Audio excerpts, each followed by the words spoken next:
Okay, we're going to order the special meeting of the Planning Commission for September 9th, 2020. Can we have a roll call vote, please?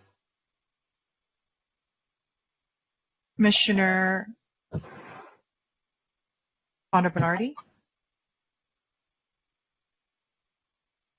Here. Mario, I think you were muted. Commissioner Fonda Bernardi? Here. There we go. Commissioner Fresco? Here. Commissioner Landris? Here. Commissioner McKinnon? Present. Commissioner Pastor? Present. Commissioner Reese? Present. And Chair Lambert. Here. Is there a planning director's report? We do. David? Let me just share my screen. Or Jane? It's David, yeah. Good evening, Commission. Can you hear me? Yes. Great. The September 16th meeting is canceled. October 7th, we have a couple of CUP applications for convenience market 7-Elevens. One is an expansion at 1600 Santa Monica Boulevard, and the other one is a new store at 3032 Wilshire.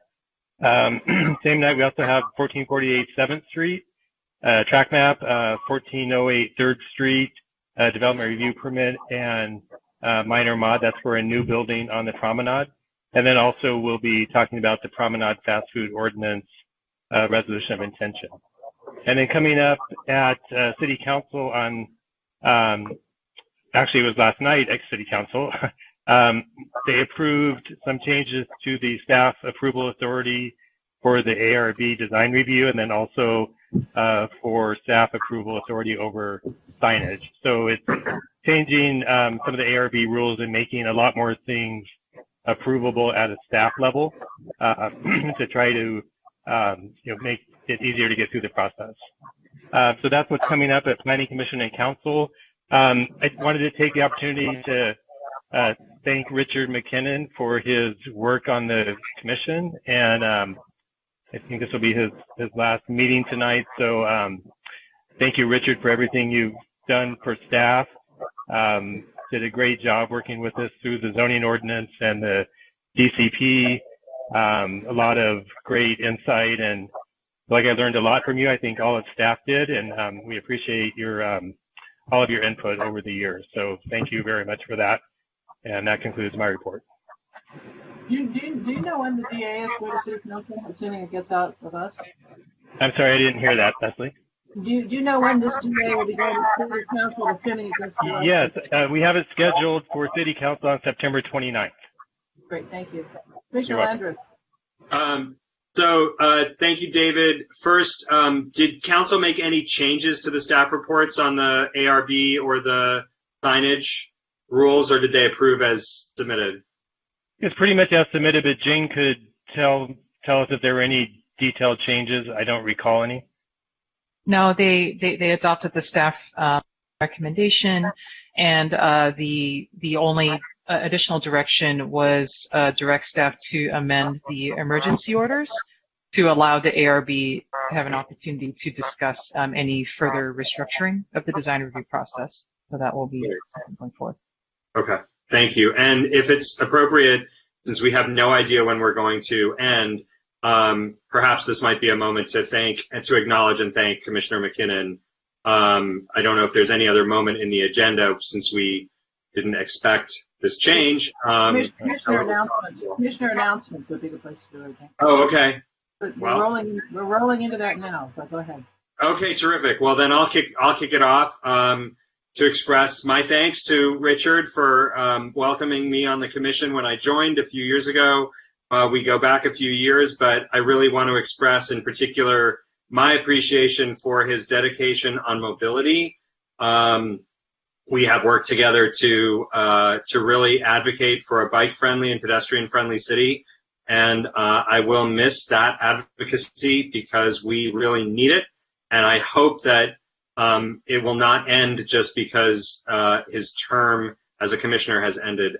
We really need that continued advocacy around 21st century mobility, and so as a colleague, you've kept us on our toes, and it's never been the same day meeting twice, and really appreciate you making this as dynamic and engaging and provocative an experience as it's been. So I will miss you, and thank you. Thank you. Anyone else? Nina. I want to thank you, Richard, for pretty much mentoring me when I first joined the commission, and how much I enjoyed that, and thank you for that. And even though I couldn't understand your accent over the phone very much, I really did get a lot out of it. So thank you for that. Mario? Yeah, I'd like to thank Richard specifically for making our meetings fun, particularly watching him fence with David Rand. You know, and he had such a great strategy. I keep playing tennis with these guys. And, you know, we needed that. We needed that levity. We needed that little different twist on things. Not that he was frivolous about anything. He definitely drilled down on a number of issues that we've had a hard time struggling with. And he never walked away from that, but just the way he played with the balance of power, let's say, between applicants in a graceful way, not abusing it, but really getting pleasure out of it and showing that it could be fun. I think that's the lesson for all of us. So thank you, Richard. Thank you for giving us that. What else? I'll go. Richard, you know, we've only served together for less than a year, or actually no, maybe a little bit more than a year. And something that I've been always very impressed with is your attention to detail. And especially as someone who doesn't, you know, come from a land use field, that you really, it's clear to me that you really read everything, and that you really have, you know, you consider everything. I mean, that's something that I've really appreciated and been impressed by. And we'll try to be as detailed as you are. Yeah, I'd like to chime in. Richard, I've served with you now on two different sets of commissions, and I really appreciated working with you. Your focused questions, I think, have been fantastic, especially I don't remember so much about the first time because that was a few years back, but these in the last year, your attention to getting to the key issue right away and corralling the commission and saying, okay, look, we've had enough discussion. Let's get to the important things and get a motion passed. I'm so impressed with that. And I'm so sorry that you did not get the votes that you needed to stay on, because we really need that clarity. And you only get that clarity from having the experience of being here for so long. So thank you so much for that. The commission will miss you. We anticipate we will hear from you in the future. And you know, we never had a better bike advocate than yourself and in the city. And I hope and I pray that you fully recover from the accident that you had with that, because biking is really important to this city and we want to see it continue. So thank you very much. I will absolutely miss you on the commission, and we will see you around the city. Well, Richard, everything that Jim says, I say, but I'm going to put it a different way. You really cut through the crap, and that is much appreciated by the public and by me. You're not a man that wastes words on making a point, and you really do get to the point very quickly. 4 years ago, you and I were sworn in together, if you remember. And so we've been together for 4 years, and I can't tell you how much I'm going to miss you. I'm very upset about what happened last night, and I'm actually not sure who won. You get to leave, and I don't. I mean, you just bring a wealth of experience and maturity and clear thinking to the commission, and I'm really, really going to miss it and miss you. So thanks for your service. That should have been said last night, and it was not. You've spent 9 years giving of your life and yourself to this commission, and you should be recognized for that. So thank you very much. Let me respond. First of all, being on a planning commission or any commission in a city is always an honour and a privilege, and you try and make the most of it for the time you're there. I've had 9 years. I've had over 200 meetings. That's a really long time, and you try and achieve as much as possible every time you sit on a dais or come to a meeting. and I hope I've done that, and I've always come as well prepared possible. And it's often required quite a lot of effort because business has taken me a lot of places. So there are dozens of meetings I've climbed on a plane somewhere in Europe or Asia to fly through the night and be here, and it was always worth it. It's always been incredibly interesting. There's always been some value, I hope, to the city of Santa Monica. I'd like to thank all the commissioners that I've served with. They all bring something unique to the commission, and that is on behalf of the second set of people that absolutely have to be thanked, and that's the residents who night after night after night turn up, write emails, and care in a way that no other city anywhere in the world cares about what happens here tonight. And every time you sit at the dais, you know there are literally hundreds of people giving up their night to watch television on a planning commission. It's an incredibly sobering thing. But then the final group of people that need the thanks and that they never get the thanks are the people who work for the council and work for the planning department, who are without doubt the sharpest group of people in planning that you can imagine. And they endure the planning commission shouting at them and the residents shouting at them and groups of people shouting at them, and they turn up and they do their best every day. And the city that we've got is a considerable city, being created that way by the hard work of the staff of the city over many long years. And so thank you to all of them. And now let's begin. Thank you. So there are no minutes and there are no statements of official action. So we go to 9A, which is a continuance of last week's meeting on the project 1133 Ocean Avenue, otherwise known as the Miramar project. And when we adjourned last week, it was midstream asking questions of the applicant. Is the applicant there, David? Are they tuned in, turned on, whatever? Yeah, they're there somewhere. Okay. So we're going to start. There it is. We're going to resume the questions. There are 4 of us left who didn't get to ask our questions last week. And I'm going to start with Commissioner Reese.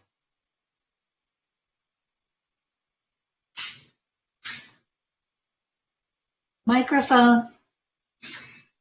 Much better if we can hear. Okay. Yeah. I don't know. Maybe not, but I guess we'll see in the next couple minutes.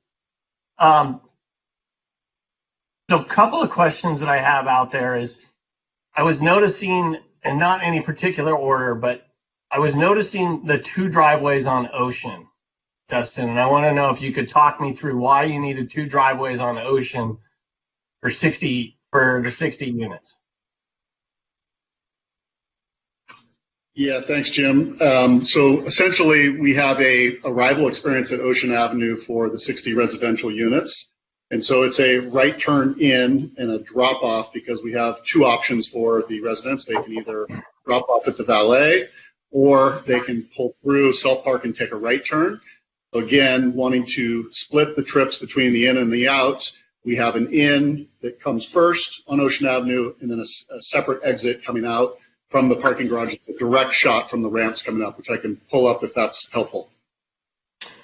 No, I think I have a vision of that. That's what I was assuming. Then the follow-up question would have to be, well, why, if it's to provide a valet drop-off, why can't that occur at the main valet drop-off on 2nd Street? As we know, we have a lot of controversy over these access points.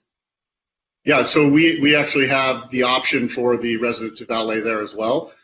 So the way that the residential units are laid out, because the building kind of spreads over the Ocean building along 2nd Street, there's actually 3 cores. So there's 3 different lobby entries, and so a resident has the ability to valet at the hotel or valet at their residential or self-park.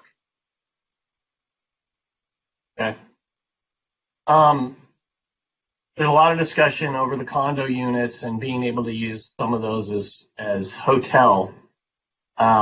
Is there a limit? Maybe this is for your the CEQA consultant or your land attorney, but is there a limitation on how many of those hotel rooms can be utilized? I'm sorry, condos can be utilized as hotels? So my understanding is no, but I will defer to either Paula or Jennifer on this. But we had originally, as you know, suggested up to 10, but my understanding is the trip counts are such that if the commission so decided to increase that number, that EIR analysis is covered based off of the trip rates associated with guest rooms versus residents. Just for the 10, so that would be the limitation then. If I'm hearing you right, that would be the limitation. Hold on, I'm going to get Paula. And if Jennifer wants to provide the more technical response, it's just that impacts of the hotel rooms are less than the condominiums. So it could be increased all the way up to the 60 could go into the hotel pool. There's no environmental issue with that. That's what I was angling at. Thank you very much. We saw a letter today that there's not just today, but it was reminded of it today, of when we're doing the financing and the difference between the 4% and the 9% tax credit and the cost savings and who captures that. What's your current thinking in terms of, is that just a net gain to you guys if you can get the better financing? Or is there something in your guys' plan in terms of reallocating some of that money? So I want to be clear, because the staff report indicated that early on that we had committed to the 9%. In this process, we have a negotiating process with the city attorney and the city staff that did a fantastic job. And ultimately, we have the obligation to deliver those 42 units before we can reopen the hotel. So we view that as a worst case scenario, that we have the obligation. We think it's a limited case, Commissioner Reese, but we do have that obligation if there's no tax credits. On the upper end, we have the 9% tax credits, which we are pursuing, and we are trying to design the building to put ourselves in the best spot possible for the 9%. I think people who know the affordable housing business know that that is a very competitive process, and ultimately the most reliable, which we have put into our financial feasibility analysis, is the 4%. But we have never committed that we would pursue this if we get the 4% or if we don't get the tax credits. It all rolls into a bundle of our total project feasibility analysis. And at the time that we pursue that and lock those in, we look at everything else and make that feasibility decision to move forward.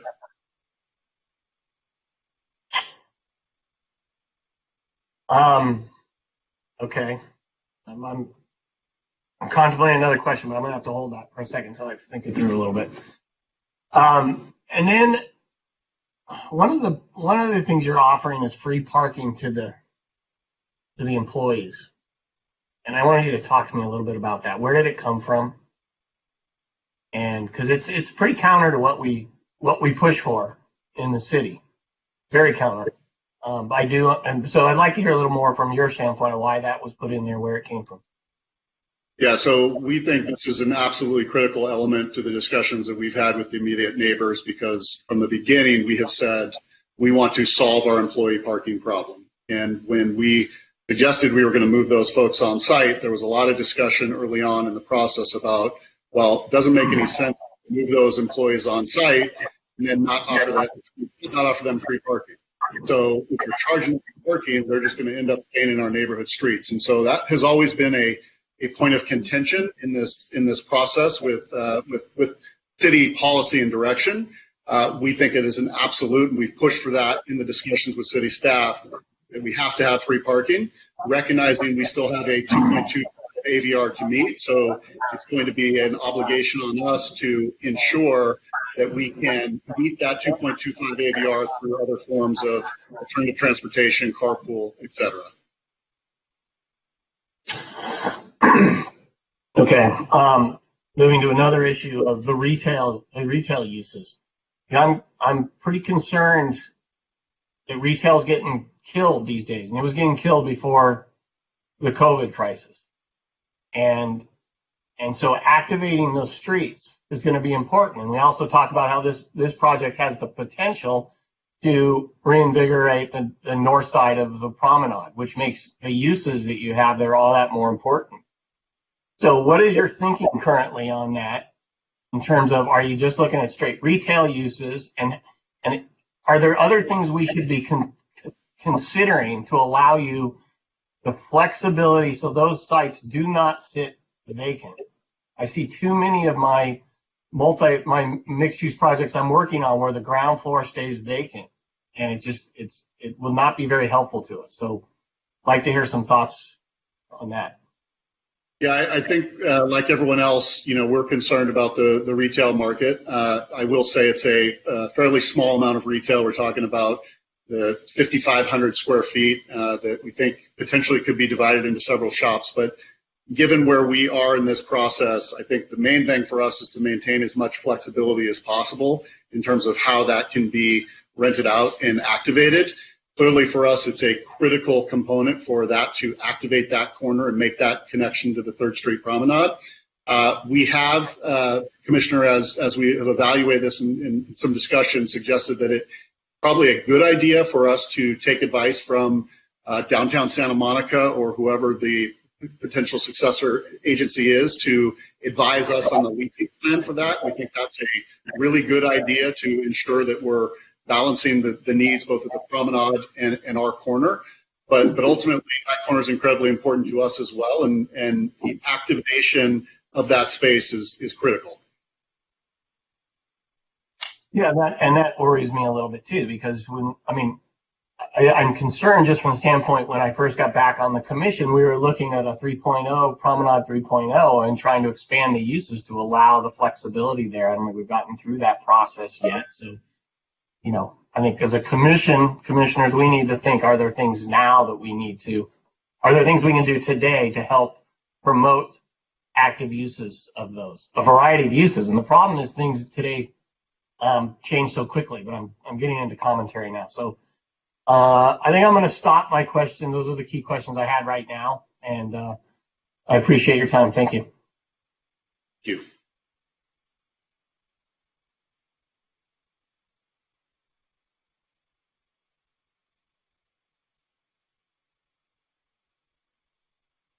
We can't hear you, Leslie. We can't She's now. unmuted. So I think we're going to Elisa next.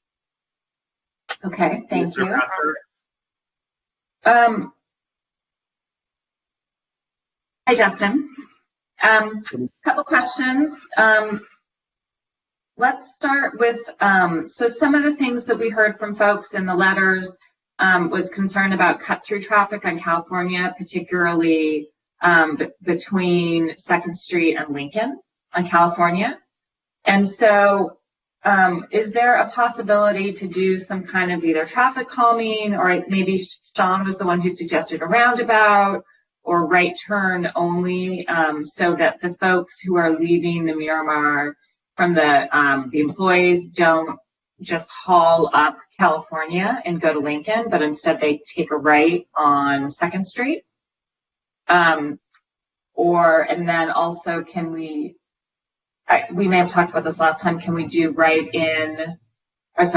out only for the valet? And are those things, I guess, has anything like that been studied, and is that something that could be analyzed so we could make those improvements? Appreciate the question. So I don't believe anything has been studied as it relates to employees who are exiting out of California who have to make a right turn because of the median.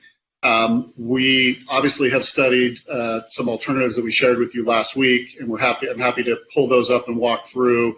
We've done some additional analysis of those and narrowed it down to one fallback option. We still believe strongly in our current circulation plan, but I'm happy to walk through the fallback option if indeed the commissioners believe and have a decision to modify our California from a in and out for the employees to just an in with an exit out on Ocean Avenue. Additionally, we have. Sorry, can I just stop you there? I'm not necessarily. I mean, I think that is an interesting idea, but I'm also talking about, like, if we did have an out on California, that they would then be forced. They and all other traffic would be forced to take a right onto 2nd Street. So you couldn't just continue up. And I recognize that's going to. That unless you study that in alternative, which I don't think you did, it may require some additional analysis. But that's, just to be clear, that's what I'm asking. Yeah, we have not studied that. If there's something that can be done with staffing or otherwise, I guess we would be open to looking at it. But there's been no analysis of that particular, call it physical alterations. We Okay. did, on Second Street, we did agree to some of the issues that were raised, that we can agree to a no left turn out of the Second Street entrance to ensure cars are not coming out of there and going into the residential neighborhood. And we also are okay also providing additional staffing during our ballroom events to ensure adequate circulation, pedestrian, bike safety in that area during our ballroom event. And would that would involve additional valets? And then did you guys analyze whether or not there would be queuing during those events? Yeah, Queuing so problems back up into Second Street. My recollection is you can accommodate like 30 cars. Is that right? 29 Yeah, or 30 cars? yeah, maximum stacking capacity is 29, and we're used to, in these types of projects, having kind of a parking and operations plan. And so oftentimes what we'll do, again, today we don't have a great system because the valets actually have to leave the site. Obviously, with the ramps directly down and the staffing, we feel very comfortable in the amount of stacking that we have and be able to service those guests and not create a backup on Second Street. Okay. Something I think we talked about was that could we do some kind of, to the extent that it is permitted by federal fair housing law, state and federal fair housing law, give any kind of preference for workers and their families in the affordable housing. So if we could do like targeted marketing, I mean, I understand you can't limit it to them, but I would love to have some kind of provision in the DA or otherwise that says that we're really going to target those folks to the extent that's allowed by law. Are you open to that? I'm going to defer to Paula. We were open to that, and I think she has some. Yeah, I just want to clarify that we do have to, or Community Court does have to pick from the city's wait list. That was a requirement of the city, and I know the city staff has worked really hard with Community Court to ensure there's only one wait list, and it has a priority built into it based on council direction. But what we can do, and I think city staff was very supportive of this, is have us do additional marketing and outreach, notifying when we go to pull the building permit, these various groups of the city's wait list, of its availability, of its requirements, how you get on it, and just making sure that employees within a certain radius of the site and hotel labor unions are aware. Yeah, that'd be great. Thank you. Are you open to some kind of restriction? And as you've explained it to me, there's no intent for the pool to be kind of like the W Hotel in Hollywood that has these like big pool parties. But would you be open to a restriction that the hotel is only open to guests or people at the restaurant? There's David's cat. Yeah, we absolutely, that is our intent. So absolutely, that's the intent of what we want to create there.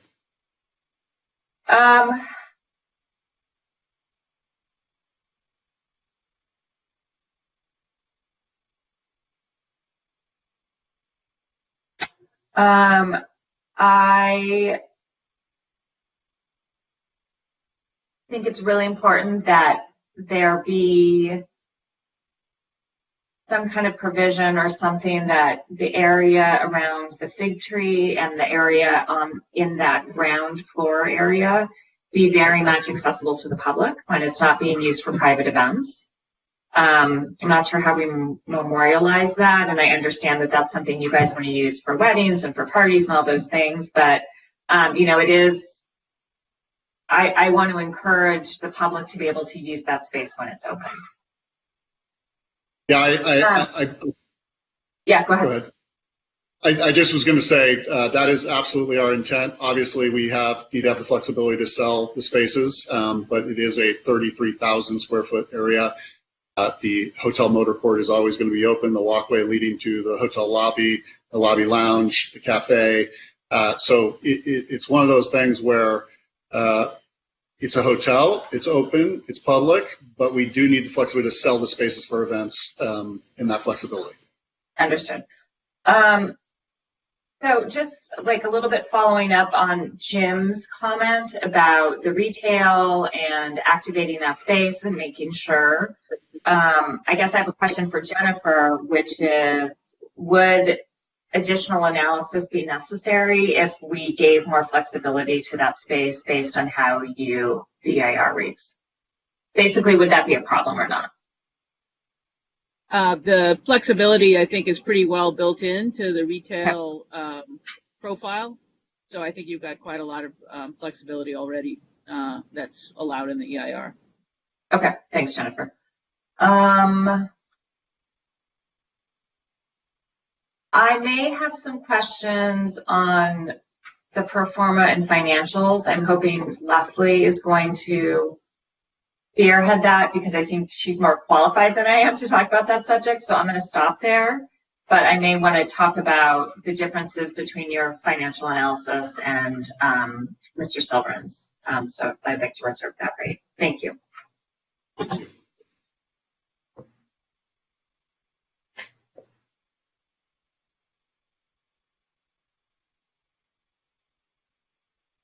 If you'd like, Chair, I'll start asking some questions. Okay, I think that's a nod. So, commissioners have been asking lots of questions over the last little while. There are some others that remain outstanding, Mr. Peterson. The California entrance remains a flashpoint for residents. Can that simply be removed? No, we don't. We don't agree with it being removed, Commissioner. We have tried to show some flexibility that we think addresses the issue. Again, we feel pretty confident in what we have designed in terms of splitting the trips and the improvement of the trips. You may have seen the email I circulated last week about the actual reduction in trips at the California and Ocean intersection, which we think does speak to the current condition and the improvement that will occur. So we are trying to show some flexibility to have a fallback option, which we, again, do not think is ideal, but trying to be responsive in terms of creating an additional exit out on Ocean Avenue so that you are eliminating that right turn going into California towards 2nd Street. Yes, I read your analysis, or your man's analysis, and I went back to the traffic profiles, and most of the studies appear to have been done on 1 or 2 days in June in 2019. And as someone who goes past that intersection quite a lot, the randomness of the way traffic begins to bank up is related to incidents on PCH or throughout the city. That it's at that moment that we begin to have a crunch issue. I also noted that in your response to Commissioner Rees, you made some comments about valet and the people in condos having valet on 2 or 3 entrances. And I'd have to say, the impression was left that the people who own the condos have greater options than the people who live across the road with the reluctance to deal with the California entrance. So that remains a flashpoint for me, and I'm going to be looking for some changes and talking to the rest of the Commission about that.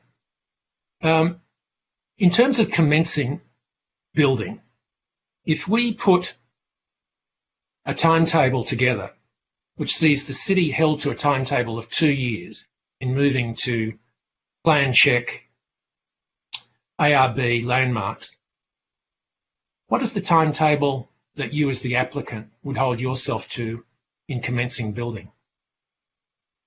It's very difficult to answer, Commissioner McKinnon. As you know, we have another discretionary approval process that follows this. I'm not suggesting it follows. I suggest that we run our ongoing entitlement concurrently with the Coastal Commission.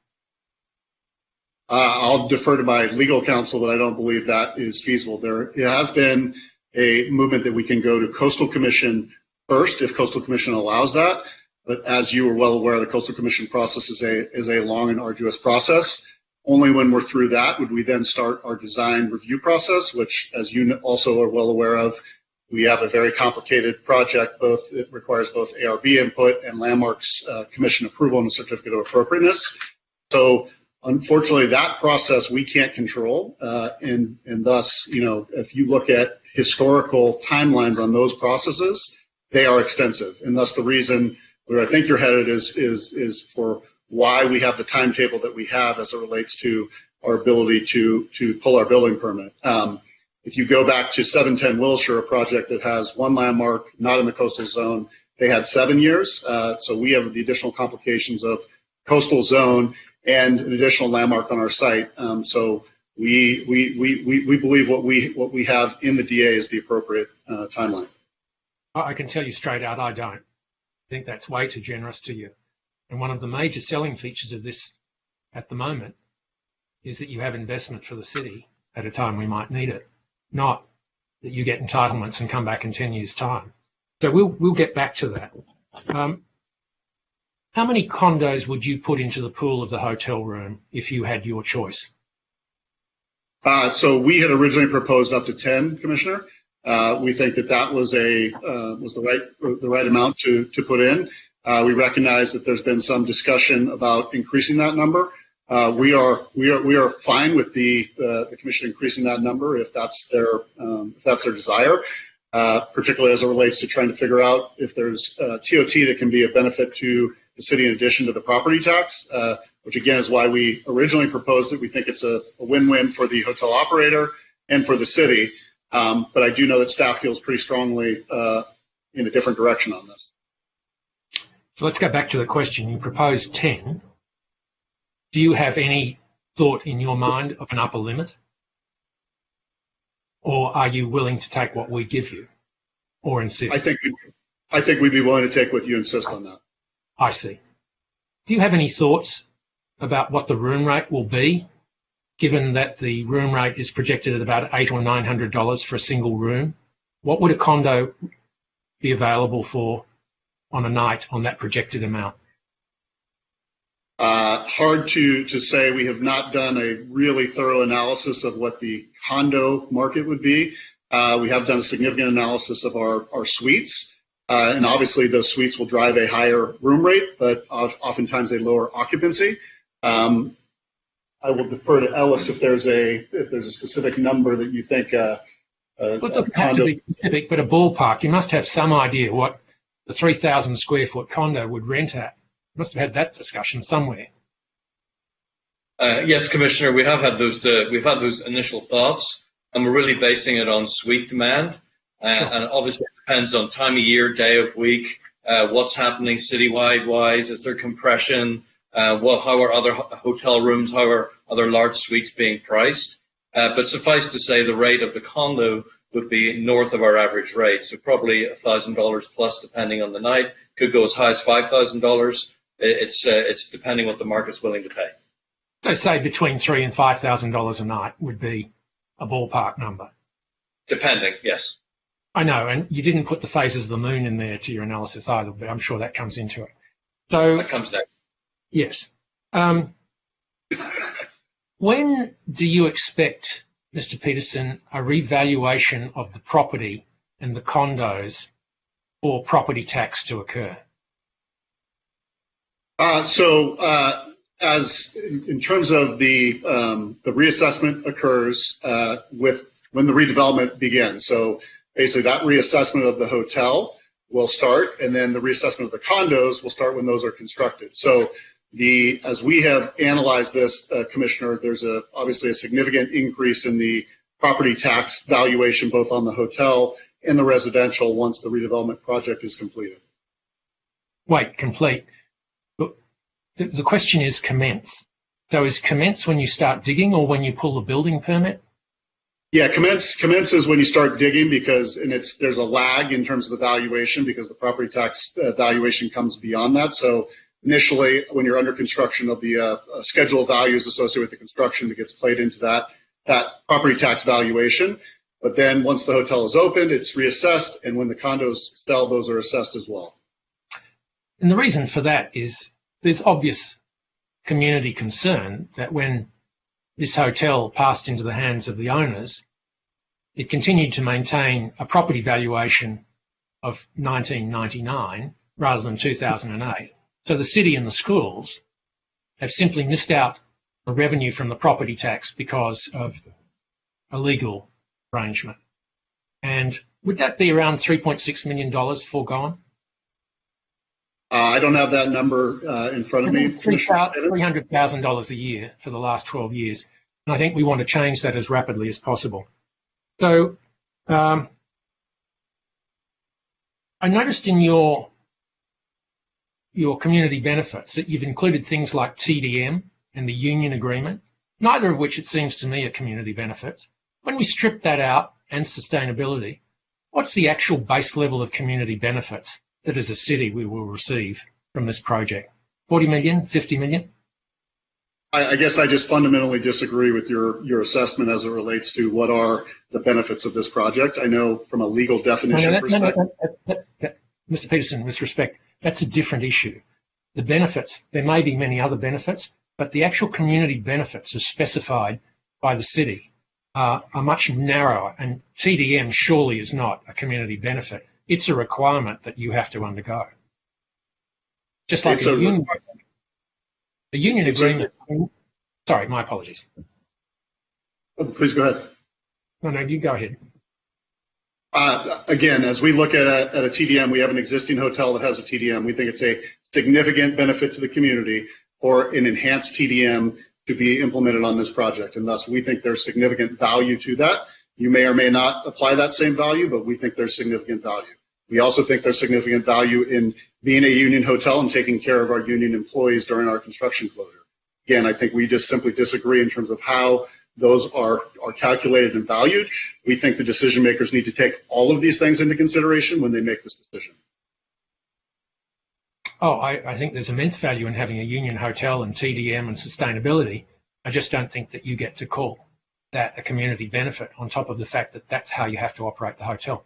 For the time being, there may be others with questions, so thank you for your consideration. Thank you. Thank you, Commissioner. Can you hear me? Yes, barely. Barely. I don't know what's going on. Can you hear me better? Yes. Somebody say something other than Richard. Can you all hear me? Yes, I can hear you. Okay. Yeah, now we can hear you. Yes, please. Okay, thank you. Boy, it's hard to not have my voice cut.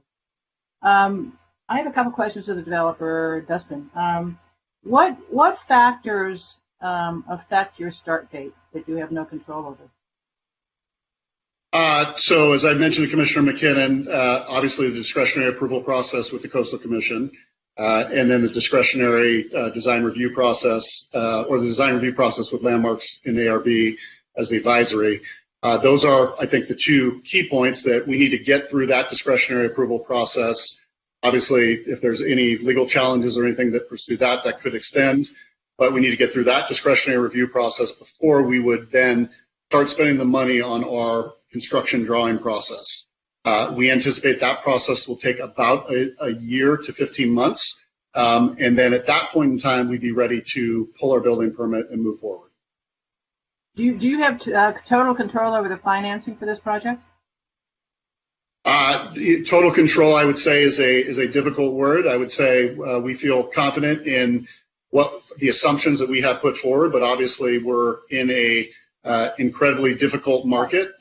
We are hoping that by the time we're ready to pull building permits, that we would be ready to be looking at a rebound in a hospitality market that would make sense for this to push forward. But it is a incredibly risky endeavor on a variety of fronts. Okay, thank you. One question that relates to one of Commissioner McKinnon's points. Is it a requirement of the city that you provide a transit pass to every occupant of the affordable housing project?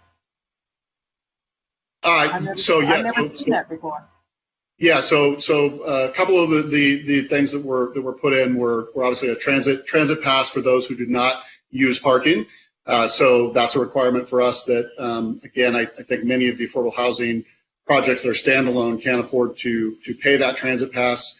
They also can't afford to pay the water neutrality, and so we're covering that in our water savings as well. And then additionally, there's a $10,000 per year of services that goes above and beyond to community corporation from what they're required to do via TCAC. And those are not basic community benefits for a city project. Those are in addition to, correct? Correct. There was a letter received today or yesterday from Mr. Zane regarding the changing the project to the 100% hotel. Can you respond to that?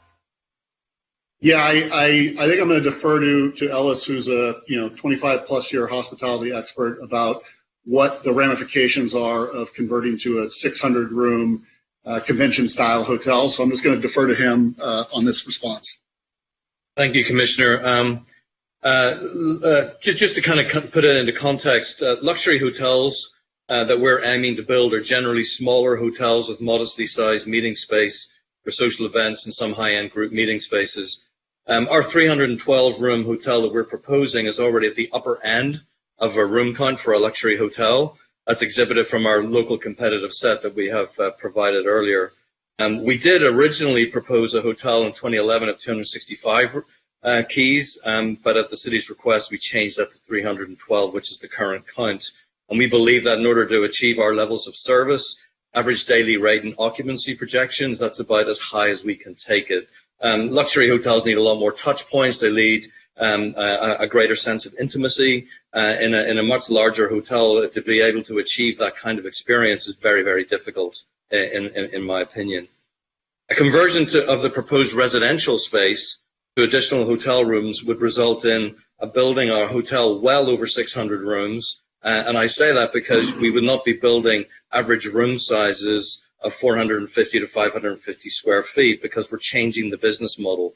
It becomes a very different hotel than the one we have proposed and would require significantly more meeting space, possibly as high as 60,000 square feet, in order to satisfy the needs of a group-based orientated hotel. According to CBRE, most 600-plus room hotels are located adjacent to convention centers because that's where the group business is generated and that's how they manage to fill the hotel.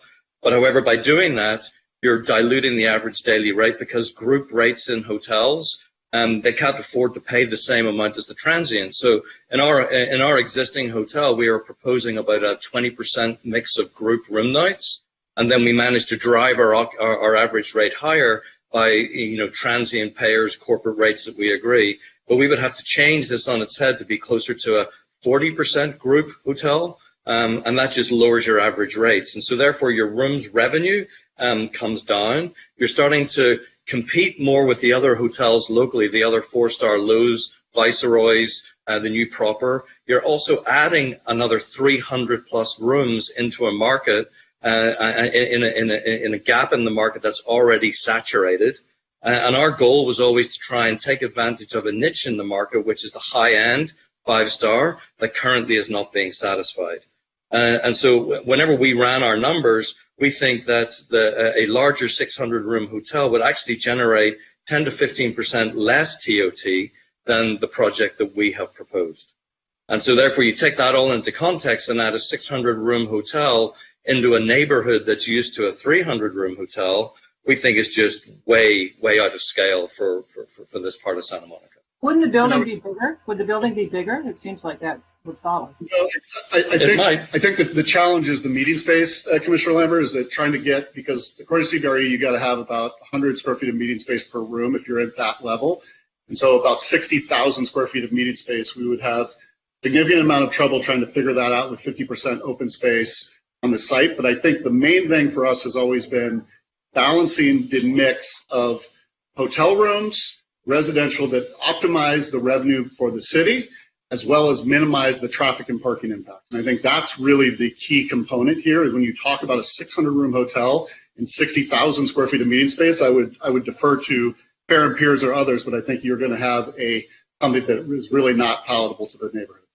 So we're basically talking about a Ramada Inn versus what you were proposing to do. No offense to Ramada Inn. Ramada Inn Plus. At the last meeting, I had suggested we put some MBE, WBE, LBE language into the agreement, and I didn't know the quagmire I was getting into by suggesting that, and I have since discovered what that is, and it's probably infeasible at this point for a number of reasons. So staff has actually come up with some equal opportunity language, and they ran it by me today. Have you seen it, and is it acceptable to you? Yeah, we have seen. Yeah, we've seen language, and that's acceptable to us. We think it's a valid goal, and appreciate the city staff's work on it. I do too. Thank you. I just have I can't, because I couldn't hear or talk. I can't remember if Commissioner Pastor asked this. When you come out on the 2nd Street for the exit, you turn right. You can only turn right, correct? Yes, we're proposing to limit no left turns coming out of 2nd Street. Is there any talk about putting a dedicated left turn lane onto Wilshire? I will defer to the city staff or fair peers if they believe that that is the appropriate modification. So I defer to city staff on that. Okay. But I think that would be great because right now it's very difficult to turn left on Wilshire. And then I have some questions, some housing questions for Tara. Is she with us? I am here. Yes. Hi, Tara. Hi. The tax credit questions have already been asked by Jim. I just wanted to clarify the difference between 4% and 9%. I think we all understand now. I also wanted to clarify there was an error in the staff report that said that the tax credit revenues pay for construction, and I know that's not true. The developer's actually paying for the entire construction of the project until the tax credits kick in, right? You're talking about the timing, right? Not the total construction costs? Well, the tax credits don't trigger until it's finished, right? So during the construction period, the developer's covering those costs. No, that's not exactly true. And a lot of it is negotiated deal by deal, but some of the tax credit equity would come in during construction. But whatever is not covered by that would be covered by the developer. Correct. And we already talked about employee housing and trying to figure out a way to get some of the employees into that housing that is legal. And then we can certainly do targeted marketing. Yeah, I know. One of the issues that was raised by one of our friends was to have a reversion clause to the city in case something goes haywire in your project. Since you don't have a mortgage on it, it wouldn't be a foreclosure. But if like everything blew up with tax credits, God forbid, this person wants the city to take control of the project. So I think that's not a good idea, but I want you to answer whether that was the case on 1626 Lincoln, which is exactly the same structure deal. No, there was not a reversionary clause in the Arroyo. Isn't it normal? I mean, a reversionary clause would be if the city actually put money into the project, which is not the case here. Correct. Right. It also poses a problem for the tax credit investor. So, we have a structure that we've worked out with the city in terms of any deals that they're loaning money on. But yeah, in a situation where there is no city money, I don't really see how that would work. Yeah, I'm not sure how we would, or why we would do it. And it's a 99-year covenant, and we're all going to be gone in 99. The land will still be out there. Can you explain very, very briefly, because I kind of know this process, but others may not. What happens over that 99 years? I know at the end of the 15-year tax credit compliance program, you re-syndicate the project and you get more tax credits theoretically, right? And you kind of keep doing that as the project ages. We don't actually do that. We could do that, but, usually buildings are still totally fine after 15 years. Obviously, we put in an annual replacement reserve to replace anything that's, needs replacing. We have a repair budget. So, we're not typically re-syndicating our projects at all, actually, although it is something that maybe 55, 75, 90 years down the line we would need to do, but certainly not after 15 years. But you do change the ownership structure after 15 years. Right. After 15 years, usually the tax credit investor exits, and usually we take on that responsibility. I guess the point I'm getting to is there really is very little financial risk after that 15-year compliance period of this project being anything other than affordable housing. And plus, correct. Yeah. And we still have a regulatory agreement, so right. Yeah. Right. And then the bedroom mix has come up, and I asked you this the other day, and you provided an answer. You have a lot of 2s and 3s in this project, and more than usual. I think it's like 62% of the units are 2s and 3s. What is your normal percentage? This is much more a family project than historically you've done, and I just want people to know that. And there's a higher percentage. Correct me if I'm wrong. Higher percentage than normal on your project. You're correct on that. Our newer projects that are new construction, TCAC has, the Tax Credit Authority has certain requirements in terms of unit mix, usually which is 25% 3 bedrooms. Our portfolio, which we've acquired and rehabilitated or constructed over time, sometimes they were existing buildings. A lot of the existing buildings we purchased were rent control buildings, and there were more 1 bedrooms. That's why we do have more one-bedrooms in our portfolio, particularly our 2 rehab projects in the pipeline. But typically, anytime we're structuring new construction projects like this one, we would skew more towards 2 and 3 because we have more demand for it. Our 0 and 1 bedrooms are the hardest ones to lease. The greatest demand and longest waiting lists have always been for the 2 and 3 bedroom. Mm-hmm, mm-hmm. And then this is almost finally. There's been some suggestion that and I don't accept this at all as a legal argument, that you are required to provide the same square footage of your units as in the condos across the street. It's like 2,800 square feet is like the average condo size, something in that neighborhood. If you put 2,800 square foot affordable units on 2nd Street, how many units would you lose? Yeah, I ran a calculation, and I mean, we would only be able to do 14 units if we had to do equivalent size. So it's incongruous. It's not even it's like apples to oranges. Right. And the tax credit committee would probably laugh you out of the room. Well, yeah, they have their own requirements. Right. We're always trying to balance livability with, affordability, trying to find what's cost efficient and still meets all of our livability standards. Okay, I could ask Paula about the letter we got from Mr. Soloff today. I'm not sure. We just got it a few hours ago. I just read it a few hours. And I'm not sure anyone's had a chance to analyze it. I don't know if Paula's there or city attorney. With the city attorney, you can ask later. But I mean, I've read through the citation, and I don't accept what he says. But that's me, and I'm not a lawyer. So if Paula would like to respond. I'm happy to respond.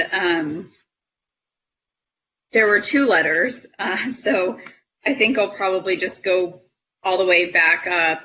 I think just through the DCP process, there was 2 different structures established, right? There was the code required for Tier 2 and Tier 3, and the community benefits were put in the zoning ordinance for those projects. And it specifically only covered Tier 3 up to 90,000 square feet.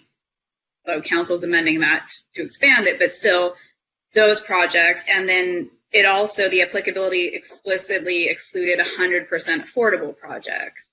And so we're covered both on the Miramar side, because we're not Tier 2 or Tier 3, and also on the 100% affordable side, because there's a clear exception. There was a July 10th, 2017 staff report on this point where, staff acknowledged that at the time the Housing Commission was asking for these requirements, unit size, unit mix, et cetera, to apply to the off-site affordable. Staff did not recommend that, and they basically said these off-site deals have to, per the requirements, be with a nonprofit ownership and managed, and therefore would likely be using public financing, which has its own set of regulations. And we think from a policy perspective, the opportunity to leverage the tax credits and get more affordable is worth the trade-off in providing some flexibility on these points. And that's what council ultimately adopted. And I'm happy to go into more detail, but I think that's just kind of the general high level of his argument and why we just don't think there's any merit to it. There's also the calculation of the affordable requirement, which, he claims should be based, you take the percentage based on the total number of units, which, staff's documented in numerous times over the years, including in the HRNA reports that had the prototypes the council and you all reviewed. It shows how you do the calculation. It's very circular. You can't say every time I add an affordable unit on the affordable site, I would have to get a more affordable requirement. So let me stop you there and ask you, basically the percentage we apply to get the affordable units is applied to the market rate units. That's always been the way we've done our program. Correct. Isn't it also the way the state density program, the density bonus program works? You apply the percentage to the market rate units. That's standard practice across the board. We've never done anything differently. Correct? Yeah, on the state density bonus, it's just that you apply the affordable to the base zone, and then you get these extra units, and you don't require affordable on the extra units. Okay. All right. Thank you. Thank you. That's. Is there anything else you'd like to say? It's early. I think the only other thing on that I do think is important is the bedroom count, and you mentioned it in that it's mostly a 2 or 3 bedroom. And I think the intent always was to prioritize and to do the family size affordable housing. So I do think the intent of what we've created there at mostly 2 and 3 bedrooms and an average bedroom count of 1.88 is actually what actually was trying to be intended with these. So I just wanted to clarify that. Because Commissioner Pastor brought this, I find Maurice Robinson's analysis compelling, and I really think totally compelling. It's unfortunate that Paul Silverman didn't have a chance or contact, whatever the heck, to respond again, because compared to Robinson's, he's kind of left, in my opinion, he didn't have the time or whatever it took to come to the level that Robinson's is. But that said, both of them concluded that without the condominiums, there's no project as we know it. Is that correct? That is correct. And there's a wide range of assumptions. And while we respect all has done, we obviously have our own analysis, and Maurice has validated that. Ultimately, this is an incredibly risky venture, and ultimately, it's got to make economic sense. And so we think that Maurice's memo does a very good job of laying out the metrics associated with that, and happy to discuss that further or have him weigh in if that's helpful to the commissioners. It was totally inclusive. I have no questions. I was very persuaded by them. And it's just in the comment, it's kind of a shame that basically the city didn't either extend Paul Sullivan's contract or bring in somebody who knew the hospitality economic situation. That's what happened. Okay, thank you. So I understand there are a few commissioners who have more questions in addition to last week. Is that correct? Yes or no? What a surprise. Yes, please. Okay. What? I just said yes, please, but I'm waiting for Mario and Nino. Well, I know these two guys want to talk. Yeah. Mario? Okay, go ahead. Mario? You have to unmute yourself. Yeah, I said I have nothing. Oh, okay, thank you. Commissioner Fresco. My goodness. Commissioner Lambert. Wow. Okay. Well, I really just want to, before we go into our discussion, because we picked up some things from last week, I just wanted to confirm some understandings with the applicant, if that's okay. Sure. And before I get into that, I just wanted to pick up on something. As I was listening to Commissioner Pastor, I think her concern about the fig tree, I share, and I think I'm wondering out loud, so please forgive me for kind of riffing here, but is there a way to ensure that some side of the fig tree is always open to the public, that it would never be 100% closed off?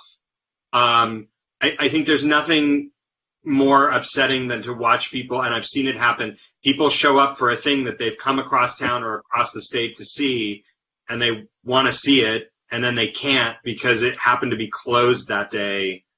And so I'm just wondering, I know you need the flexibility for events, but is there a way with screens or something that you could always ensure that there is a spot where the public can walk up to the side of the fig tree and take a family picture or whatever? Unfortunately, Sean, I mean, it just is not. It's not conducive with our business model of what we're trying to create there. With some feedback from somebody. Sorry about that. But ultimately, we do have this 14,000 square foot of publicly acceptable open space that's always open, and the commitment to that with the programming, the interpretive historic display. And that hotel open space is for the most part going to be open, but we just cannot layer on a restriction to the area where we are trying to promote and sell our business, right, to fill that ballroom and fill those hotel rooms and create that TOT and create that sales tax. And I'll just, what about on public holidays? Again, I just can't react to that. I mean, it's if somebody wants to do a wedding on that day, we can't say no. You can't do it here. You have canned laughter, Sean. You have canned laughter. Oh, I like that. He's Sean, you're on mute, I think. So tell me more about your guarantees on the public open space, because I do know that you had suggested some language to make clear that it would not be fenced off, it would not be.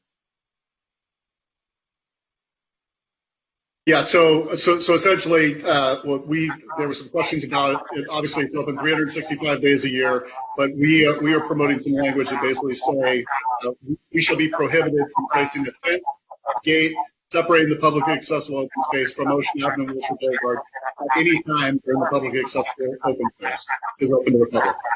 Okay, well that's a help. So I think that's important. Okay, so moving down. I just want to verify, I think Commissioner Fonda Bernardi was really right to ask this question last week, confirming that there will be no timeshares permitted. We also received a letter about that today. Correct. That is absolutely our intent. Again, we provided some language with some definition of the timeshare, but that is our intent, is not to allow timeshare interest for those condos. Okay, great. And then as far as the circulation goes, I am, having listened to my colleagues, I understand the concerns about the curb cuts and understand about moving the exits around. I am still interested in limiting exits on California. Obviously, if we could get the entrance off, that would be, potentially great, but I understand that that's not workable. Could you say a little bit more? I know your backup, it's not your preferred variant, but it's your backup variant that has a shared exit on Ocean. Could you just clarify that? I think we saw it very briefly last week. I think it would be helpful for folks to see that. So as we head into discussion, tell us how that would work. If it's okay, sharing my screen, I will pull that up. Okay.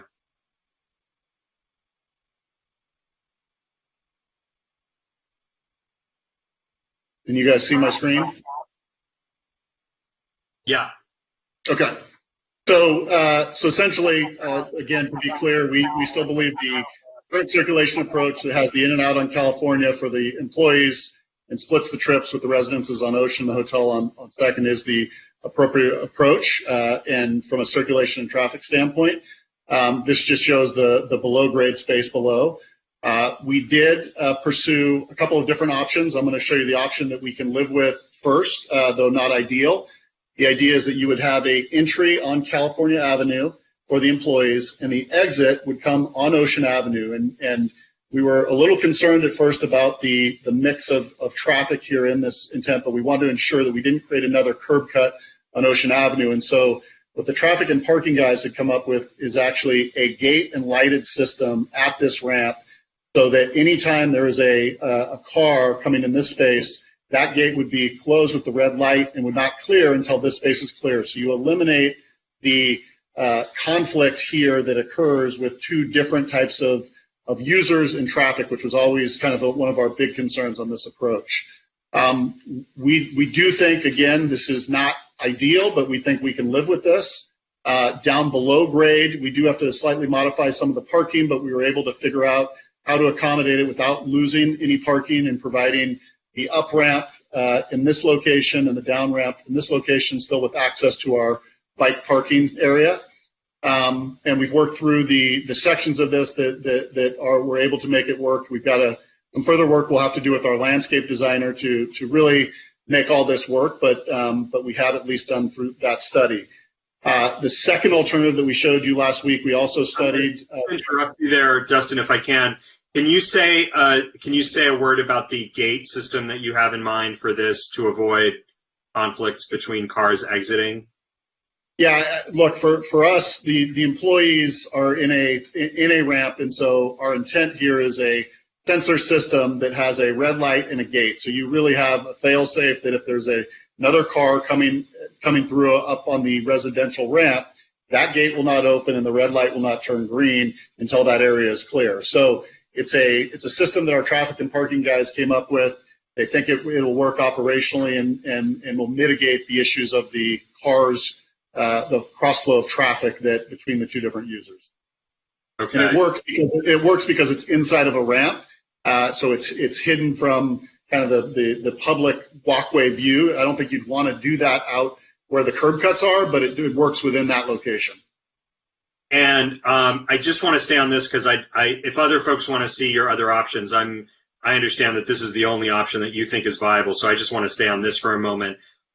Is there someone from city staff who can give us a sense of whether or not it would be safe for, I mean, with or without this, but for residents or employees exiting through this curb cut to make a right turn on Ocean and make it into the left turn lane or a left turn lane to head down the incline?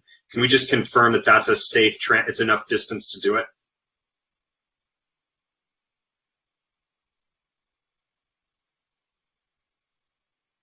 Hi, this is Jason Klieger in the Mobility Division. That is something that we would have to look at a little bit more.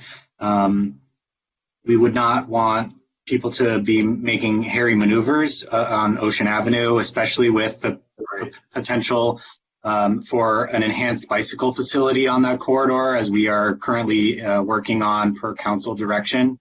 I would need to loop back with our traffic engineers to study that a little bit more. Okay, and Jason, while we have you, is there any, and this, I understand this is outside the scope of the work, but this is, you know, multi-decade construction that we're talking about. Is there any possibility that there might in the future, theoretically, if money were to fall from the sky, be a roundabout at Ocean in California? Is there enough physical space for that to happen? You know, that is not something that we have looked at as staff. There may be enough space, but that's something that would take a lot more than just an off-the-cuff reaction, and potentially coordination with outside partners, given that PCH is a Caltrans facility, so that it would be quite an undertaking to evaluate that. Okay, thank you. I'm asking mostly because it sounds like a left turn out of the exit on California for employees is a non-starter. And so I'm looking to minimize eastbound travel on California.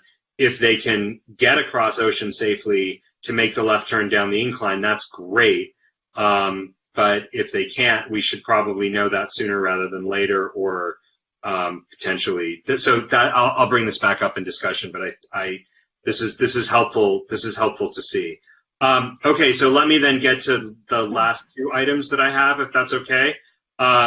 So I want to talk about the economic benefits, and I have a couple of questions, just confirming my understanding. So one of the things that came up in the conversation last week was some debate over where profitability occurs and where risk occurs. And so, for example, we heard Mr. Silvern saying, well, if you pulled X number, I think it was 5 or 6 condos out of the project would cease to pencil, according to his analysis. But on the other hand, if the condos did well, you know, anything could happen. So it strikes me that however this conversation goes, one way for both the city and the applicant to gain would be to explore the possibility of back-end payments as opposed to upfront payments to resolve the disagreement about who's earning a profit where. So we've talked about this offline, and to the extent that we might recommend that city staff explore that, we've heard this come up with respect to TOT and fees related to TOT. In theory, I'm not looking to numbers. I'm not looking to get to a number. Leslie, please stop shaking your head. The applicant, are you open to that conversation where your success is also the city's success on a payment or fee basis? I think as I mentioned to you, Sean, obviously in the TOT scenario, we're very open to that. We're partners with the city in that regard. You know, the better we do on the hotel rooms, the better the city does on the TOT. And we've tried to be flexible as it relates to kind of monetizing those condos with the additional TOT, which we think is a win-win. So we're open to that conversation. I don't know beyond that what the discussion is, but that's where we've at least tried to start the conversation and dialogue around the TOT for the condos. Okay. And what about something that looks at the last, say 10 condos that are sold with some sort of fee structure? Again, this would be something we would be recommending that the city discuss with you, not that we would be setting numbers. I'm just talking conceptually here. I think that's your discretion, Commissioner. We prefer to talk through the TOT and monetary issues around that, but that's your discretion. Great, thank you. And then my last item, and I want to clarify because there may have been a misunderstanding last week. This has to do with the economic equity payment. Well, actually, I have two last items. One is just to reconfirm with respect to the retail programming at 2nd and Wilshire, you are amenable to appointing downtown Santa Monica as an advisor to you on ensuring that the retail program at 2nd and Wilshire would be, good for DTSM, good for the promenade, good for all kinds of visitors, as well as good for the project. Yes? Yes. We are, and we also had mentioned that we've done some additional research about putting into some language about kind of good faith efforts with our food and beverage outlets to source bakery and other food items that are not prepared in-house from vendors, either established or emerging, that are either Santa Monica residents or owned by Santa Monica residents or located in Santa Monica. So we're trying to make that connection to the buy local, along with working with DTSM and Kathleen to ensure that combination. That's great. Thank you. And I do appreciate the established and emerging because I think it's both and. Which leads to the last point. Last week, I asked you about the proposal for a community kitchen to be located at Virginia Avenue Park in the Thelma Terry building. I think some folks thought I was asking about something else. This is a long-standing pre-COVID, pre-PICO well-being priority that folks of a variety of backgrounds from across the city have been looking for to enable food entrepreneurs, catering entrepreneurs, African-American, Ethiopian, Guatemalan, Mexican, from all backgrounds, to launch and develop businesses that could sell out then to sell through the farmers markets, potentially sell to you. Are you open, as I think you've indicated that you would be, to prioritizing or naming that as a potentially preferred use of the economic equity payment such that you could then actually leverage that relationship as a customer of the kitchen and potentially as an employer of trainees and interns through the hotel? Yeah, we always felt like that economic equity contribution would be best if it had a source that actually made sense to intangible use of that. So we are absolutely open to that idea. That's great. Thank you very much. I appreciate your time. I have one follow-up question. Is Paula still there? She is. Paula, were you involved in the Seychelles project across the street from City Hall? Only at the very end when we had to get an extension from Coastal Commission for that project. However, I'm familiar with it. Do you remember, as I do, that there was actually a profit-sharing component to that with the city? Is that correct? Yes. Yeah, and a very different. What is different about the Seychelles project from this? Well, first of all, and most importantly, it's on city-owned land. I mean, it's also you're talking about 165 condominiums, but most importantly, it was city-owned land, and the applicant had to come back to the city for, I believe, an extension of the ground lease or something really critical, and the city was able to grab that additional participation at that point. But again, the key being it was the city's land, they're taking risk. They're in the deal with the city versus this situation where there's no public. So basically the city was an investor, if you will, in the project, so they expected some return and they got it, correct? Correct. Thank you. Are we all okay? Are there other questions? Thank you so much. So we are now going, and for the public, it was in bold print on the agenda, but I'm not sure if the message got out. We're not open to public input, public testimony at this point. Our phone capacity is gone, so we don't have the phone-in ability. And unless new items are brought up, which the city attorney will alert us to if that happens, is not public testimony being taken tonight. So we are in the discussion mode. Commissioner McKinnon wishes the floor. So, Chair, I'd like to propose to the Commission a way of approaching tonight, which is singly the biggest DA that we're going to ever deal with many, many multiple moving parts. My suggestion is that I move the motions now and ask for a seconder.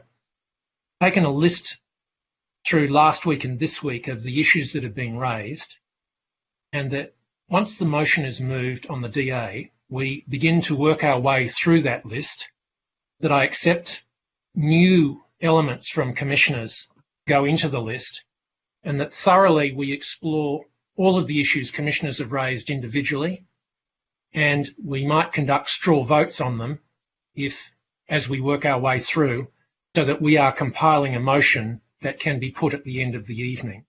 And when we get to that point, every commissioner then has a chance to speak to the motion. So I want to make sure that it's quite thorough, that everyone gets a chance to raise their issues, Commission gets to weigh in, but that we are directed towards an end here this evening. I have been in open-ended discussions before without structure. That can't happen. There's too much on the table.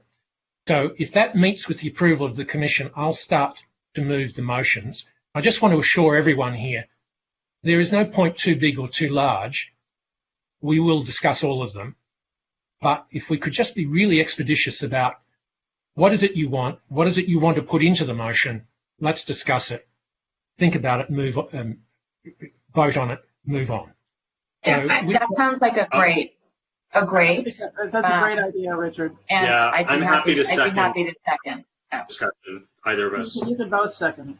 You can Why don't we take go turns. There are four motions. There are four motions, so you can take turns. So I would like to move that the City Council certify the final environmental impact report prepared for the Miramar Hotel. I think we need to take a vote on that immediately. You mean Which one of you? No, I was asking that the motion was the Planning Commission do that. Yeah. What?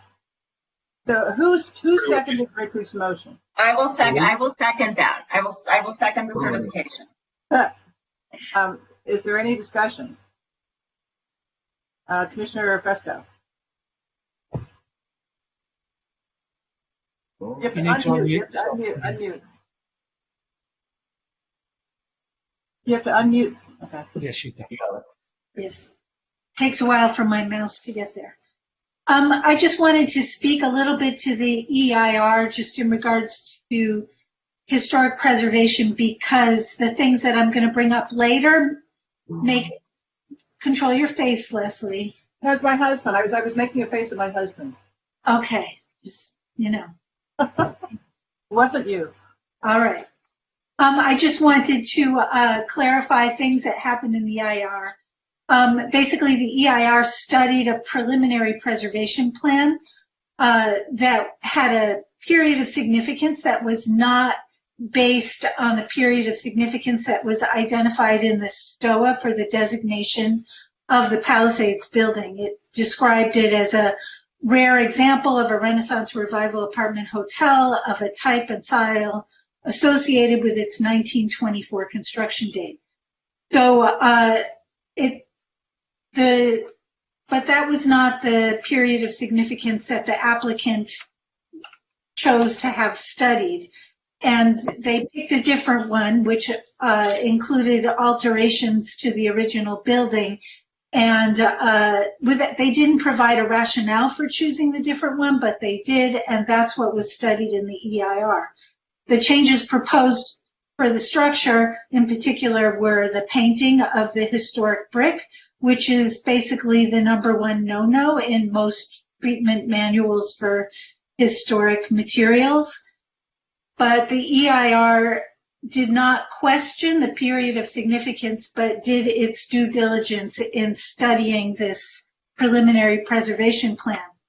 The way I see it, the preservation plan, as we even discussed a little bit last time, is not binding on the Landmarks Commission, and the EIR ultimately studied the absolute worst case scenario for this historic structure, that it's unpainted brick, which had already been painted and stripped once, be painted yet again. And because it studied it in this way, very strong mitigations were proposed, that there be lots of testing and so forth if such a thing would happen. And those mitigations, that among other mitigations, is included in the DA. So even though this preservation plan, which I hope does not ultimately reflect how the treatment to the historic Palisades building is carried out, I think that it is adequate. Not ideal. It would be great to study something closer to what we're doing, but like I said, it's a worst case scenario. So I just wanted to lay that out. Thank you very much. Okay, I don't see anyone else. So well, but wait a second. I want to raise something related to Nina's comment. If for some reason we were changing the period of significance, is there something we're going to do on this vote related to certifying the EIR that's going to tie our hands on that? No, I've been assured about 30 times by the city attorney, who I keep saying I'm sure, that the preliminary preservation plan in the EIR is not binding on the Landmarks Commission, and we've removed, or, I will talk, I have some adjustments to the DA, which I'll discuss when we get to that with you in this context. So this is sort of laying the framework for what I think we should suggest in order to make sure the Landmarks Commission makes these decisions and that it's not preordained or made by us. Okay, thank you. Okay, can we have a roll call vote, please? Do we understand what we're doing? We're recommending adoption of the final EIR by the City Council. Yes. Commissioner Fonda Bernardi? Yes. Commissioner Fresco? Yes.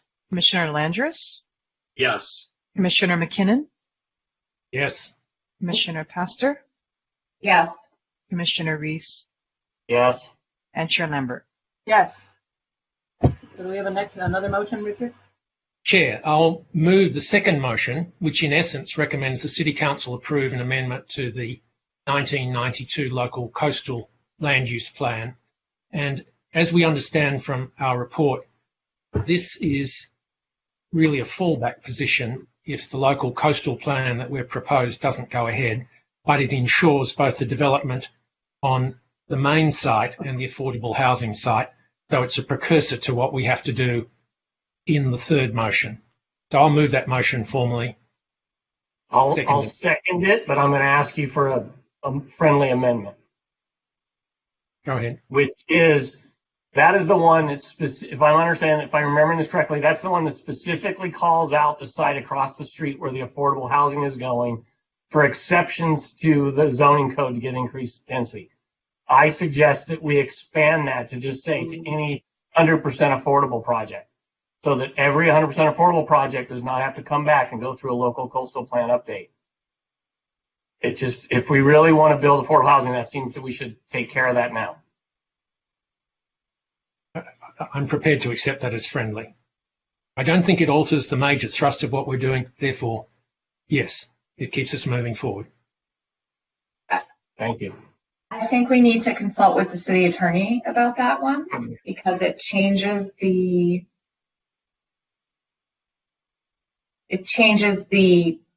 project description.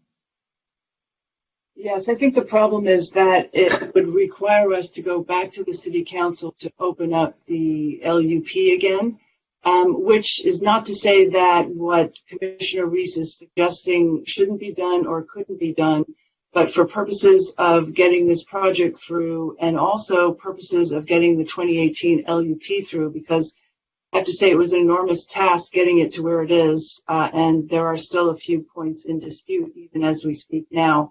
But hopefully we can get the an expedited decision on the 2018 LUP, we will still have to go back for the implementation plan, assuming that the 2018 LUP is certified by the Coastal Commission. So I still think that the global issue that Commissioner Reese is suggesting can be addressed, but it would sort of rule out, let's say, the 2-year quick expedited fast track of getting this project approved.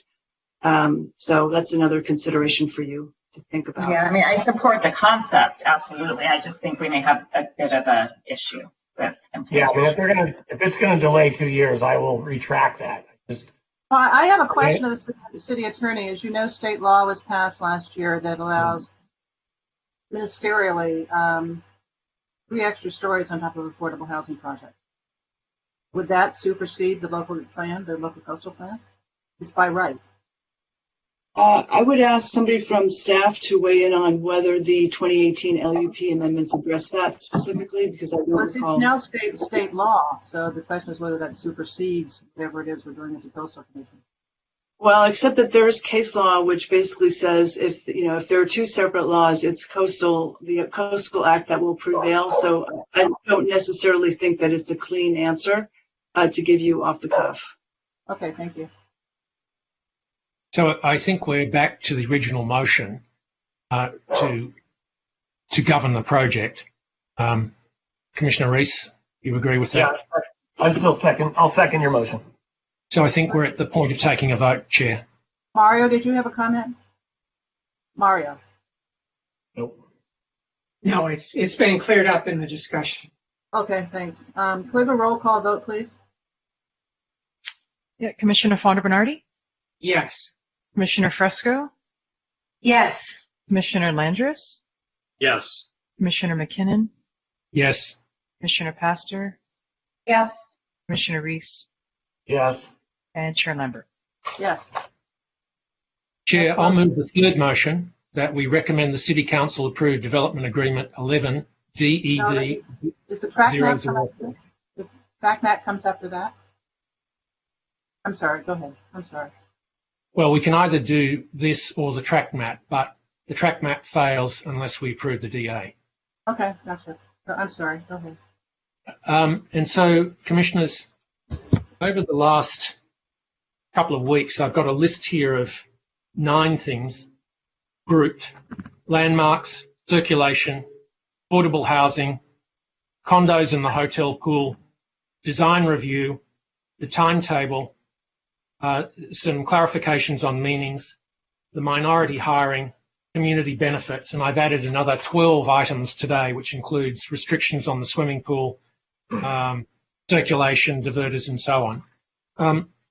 I'm open to how we approach it, but perhaps I think the biggest issue might be who's in control of the design review, and that's the issue of the landmarks and the ARB, and it's also Commissioner Fresco's most dear moments, and she's always got something important to contribute.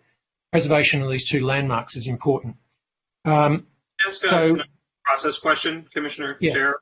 Okay. It strikes me that some of the things that you're describing are really clearly includable within the motion. If we had much more time, we might even be sending Ridline up to council. But there are a number of items where we are making recommendations to staff to explore further clarifications. And I'm wondering whether you would consider, and I would defer to your judgment on which goes where, putting the really clear items into the main motion on the DA, and then holding some of the other pieces that still don't have clarity of language for a follow-up motion of direction to staff or recommendations to council, so that it's quite clear what we're saying is part of the nominal red line, even if we're not redlining from the dais, and what are the suggestions as we as a body would believe that the council ought to consider as it moves forward on the DA. Well, Sean, they're all recommendations. Right, but some of them are, directly go to the design of the project, the operations of the project. Others of them go to the renegotiation of different types of payments or calculations. I'm posing the question just for the sake of simplification, because there may be a number of areas where we have quite a lot of agreement and we ought to focus on those, and then there might be areas where different folks have different views and we want them to be expressed to council, but I don't want to hang up the main motion on places where we are potentially divided. Commissioner Reese has a comment. I would just suggest, I don't disagree with what you're saying, Sean, but I would say until we've got into the discussion, we won't know where we have absolute agreement on things and where we don't have total agreement. So let's get into the discussion and then we can parse out what's 100%. Okay. So, Commissioners, this parcel is 4 acres with 2 major landmarks, and it's a $500 million project. My recommendation is that in charge of the overall project be the ARB's responsibility, with the Landmarks Commission providing certificates of appropriateness for the 2 landmarks that are on the site. And that is a slight flip around, but the issue is what we have on the ARB are a series of architects who are used to such big projects. Landmarks have very specific, detailed understanding of the relationship of landmark properties to other properties. So I would put that to you. I don't think it alters what we're trying to do, which is to preserve the primacy of the landmarks, but I think it makes it clear that ARB and its architect-based, project-driven outcomes are really central to this project. So I'd be happy to hear what people have to think about that. Have you finished your motion? Yeah, what's the motion that's on the table? Suggesting That ARB have the overall design responsibility, with landmarks providing certificates of appropriateness on the landmarks. Was that a subset of your motion? Yeah, so You the haven't number... moved A yet. What? You haven't Yes, moved A yet. I thought haven't you were moved making a motion on the DA, and then there were going to be like subsets of. I thought I'd already done that. It had been seconded, but, you know, okay, I'll do that again. he's bringing up the first discussion point for us. I got you. I'm Oh, sorry. You don't have a, Someone- you have, I mean, You I'll want- second. One if at no a one else time. is second. One at a time. Commissioner Pastor? I'm happy to second if no one else has already seconded, because I didn't hear a second. And I was not clear that your motion was done. Oh, okay. But Let me rerun it again. I recommend the City Council approve Development Agreement 11DEV003. I okay, need I a second. second. That's Yeah. you. I second Our that. first discussion point is landmarks because it's central to how the whole thing proceeds. Gotcha. Okay, thank you. Now I'm going to sit back and listen to the landmarks people. So are we got a point of order here. Are we going through step by step, issue by issue? Yes. Yep. Okay, all right. Sorry, I'm a little slow tonight. So, Chair Lambert, just let me put it to you. Big issues group like landmark and circulation, get them off the table, move on to the next thing. If that's Okay, that sounds good. So Commissioner first, Pastor? I have many things to say of my own, but this particular thing, I have a question for Commissioner McKinnon, which is, are you suggesting that the review be split between the 2 commissions? Because currently the way it's laid out is there's a float up to ARB, and then the Landmarks Commission reviews the whole thing with the advice of the ARB.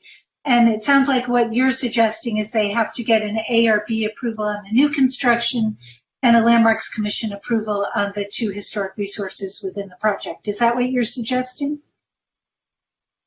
Yes, with one further final thing, that ARB have control of the whole project. And so how the integration works between the landmark and the landmark elements in the new construction would be their final say. We can't have 2 bodies running it, is essentially my thought. But can You don't have the ARB making decisions about landmarks, because that never goes well. No, I'm not suggesting that. I'm suggesting landmarks make that decision. We know from I experience. apologize. Can we get some clarification from staff about what the process is right now? What it would be if we didn't change it? Because I'm sorry, I apologize. I'm not totally clear with that. So right now, the entire parcel is a landmark parcel, Right. you know, because there's landmarks on it. So per, you know, just regular rules, any alterations to improvements on the landmark parcel are subject only to the Landmarks Commission's review. And there's no ARB review right now. There's not, no. No, there's a float up. There's a float up, right? There's a float up ARB. You're talking about right. You're talking about as part of the development agreement process. There is a float up. Although in this case it went to landmark. Well, at the time that the project started, because it was 9 years ago, the landmark parcel hadn't been created yet, so there was an ARB float up at that time, but it happened sort of mid-process. So at this time, though, the rule would be that the Landmarks Commission reviews. Within the DA, however, there's a consultative process that the ARB, that's what's recommended to the DA right now, is that the ARB is consulted on the project. The Landmarks Commission issues the permit so that we don't have multiple permits being issued for one project. Well, Landmarks has authority over the whole parcel, and they're responsible for issuing a certificate of appropriateness for the entire project. That's correct. So the question is whether the Landmarks Commission has the wherewithal, and I agree with Richard on this, to really evaluate the design of a new construction project of this magnitude. I think that's really kind of scary, actually. And it's really not what they do. So there's got to be some meaningful ARB involvement in this. That said, the ultimate authority rests with the Landmarks. Well, it's an iterative process, right? Because the Landmarks Commission is the one who determines whether or not the new construction impacts or is appropriate with the historic construction. Yes. Whereas the ARB, right, does just the design review. And I'm wondering, just spitballing a little bit, like, could they have a joint hearing? And we tried that on 7. Yeah, there was a project that happened. Oh, really? Is that a terrible idea? Okay. Oh, it was bad. Right. That's why, I mean, I think one way, because, I mean, the way it's laid out the way it is now is an effort to streamline it. So in theory, the ARB review is not official, but it occurs, and they can make all of the corrections and recommendations that they would normally make, and those would then be advanced to the Landmarks Commission along with an ARB representative to explain them or share them or, you know, present perhaps adaptations to them depending on what the Landmarks Commission wants to do with the historic resources. So the question is really, is that enough, and will the Landmarks Commission remember or be on it enough to really mine that resource and do what the ARB says and carry that forward in some way when they grant their certificate of appropriateness? I think that would be, that's really the question, what we're questioning here. It's not that the ARB is not viewing it and is not involved. It's how can we give that more weight? You're right. Any ideas? Richard, you have an idea? Well, my idea was to put ARB in charge and let the landmarks do significant, incredibly detailed work on the landmark element of it, and let ARB focus on the new construction parts of it, because you've got a highly equipped group of people on ARB, and on very small projects, they'll spend a whole night working on the design and the design review. We're saying in a $500 million project over 4 acres, 130-foot high buildings, they won't control it. It'll be this landmarks group whose expertise is not in this building area. I can't see that working properly, respectfully. And look, it would be crazy of me to suggest the ARB can opt into the landmarks aspect. They don't have the expertise in that to decide what Commissioner Fresco has identified about paint and finishes and touches and Secretary of the Interior standards and connecting buildings and so on. That is what the landmarks is really set up to spend a lot of time on. And they could do that first, is what you're saying, potentially. Yes. And City Attorney, do we, or does the code give us the authority to do this? Yes. So you have the ability to go outside of our local rules for design review through the development agreement process. So that's kind of the framework that you're operating under. But I will let the planning manager maybe weigh in on some of the logistics and the administrative side of what you all are discussing. Right. So I think, we obviously have experienced the idea of a joint meeting or a blended review body for one project. It's been extremely challenging, both, logistically and just trying to meld, two, quite frankly, very different points of view on, how you approach preservation and, relationships from you to the historic improvement.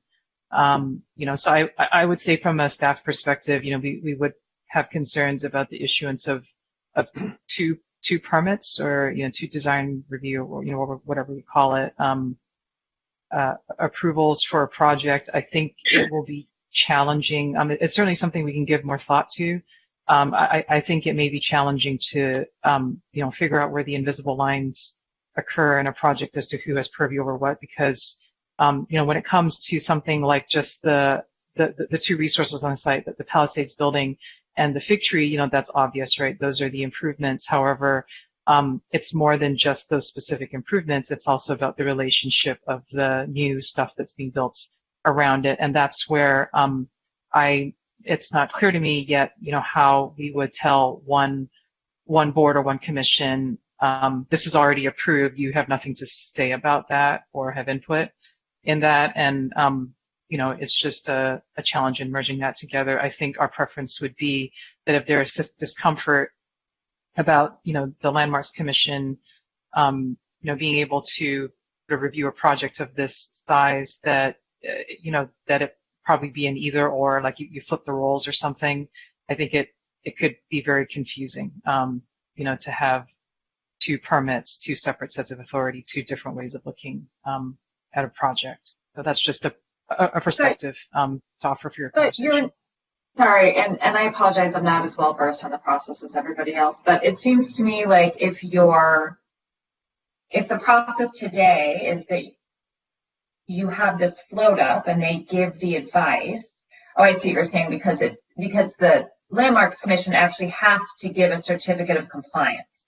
Yes. Whereas in the ARB, it's just a float up. Yeah, so the way the DA is structured right now is the ARB takes a consultative role to Landmark, like basically to offer that sort of, design review expertise, if you will. Yeah. Of the project in context. Commissioner Bernardi. Yeah, I would like to actually go back to the original structure, and that's the idea, when a building is landmarked, there's two steps to that. The building or the object, whatever it is, the tree, gets landmarked, and occasionally and more often also the site gets landmarked. And that's a way of making sure that the context of whatever is landmarked is kept whole. In this particular case, we have a designation both for the two objects, the tree and the Palisades building, and the site was also designated. Well, I would like to argue for staying the course. In other words, the ARB can provide input and do their float ups, can do whatever they want. But in this particular case, the Landmarks Commission should govern because they have the most fragile and delicate horse in this race. So I would consider staying the course and going back to where we were before. If we don't do that, what we're really saying is the designation of the parcel no longer is valid. That can be taken away. I would not like that to happen. I'd like to keep the landmarking of an object and the designation of the parcel together. If that happens, sometimes it doesn't happen. Sometimes just the object gets landmarked. But in this case, both have happened, and we should respect that. I think that just one thing. I think that the issue here is whether, and you're right, Mario, that's always the way we've operated with landmark parcels, et cetera. But in this case, we have a $500 million new construction, big building that the Landmarks Commission has never faced before. And they really, I don't believe, have the wherewithal to do a design review on the buildings. So the ARB has got to have a meaningful role in this. What is Don? I'm not excluding. I'm just saying the Landmarks Commission should govern at the end. If there's a debate, either one or the other, the Landmarks Commission should be in charge. I'm not saying they are the ARB. I hope the ARB weighs in. Right. Okay. I mean, that's sort of my question, which is, I think both, and if we're trying to solve for we're trying to avoid, for example, a rerun of other experiences, right? Is there a way to provide both the city and the applicant certainty, which would be ensuring that the Landmark Commission goes last, and have ARB go first with its float up, and then somehow constrain? Could we put some guardrails around the Landmarks Commission so that its comments on the new construction are limited to the relationship between the new construction and the landmarks building, and there is some guard, so the ARB has some confidence that it's able to handle the new construction piece, and then it goes to Landmarks, and Landmarks says, right, here's our certification on the Landmarks side, and here are some thoughts on the new construction, but we're not going to reopen the whole new construction box. Nina? Yeah, I was thinking that maybe it's the ARB float up we're calling it a float up because they don't make the final decision, but that it's more robust and formalized in that there's a specific detailed report that comes out of it that goes to the Landmarks Commission, and that they kind of rely on and would only amend if there was a context issue that related to how the design was impacting the landmark. And there you go. They would be more assured, they would, that professional expertise, I'm thinking about the expertise even in landscaping with the ARB that would be so important. And that way their thoughts and ideas wouldn't get lost, and they wouldn't just be small suggestions, but they would really be memorialized in writing to the commission. That's a very, very good idea. So, okay. Richard, does that work for you? Not entirely, but it seems to be what people are aiming at. So, Commissioner Fresco, as I heard you, you said you want the ARB to be the primary design review body and to issue a report, and that Landmarks will have final sign-off on the two landmarks, the certificate of appropriateness for them, and the overall site. Is that correct? The Landmarks Commission would sign off on the report. The report would not be an approval or a not approval. They would just get the one approval as it is now, but there would be a more robust review transferred to the Landmarks Commission that they could rely on. And because there are things, about context, it's not just the isolated building. Landmarks don't exist in isolation. That's why we have landmark parcels. And this landmark is physically being connected by hyphens to the new construction and two sides, and they're very close to each other. And, so there's things about materials and textures and rhythms that the Landmarks Commission may have something to say about the buildings beyond what the ARB says, and that should rule, and that's why they should get that information, and if it doesn't impact the landmark, they'll just adopt it. But if it does impact the landmark, they should have the flexibility to make adjustments. Is that better?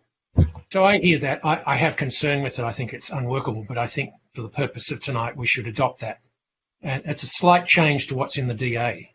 It's a slight change. So I think if Roxanne's there, Roxanne, could you keep a running score of the things that we are proposing and changing as we go forward? Yes, I sure can. Okay. great. So that's the first thing. Do you want to take a vote, Richard? We can, although I see no opposition at this stage. Okay, so everybody's okay. Yeah. The second thing is Commissioner Fresco raised at various times issues of the roof and the windows and returning it to an original state. And I don't know where you got to with the developer in terms of the roof, but I would like to propose that we hear from you in a second. And then I've also got a thought. The landmarks. Anyway, let's hear from you first. She's relentless. So I am too, but I defer to her on this. I'm very organized. You taught me well in those early days, so I should be able to run through this pretty quickly. Just looking in the community benefit section of the DA, at our last, at the first half of this hearing, staff recommended a few changes that removed references to the original preliminary plan, which in spirit I agree with, but I did not agree with their concept that we take away all references to how things are being treated. So I have been in touch with the applicant, and I am, pretty sure that the way I'm going to characterize this now is all acceptable to them and isn't going to kill the project. And it is also meets my requirements. So as staff recommended, if you want to follow along on page 27 of the DA agreement, there's a reference to rehabilitation, and that's where it says what the period of significance is. And I would remove that. And then there are 5 treatments within that impact this building, the exterior of it, that I would like to specify within this DA. And the first one is the brick exterior, that they will do a treatment to it. We won't say what it is. Maybe they seal it, maybe they paint it, maybe they wallpaper it, I don't know. But what I want to say in particular about it is that whatever they end up doing, if there are tests involved to check things, that the Landmarks Commission has, and that it happens before the certificate of appropriateness. So the Landmarks Commission can know not only if it's viable to reverse something, but also if it's feasible. If you can take the paint off, but you have to use cotton balls and tiny sable brushes and an army of Getty preservationists, that's not really reversible. So I just want to make sure that those tests, whatever happens with the brick, is brought to the Landmarks Commission. So that's the first one. The second one has to do with the terracotta. The applicant proposed in the DA, as it's mentioned now, that they were going to strip the paint from the terracotta and restore it and repoint it and repair and maybe even replace pieces in kind where necessary. And I would like to leave that in because I think that's fantastic.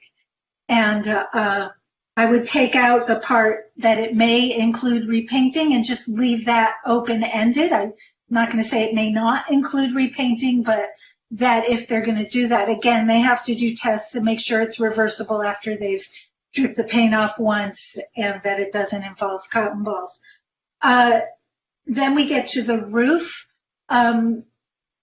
I would like the DA to say that since the Palisades building had a clay tile roof since the time of its construction until about 2000, that when replacement or significant repair of the roof of the Palisades building is proposed, that it be restored to its original materials and appearance as evidenced by historic photographs, and then it gets goes to the Landmarks Commission for approval. So that means that basically they don't have to replace the tile roof right away, but when they touch the roof, it becomes tile. The next thing is the windows. Yeah? Mr. Pastor? Can I ask a question about the roof? So does the roof material, does the period of significance, does the roof material differ with the different period of significance? No, that's exactly why I put the sentence in that it was the same, untouched from its construction until the year 2000. Okay, thank you. So it spans all significance. And the same with the windows. I believe it had its original windows until 1987. And what are you proposing for the windows? So for the windows, the applicant said that they would be interested in replacing the windows now, with the first certificate of appropriateness, and that there might be, that they'll do the best they can. It would be what we would call a rehabilitation and not a restoration, and that they will look as much as possible like the new window, and maybe the materials, maybe they wouldn't use wood, but it would look like wood, and they would do what they needed to do to ensure that environmental requirements of the project are met. So that would be basically the Landmarks Commission is going to be adjudicating all of this, right? Right. Okay. But I wanted it in the DA to just say that basically the compromises that might have to be made to the appearance of the window would be dictated by the need to meet environmental standards. Right. So that's where, yeah. Do you have another question about that? I would like to move that little shopping basket of things right now and take a straw poll. Wait, I'm not. Number 5. It's not finished. You should know her well enough by now, Mario. Okay. So then in the preliminary preservation plan, the applicant proposed a potential restoration of a roof sign. And in that plan, they wanted to use a non-original font, which idea was nixed in the EIR, and there's a requirement or a mitigation that it has to be a reproduction. So I would like to, the historic roof sign, it's associated with one period and not another, and so whether or not it exists and is appropriate or where it would be or any of that would be up to the Landmarks Commission.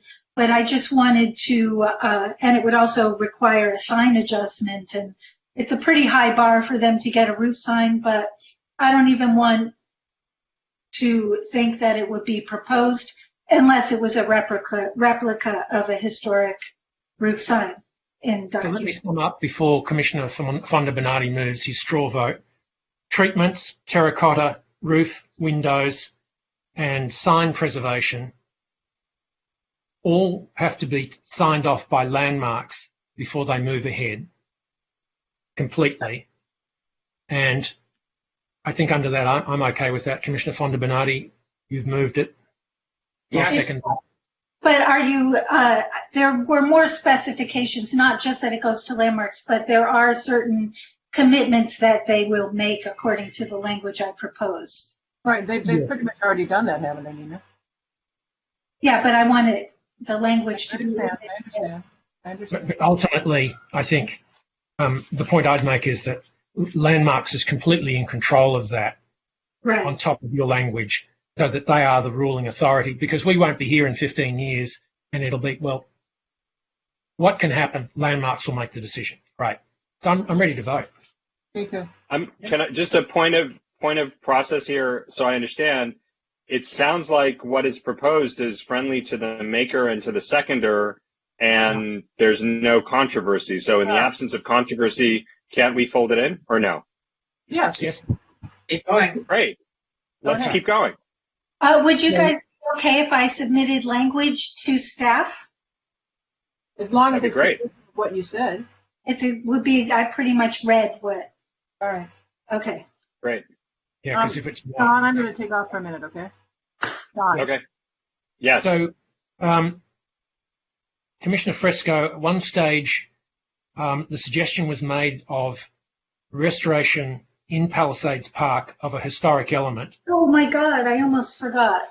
I don't know whether you've got agreement from the developer for that, but if you didn't, I'm prepared to move the cost of that. Yes, I did get agreement with the developer. He had said, much to my great sadness, that a $50,000 contribution to restoration of character-defining features in Palisades Park would have to come from some other bucket. But today I was told that it wouldn't destroy the project for $50,000. They would be happy to support that.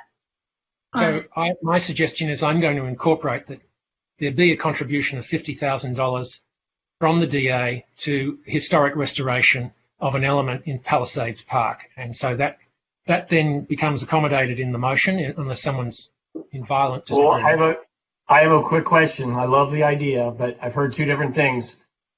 I heard historic elements from Nina, and I heard element from Richard. Are we talking about more than one item?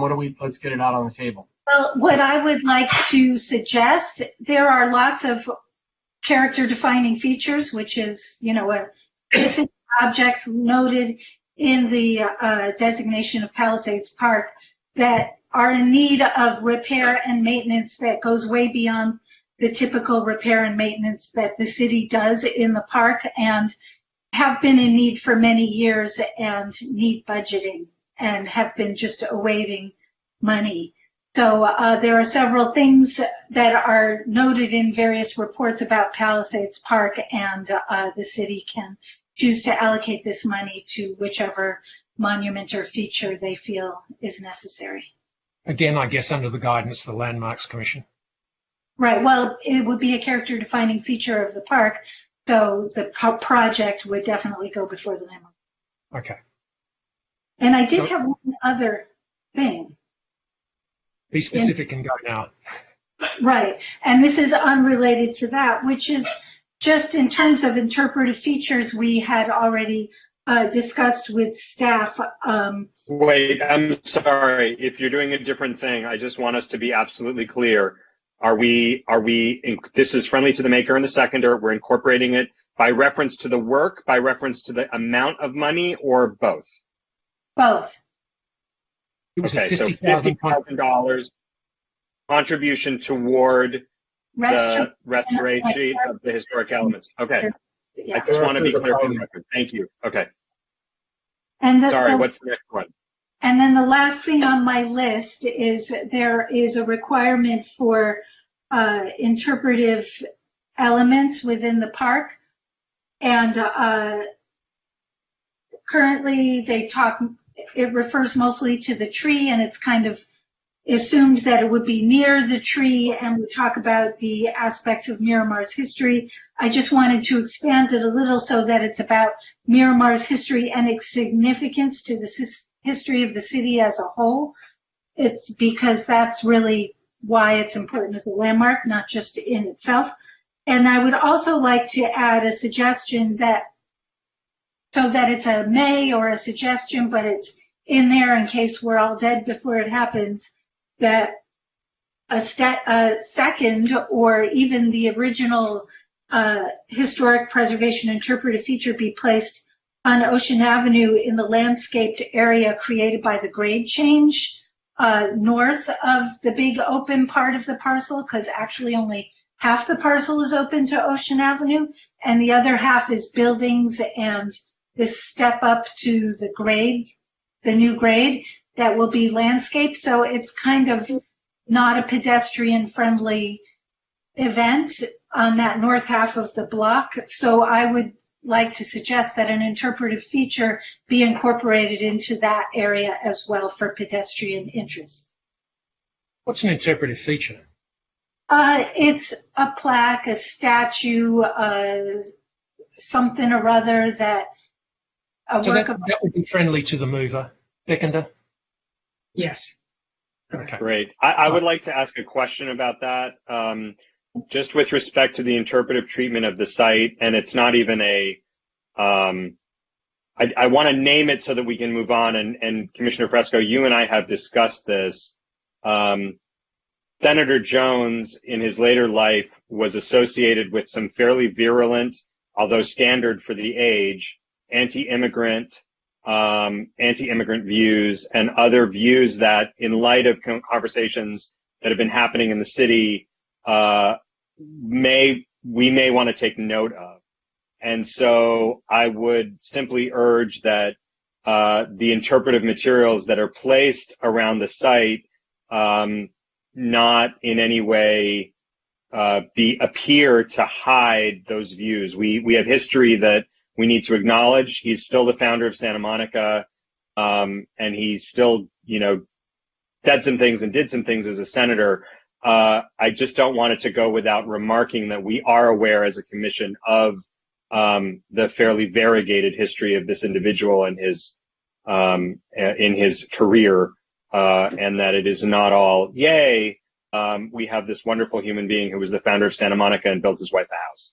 So I think it needs to be named. For historical accuracy, because you brought that up, you've put a huge red underline under it, and relative to the people of his age, yes, he was very moderate.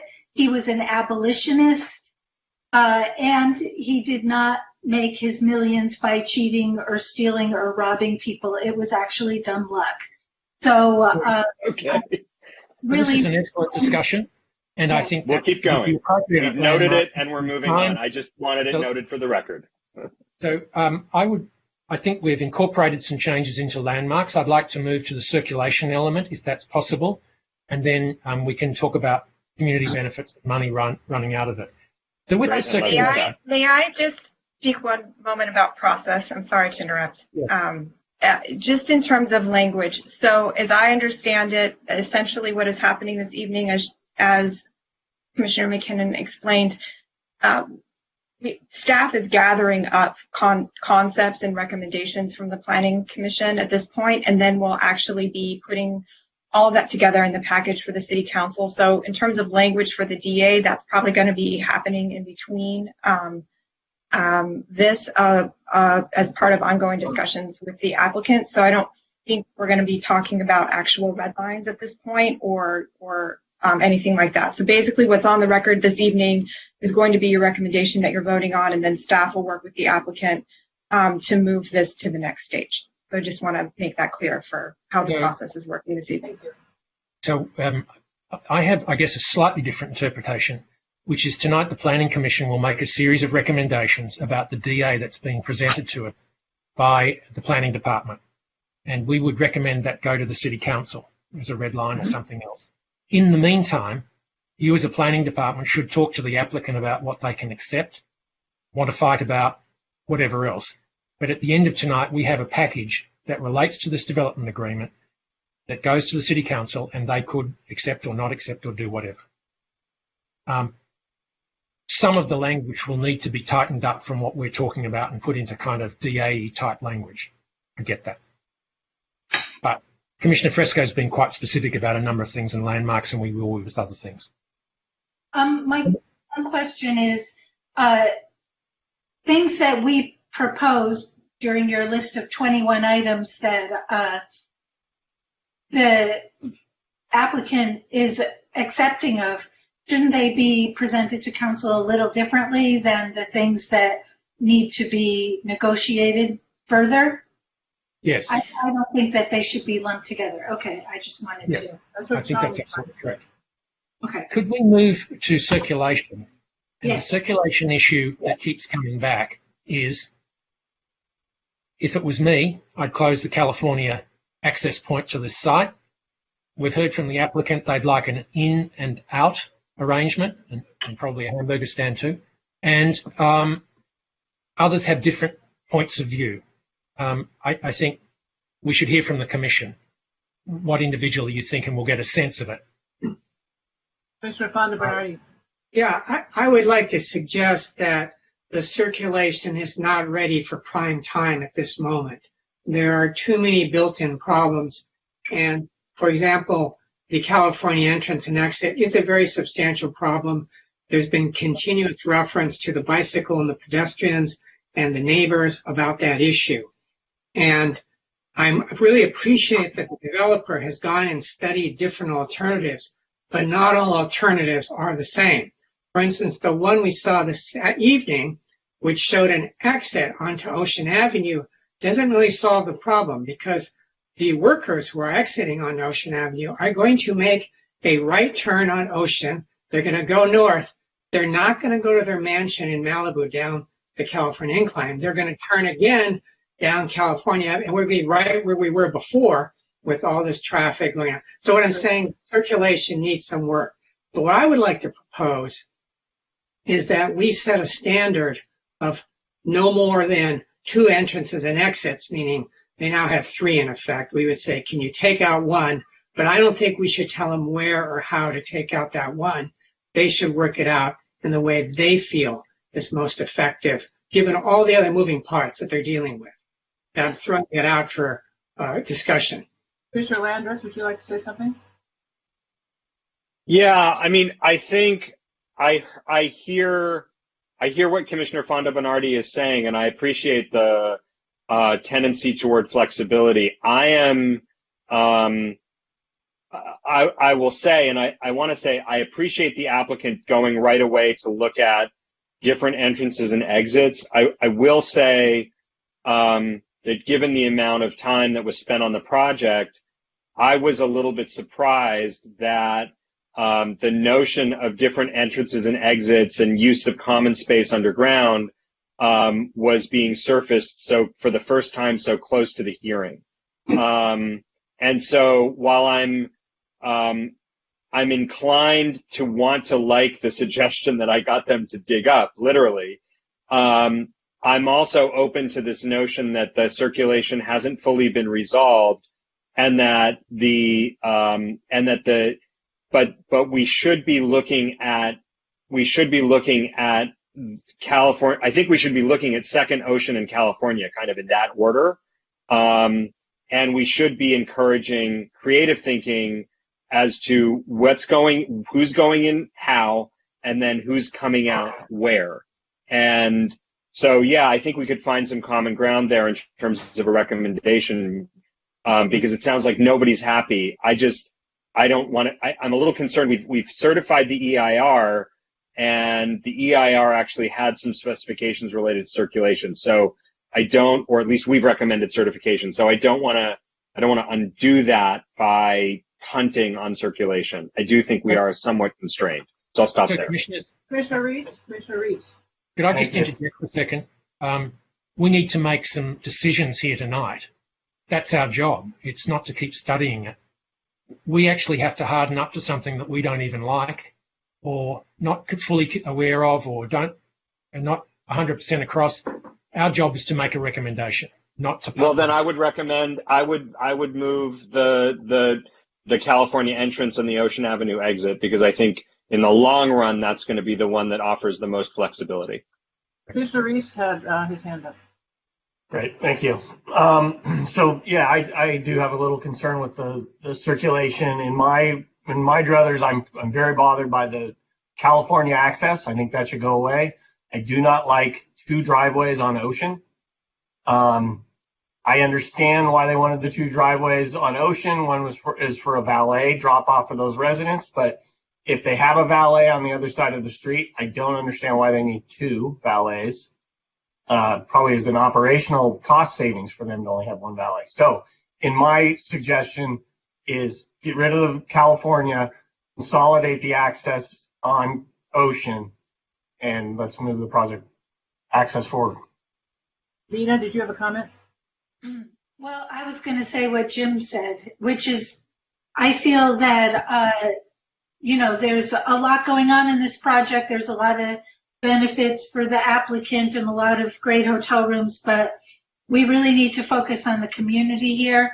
And the applicant did a great job pulling cars off, breaking our TDM rules by not charging the employees for parking. And I think we really need to go that final step and take that entrance off of California Avenue and try to direct the traffic away from that neighborhood in every way we can. Yeah, I'm going to weigh in. I don't agree. I agree with Sean, actually, that it's an access point but not an egress point. But I also agree with Mario in that employees coming out of Ocean are going to turn right on California. So you're really kind of right back where you started from. So there's really no benefit from that, in my opinion. But I really think that, I mean, the bottom line is people are not going to be happy no matter what they do. I mean, it's kind of a lose-lose in a lot of ways, and so I think we have to accept that. And I think probably the best option is to reduce the amount of egress and access, and not totally eliminate the egress on California and put it off Ocean. Mr. Casper? But Chair Lambert, yes. I'm sorry to interrupt you, Lisa. I don't understand that because you and Commissioner Fonda Bernardi are both of the opinion that if people leave on Ocean, they will turn right on California. Yep. So how does? Right. You're absolutely right. Can I address that? No, I don't agree. I don't totally agree with that. I mean, where do you think people go? Well, I was trying to spit that out a little bit. I think you have the option of making a right out of the site and going down the incline and getting onto PCH. And if it's not a weekend, it's not a Friday night, that's a faster way to the freeway than cutting up to Lincoln. Right. So I think that is an option there. You're right. And I think there are policy objectives too here. One is we say limit curb cuts. So that's why I'm against the 2 curb cuts on Ocean. Plus, we just heard from staff saying, well, they're looking at doing enhanced bikeways down Ocean. So do we want to add 2 curb cuts at a place where we have a potential bike lane? I mean, we already have bike lanes there. Put an enhanced bike lane. Sorry. Commissioner Pastor. I'm okay. I tend to not want to take away the access point on California. I like the in California, out Ocean. I do like Jim's idea of getting rid of the 2 curb cuts. I do understand from the applicant's perspective that it's part of like the luxury condo experience. And so that's probably, one of the big reasons to have it. But that probably shouldn't supersede the pedestrian experience. I'm sort of a little bit in the middle though with, I really would like to look at this idea of like right turn on California or some kind of traffic calming that doesn't allow people to speed up to Lincoln. Speed up from where? On California, right? So they have to then take a right onto 2nd Street instead of going straight on Lincoln. Straight on California, excuse me. Yeah.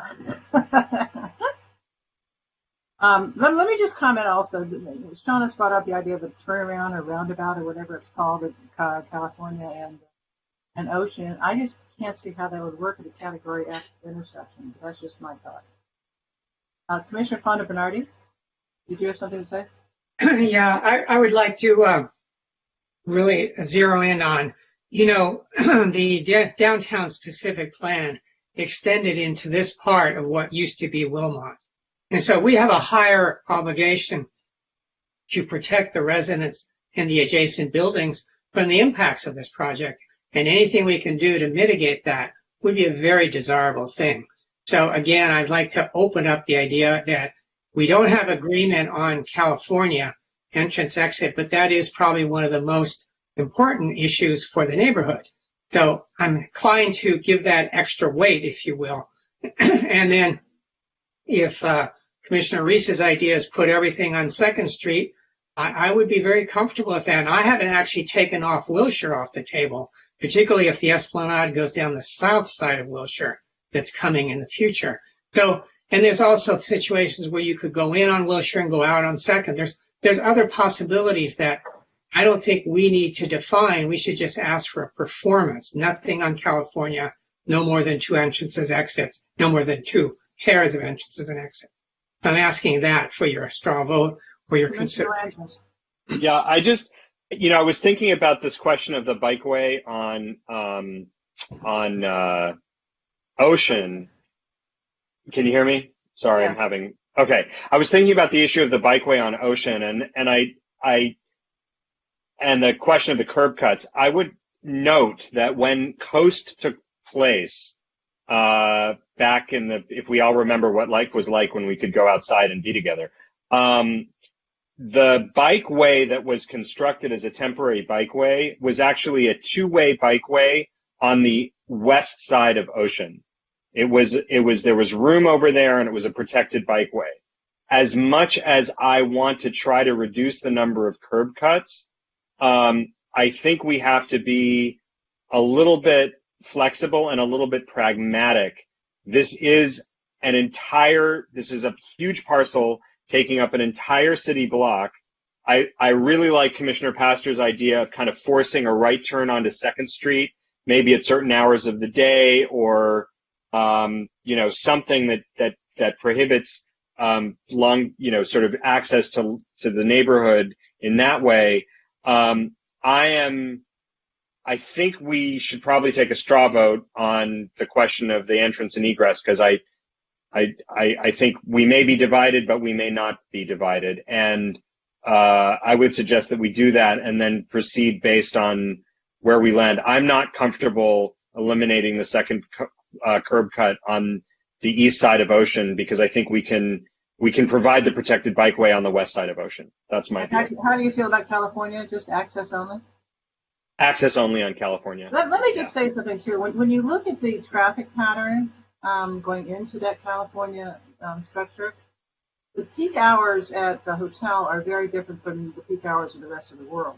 I mean, the people actually entering that California entrance, their peak hours is 6 to 7 in the morning is when they actually go in to start their first shift. And then there's another shift in the mid-afternoon. So it's not really rush hour per se when the California entrance and exit are being used. And there's a median strip, so they can't turn left anyway. Mario, did you want I need to ask a follow-up question for Sean, if you don't mind, Sean. Yeah, sure. So how do you defend or justify the two curb cuts so close together on Ocean? I understand it's a huge site. And we're we're limiting the curb cuts there, but they're so close together. It just seems like that's a conflict for pedestrians and bikers who ride along there. Yeah, I think I can't necessarily defend how close they are together, but I'm also familiar with I guess let's ask another question, which is, I suppose I've made an assumption, but I shouldn't. If you look at the layout of the site, yes, there is a valet drop-off for on 2nd Street. If we have the double curb cut, there's already on the current site, right? That's actually a drop-off area, and you see quite a lot of Uber and of rideshare activity there. So I think the public is already. I mean, there'll be a period of years when the site is down, but I think there's an expectation on the part of the public. This is a place where people are dropping off and picking up on Ocean as a matter of course, and they will continue to do that. I'd rather that happen safely and in a clearly demarcated way, but I'm open to alternatives. In terms of losing California, I think I would rather have the employee exit on Ocean. We studied a variant where the employee exit was on 2nd, and it didn't really work because it conflicted with the valet. It was a lot of traffic converging on one valet area that felt really not good. But that's where I'm landing. But if we could separate that a little bit and make it safer, I'm all for it. Why don't we put forth a proposal and take a straw vote? Who wants to do that? Well, I'll move the modification of the existing circulation plan to provide for the employee entrance on California and the employee exit on Ocean. And I support that. I support that. So I'm against that. It is possible we're not going to get a recommendation. No, let's try the vote right now. So, Jim, are you against that? I'm against that. I'm against it. Commissioner Fresco? She's against it. Commissioner Fonda. Okay, so that fails 3-4. Okay. Yeah. So I would like to try a variation of Commissioner Fonda Bernardi, which is we close the California entrance and exit, and we have no more than 2 entrances, which essentially means we have an Ocean Avenue entrance, and we have a second street entrance. So two curb cuts each. It's really 5 because you have the loading dock actually. Leave the loading dock out of it. I mean, that's a cost of doing business. It will always be there. Right. You know, So there'll be. We're talking about 4 curb cuts, 2 on Second and 2 on Ocean, and 2 on Ocean. Yeah. And where are employees entering? Ocean. Ocean. That's not decided at this moment. Is what Yeah, It could be Ocean, could be Second. I would like to, again, if we make it as a performance thing, you get 4 bites of the apple.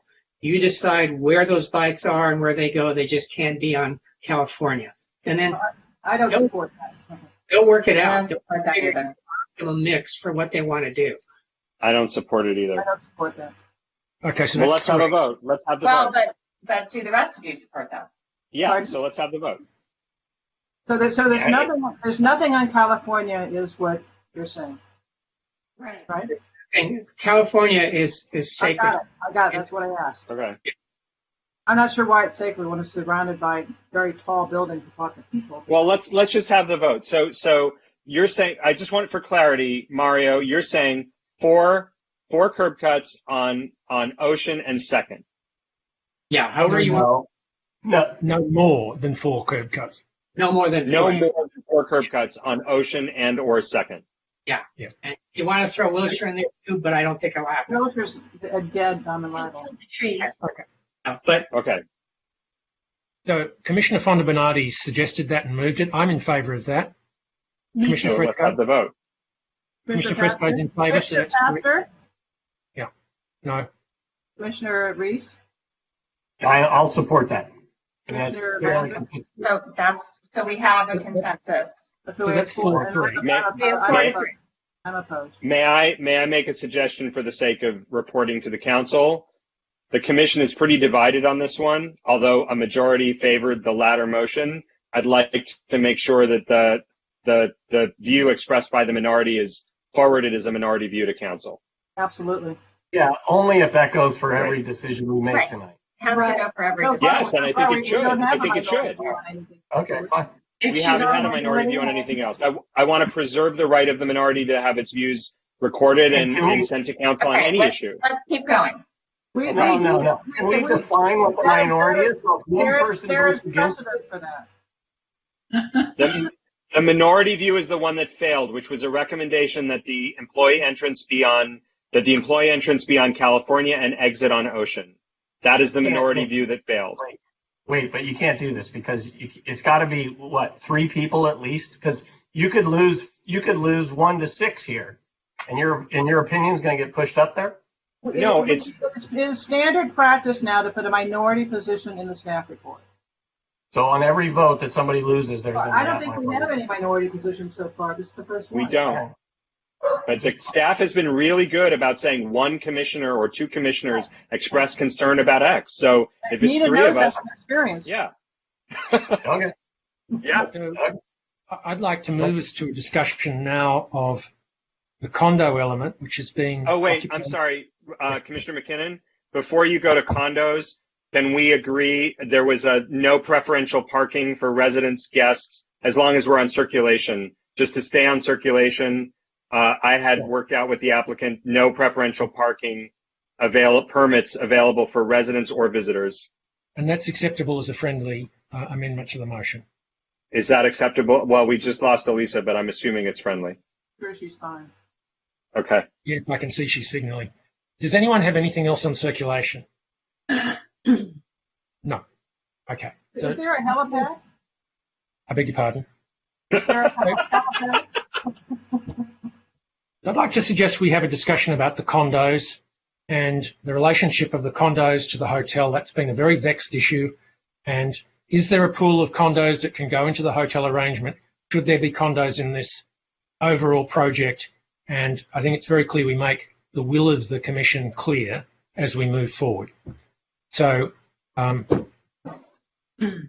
regrettably, I don't see any other way than having the condos in this project. I have examined their financials up and down multiple times. And Chair Lambert, I take a position that our advisors, the city advisors, in this case, Paul Sylvan and HREA, and our attorneys are the primary advisors. So when last week Mr. Sylvan said, take out 10 condos, this project's unviable on their numbers, that meant my desire to take out condos essentially failed on that. But the issue then is, should the condos and what number of the condos go into the hotel room pool? And the planning department suggested no more than 10. We've heard the applicant is okay with greater numbers. So I guess I'll put 20 out there as on any given night as a possibility. Would there be rotation among all the units, or just 20 designated? Yeah, I think there has to be limitation. So, Mr. Martin? David? Yeah, excuse me for jumping in, but I just wanted to clarify that staff, the planning department, did not recommend any number of the condos being used as rental unit, and that we had recommended 10. That's not correct. We have not recommended any, and we haven't supported that concept, to clarify. So you're not in favor of any at all, right? No, as I said last week, we see it as an equity issue. It's something that we don't allow in other condos in the city. We have a very strict home share ordinance, and this would be in violation of that. So just as a position from the staff perspective, we don't support the idea. Are there other condos in a hotel arrangement in Santa Monica? Not that I'm aware of, and you're right that it is a different situation, and that may be a reason for the commission to make a recommendation. But again, just for consistency and equity perspective, we don't allow this for any other condo owners, so we have a concern about allowing it for these condos. Okay, but it is a greenfield site. So I think the issue is, amongst the rest of the commission, do we support that as a policy objective, which is having condos as part of a hotel pool? Well, I think we can distinguish this project because it's actually part of a hotel. Like, there are hotel amenities downstairs. I mean, it's not a freestanding condo building, so it's different. So I can see allowing it. Commissioner Landers. So I see this as part of the long, I see the staff's point about the consistency with the home share ordinance and also with the new restrictions on medium-term rentals. And one of the things that we are being asked to do is to take a residential, remember these parcels, these condos will be vested as residential parcels. They will not be vested as commercial parcels. So we are being asked to do is to permit a commercial use on a residential parcel, right? Council has made some, initial forays into saying you may not do non-residential things on residential parcels by requiring rentals to be a year lease for, unfurnished. And so, to the extent that we would be making new ground, I think what we would be doing, I'm going to disagree slightly with David, is I think we would be establishing a structure through which the city would begin to say certain types of commercial lodging activities may take place on residential parcels. Whether or not we want to recommend that is a different question, but I think that's functionally the policy road that we would be going down. And given that we were all just, deluged with a range of public emails about ADUs and use of short, medium-term rentals, I think it's a question that is clearly on some people's minds. So here's where I'm going with it.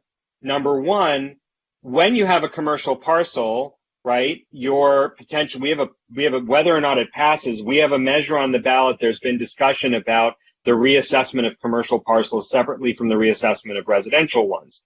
And that's one piece.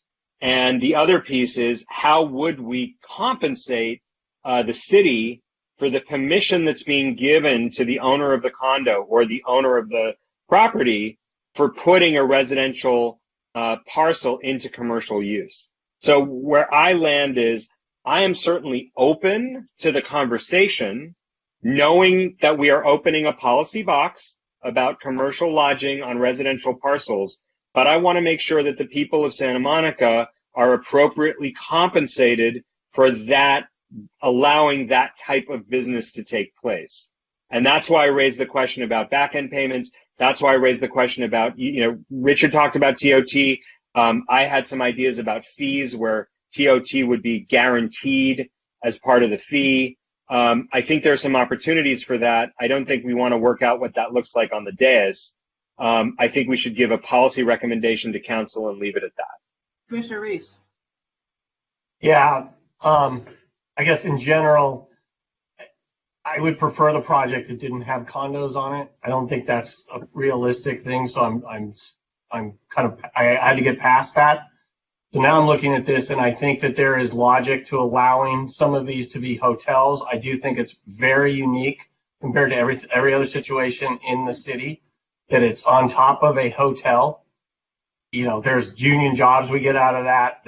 We end up with a tax increase when the unit sells, and then we get TOT tax when it gets rented. So it's a big positive. To Sean's point, I thought about the other fees. I think that if we allow this to happen, then this has to have an offset or an increase in the commercial affordable fee. And I think that's how we address kind of the fee issue that you had, Sean. So that's my opinion on this. I just don't know what the number is. Say that last one more time. There has to be an increase on the what? We have an affordable housing fee for commercial projects that we're already applying in this project. Right. So by making the units now hotel, we're enhancing the commercial use, and I think that fee can be adjusted to a degree. Well, that would be coming from the condo owner, though, not the developer. The developer is the one doing the DA right now. The developer is the one who's selling the condos. Yeah, but the condo owner is the one getting the income from the use of the property. Well, maybe. Don't you think? I mean, that's an interesting question, Leslie. But my assumption is they're going to put this pool into the hotel's management. The hotel is going to manage these units. The condo owner will get a portion of this, but it's going to be managed by the hotel. Well, our housekeeping services are already available. The union people who are going to be want. Yeah, I mean that's why it's going to be employees of the hotel who are going to operate. Exactly.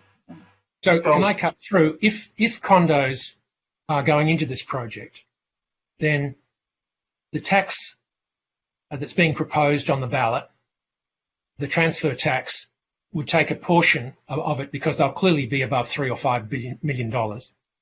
And then what we want to capture is TOT on a nightly revenue basis with union employees servicing the condos as part of the hotel.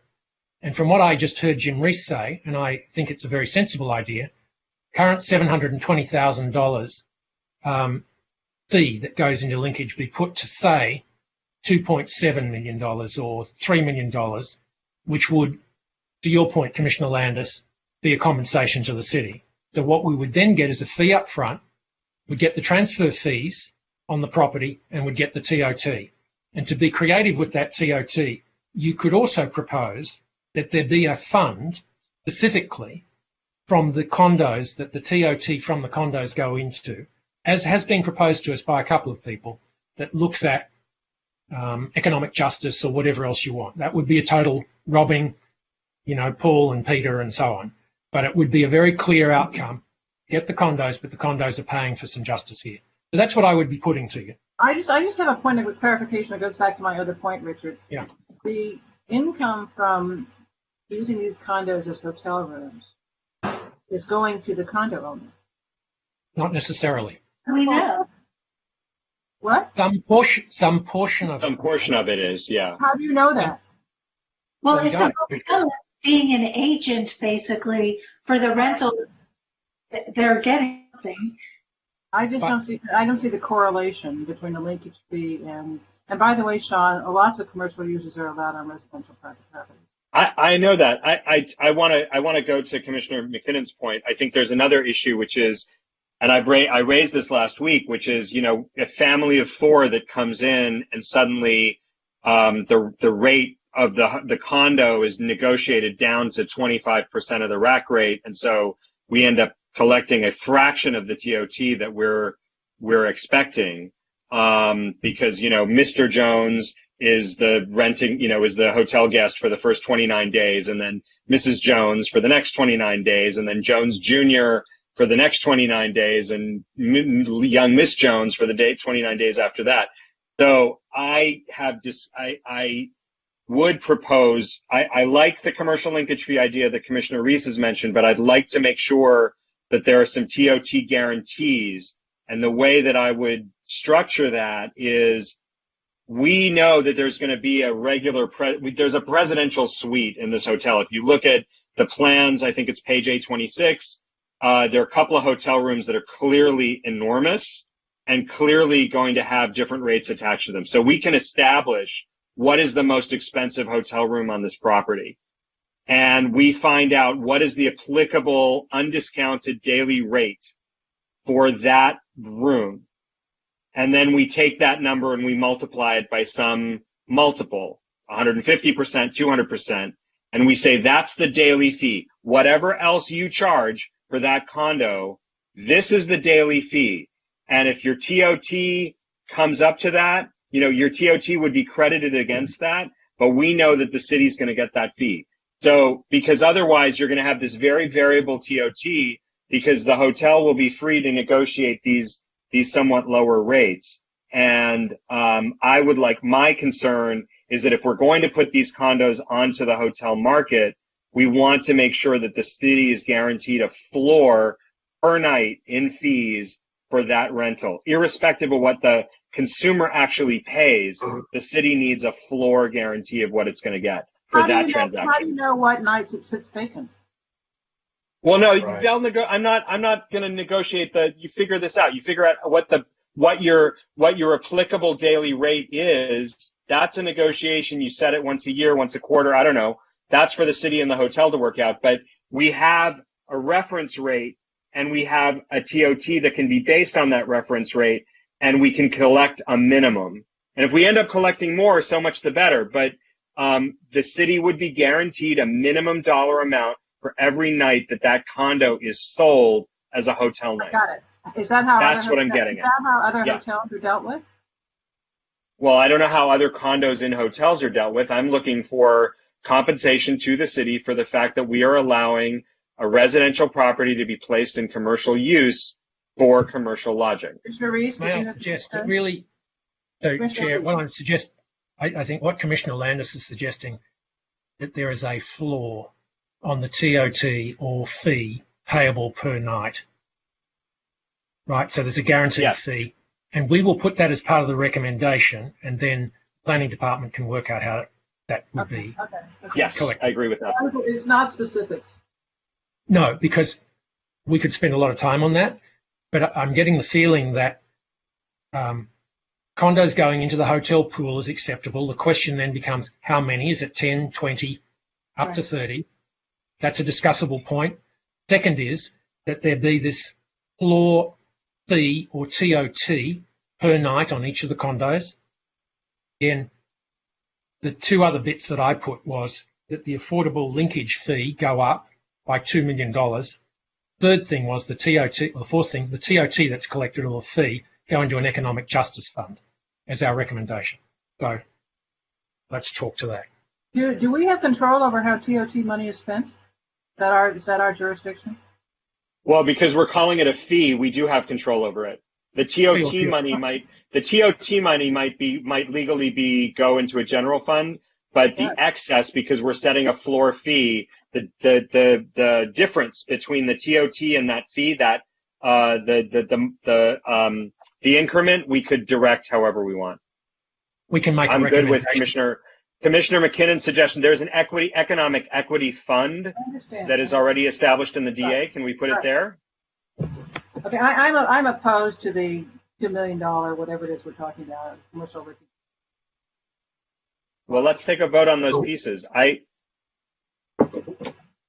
don't we do this first? Why don't we vote why don't we first vote on if we're interested, if there's a group consensus that we're interested in that the condos get put back into the hotel, Okay. and then try to define a number. Yeah, but So- I wouldn't vote for that absent a fee. So I'll only vote for that if it's understood that that's compensated for. Okay, so you can vote but I against would- it. Sean, I'm not suggesting that we don't have a fee. What I'm hearing is consensus. There should be a fee of the individuals who have spoken on this issue, which I think are 4 of us now. I think there's consensus. There should be a fee. How the fee is structured, I don't think we're going to come to a conclusion tonight. So what I'd like to get to a point is we recommend to the staff and to the council that a fee be created based on some of the concepts we brought up tonight. I'd support that if you could wrap it up into a single About motion. commercial linkage fee, Jim? Is that what we're talking about? That's a I'm second. talking, Or are That's we what on Richard's TOT? talking about. Wait a minute. Are we on TOT or are we on the linkage fee? Okay, Leslie, if Commissioner Reese, is your motion that the commission support putting the condos into hotel use for a fee to be determined? yes. Would that be your motion?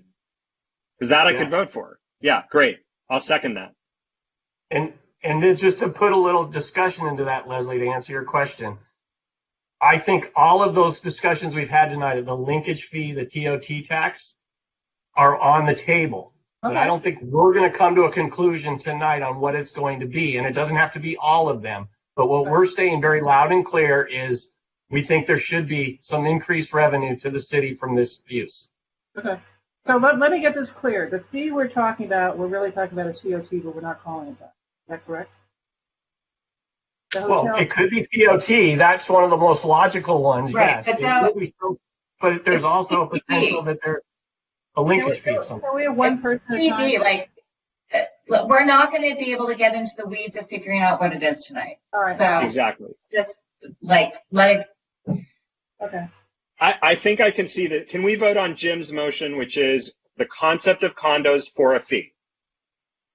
Yes. Yeah, I mean, that's very general. Is everybody, Yeah. is that friendly to the maker and the seconder? Great. Yes. So now the next question is, great. So now we're all agreed on that.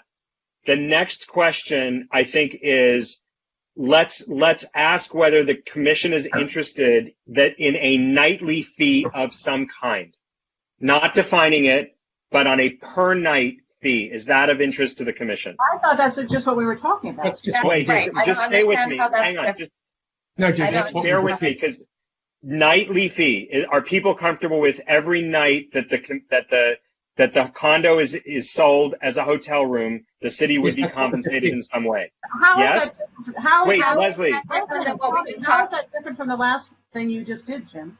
It's different because we're I asked specifying the type of fee. Let me say this. There is consensus. I believe there is consensus for a fee, for a nightly fee. There is disagreement about the commercial linkage fee. And so I want to get the commission on record in support of the nightly fee, Right. and then get the commission's temperature on the upfront fee. So how do people feel about the nightly fee? Yes? I support Nightly that. fee? Yes. Thumbs up? Yeah. Richard? I Yes? thought that's Okay. what we did, Commissioner Great. Sean, to be honest. So, And now we're on to the commercial linkage fee, and I'll hand it back to you for a vote on that. yeah. So, Chair Lambert, I'm proposing that this commercial linkage fee be moved up from $720,000 to $2.7 million. Yeah, I can see exploring that. I don't think we should put a figure on it. We don't know what's real, Richard. We don't know what, sorry? What is real? Okay.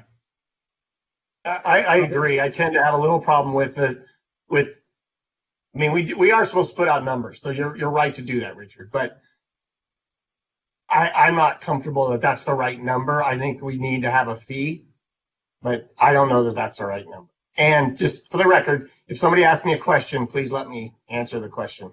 Okay. I agree with what Jim just said. I do too. And I agree with Jim's being able to answer questions. All right. So my understanding is that we are in favour of the commercial linkage fee being enhanced, and we're going to ask the planning department to look at that as part of this package. Okay, I'm opposed to that. So there's one opposition. So you're opposed to the whole thing? I'm not opposed to the nightly fee. I never have been, but I'm opposed. No, I don't mean that. I don't mean that. I'm opposed to the linkage fee. I think we don't know what we're doing, basically. So we have the linkage fee. It's $720,000. I know, but that's attached to the rest of the project, not the residential. You're saying the commercial linkage fee should be applied to the condos because, right? And exactly. I'm opposed to that. Right. That's okay. I second it. Let's take a vote. Great. Yes. 1, 2, 3, Elisa? 5, 2. So our recommendation. Yeah, I mean, I haven't voted no. I'm very torn. I mean, I'll you can vote. abstain. I'm going to abstain. I'm very torn about it. Okay. I don't know what we're doing, basically, but that's okay. Well, that's never stopped us in the past. Okay, and wait, hang on. There's one more piece to Commissioner McKinnon's request. He wanted the. I haven't spoken. I was just going to say he wanted the money. At a time, please, Commissioner Landris. Thank you. Richard said he wanted to recommend that any of this money collected under this activity be added to the Economic Equity Fund. I strongly support that, and I hope that whatever the money is, the increment above the TOT that would be payable should absolutely go into the Economic Equity Fund. That is not what he said. He said affordable housing and equity. Well, what are you saying, Richard? Where do you want the money? My actual words were an economic justice fund, but it could be. I thought you said affordable housing too. No, there's an economic. Right, there's an economic equity fund in the DA already. So why don't we just add to it? Not enough. I know that. Okay, I'm saying it to Richard. You could, or it could be affordable housing, because I see that as economic justice in a major way. I just feel that there's an opportunity here for us to take some money in the hands of people who need it most. Commissioner Fresco. And the advantage, the reason I support this so much is because there is a lot of community reservation, to put it mildly, about having condos on top of the hotel in the first place, because they don't really get us anything. They pay for the project, but they're not really a direct community benefit for us. And so this is a way to mine that, and I'm in favor of that. And as far as increase and getting as much TOT or structuring that so that we get the best assurance of a good benefit from it is a really great idea. In terms of fees, I think Mr. McKinnon's suggestion of more than tripling it or quadrupling it seems, I mean, I just don't understand where that comes from. I don't know if I think that the fee should be proportional to the amount of new commercial activity that this use would generate. And I have no idea how you calculate that, but I think it needs to be somewhat proportional. And then I love the sound of the Economic Justice Fund and putting all this money in there, or affordable housing or whatever. But I also have a reservation because we haven't talked about how many of these units would go into that and how much money this really is. I mean, if this turns out to be another $4 million a year in TOTs because it turns out to be hugely popular and successful, you know, maybe we want to spread that out a little. So I'm just concerned about earmarking it all for one thing when it's such an unknown amount. I totally agree with you. And here's the other thought. A major priority in addition to the kitchen in Pico is the acquisition of existing apartment buildings. And that, to me, is a major economic justice and housing security. So we might think about putting some of the money there. I mean, putting all this money into economic opportunity when the housing is going down the drain, it doesn't make a lot of sense to me. We don't know what it's best suited for until we know how much. You're absolutely right. So I do think the question of how many condos goes into the pool remains out there. I will take a first step of 20, up to 20 a night. And I'm not wedded to that, but I'm really taking the temperature here as we go. And by the way, if you think about it, representatives of the hotel, when they came to talk to us, suggested it was a $3,000 to $5,000 a night rental ballpark. So 10, that would be $30,000 a night. That could be quite a significant amount of cash that racks up fairly quickly. That's what we need to think through. And there will be peak times when maybe 15 condos a night at the higher end are being occupied. I have no idea. I don't know enough about the luxury hotel market. I don't know enough about luxury hotels, really. But let's start with 20. I'm happy for it to come down or to go up. Otherwise, 20 it'll be. I'm fine with 20. I mean, it's as long as it's an up to, and if the applicant, they choose to do it, I think that's fine.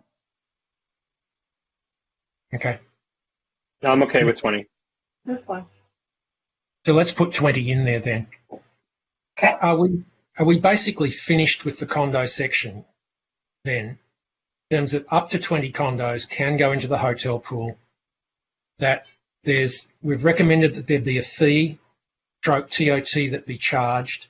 We want the planning department to look at the affordable linkage fee to be enhanced as a result of the impact that these condos create, and want them to look at where the fees go, including, I've called it an economic justice fee. It could be, what was the other one that you were saying, Commissioner Landis? It's in the draft DA as an economic equity fund. There's already a $500,000 payment there. Yeah. Or it could be affordable housing. I think Do we need to add? Do we need to add the no timeshares? What? Yes, we do. The no We timeshares. need to add the no timeshare. Oh, right. And that's been stipulated by the applicant. Good catch. And no ETs. What are No what? No what? Extraterrestrials. Okay. So I think we're finished with the condo section. You already eliminated the helipad, Leslie, so I have no idea how they'd arrive. But let me, just to close this out, let me give you the fact that there's a $720,000 affordable housing linkage fee, which would be required by the city for the entire commercial area of this project. Yeah. So to talk about a $2 or $2.5 million commercial linkage fee for a smaller part, the condos, is just something to think about. And that wasn't my intention. My intention was to take a fee from these guys and put it into a fund that tackles economic justice, whether it's affordable housing or on the ground in the Pico neighborhood or wherever else. Commissioners, could I make a suggestion we take a break for 5 minutes? Sure. And then come back to do community benefits? Commissioner Reese has something to say. But he's on mute. You're muted. You're muted. I hear you. Okay. Or you couldn't hear me though. Now, okay, my original thought, obviously, Leslie, nobody was really comfortable with the $2 million increase. That's why we didn't vote on it. And then my thinking originally is the linkage fee is based on square footage. Right, exactly. So that's where my head was going. Anyways, I just want to get those thoughts out. I'm all excited about a break, and I will see you all in 5 minutes. I'm all in. Wait. I'm all in favor of a break, but let's get the pool taken care of. Let's get Elisa's pool restriction taken care of, so we're off the property. I think the restriction on the pool is the number one thing we should focus on, but you're absolutely right. No nude swimming, right? Well, wait, easy on. Let's not go No too far. extraterrestrial swimming. Please. So, wait, it's going to be Cocoon. Okay, so yeah. It's very easy. I'm just suggesting guests of guests, and like people at the restaurant. There's no like gay parties. That's it. It's very easy. Wait, restriction to guests, restaurant. There's a spa there too. Sorry. Yeah. So a spa, and what was the other category you had? People at the restaurant. Guests of residents and guests of guests, but first that's degree. pretty broad, frankly. Yeah. Making this restriction? Wait. Why are we making this restriction? Because we don't want it to be like all of the places in Hollywood that have these like day passes where you have these big parties and DJs. We're just trying to it's a noise issue. But there are day passes like a spa for a day, right? Yeah, they sell through Resort Pass already, and I assume they'll do that again. That's different. That's okay. So back to let's take a break. Let's take a break. Okay. See you at 8:45. 8:45. Okay. Great. Okay.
Hello.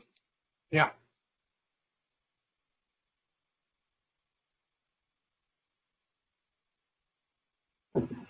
Okay, we're back.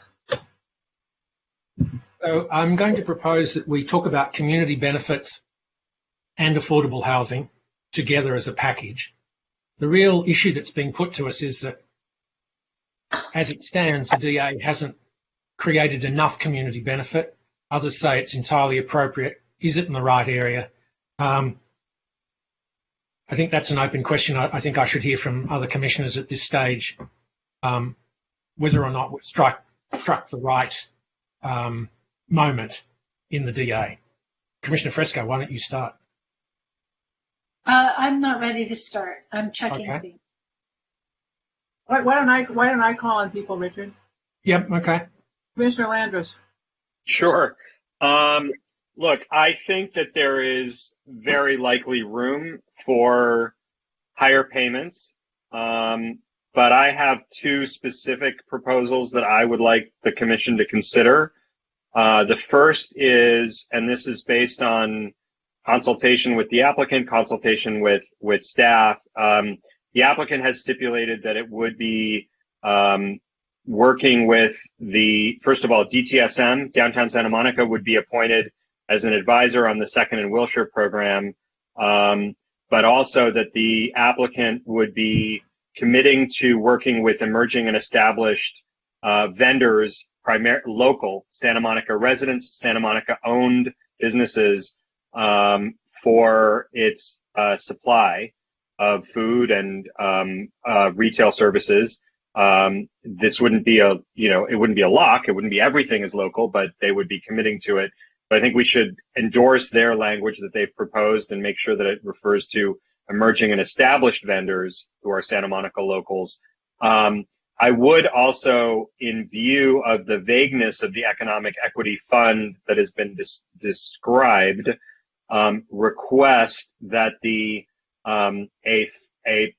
first and preferred but not exclusive use for that money include financing the construction of the community kitchen to be located at the Virginia Avenue Park Thelma Terry building, alongside programs that you heard from the applicant that would facilitate the entrepreneurs in that kitchen becoming vendors and suppliers to the hotel, to the parcel, and providing, and the hotel offering internships and employment to folks who come up through that training system. So I believe staff has some wording around that idea. So I believe that Roxanne has already got some way of framing that for council to address. And I don't have specific language, but that would be those two. That's the first request. And I can hold the second request until the second request. Who's next? Who's next? Well, do you want me to do the second? I'll do the second one if we're going around. The second one is that I'd like the TIF funds. I'd like us to recommend, given the impact to the neighborhood, that we recommend that the TIF funds secured through this project be spent primarily on the neighborhood. Okay. And addressing neighborhood circulation. Those are my two comments. Can I add something to your second one, and that is that some of those funds be used for a left turn lane from Second to Wilshire? Sure. That's already a mitigation measure. Is that a mitigation measure? Is it? Second Street southbound approach onto Wilshire eastbound. Southbound from Second Yes. to eastbound Wilshire, yes. And I'd have It's a to say, mitigation measure on the EIR. They're taking out some of the parking spaces, and they're going to create a pocket left turn lane onto Wilshire. Okay. Excellent. Okay. Yeah. Who's next? Who wants to go next? so are Can we I going ask a question? Can I ask a question? I apologize. Sean, can you tell me what the dollar amount was with your first proposal? So the Economic Equity Fund has a dollar amount in the draft DA. It's $500,000. I would not presume to say that that should be the top of that amount. I think that number could go up between now and final approval by council. What I will tell you is that the anticipated budget for the Virginia Avenue Park Community Kitchen is $600,000. I believe there may be some attempts at some additional fundraising, both for that number and for the operational subsidies. So there is a $500,000 hole right now, but I know that there are other potential uses and there could be other funds raised. So the idea would be to designate it as a first and preferred, but not exclusive use. Do you have another question, Commissioner Reese? Nope. Sorry. I have a comment on your first one, and as I told you earlier today, I'm just a little uncomfortable with sole sourcing, but that's just public sector background. Who's going to do the financial oversight of the kitchen? Of which? To make sure that this $500,000 is actually going productive and effective. Parks and Recreation. It's come up through the Pico Wellbeing Project. It's I know come where up. it's, I We know where it's rezoned. coming. I just want to know who's administering the money is my question. Community CSD. What the Community Services Department? The new CSD department. Yeah. So there is somebody in the city who's actually overseeing the expenditure of the funds. Carla Fantozzi who runs Virginia Avenue Park has been supervising an entire process. Okay, I'm just concerned that happens. So. Oh yeah, absolutely. Who's Can next? we just have that confirmed by Mr. Martin or Roxanne that there is in fact a receptor for the cash? Oh, Ms. Yo.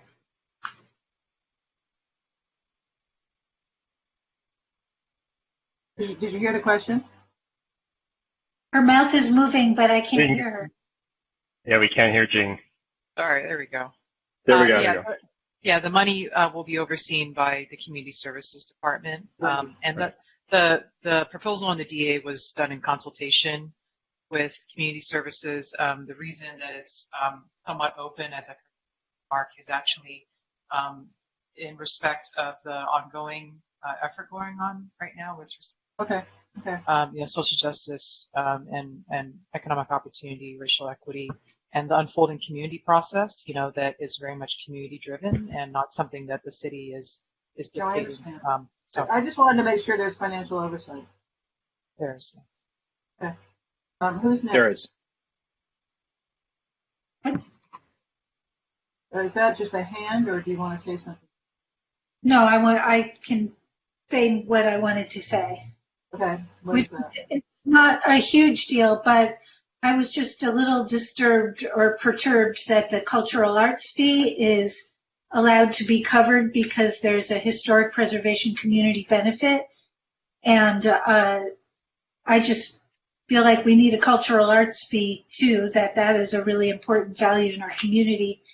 And, landmarks have to be treated a certain way by law because they're designated. And then we've pushed for a little more beyond that, but that doesn't mean that now they get out of other fees. So I don't think that is an appropriate allocation. What do you want us to do?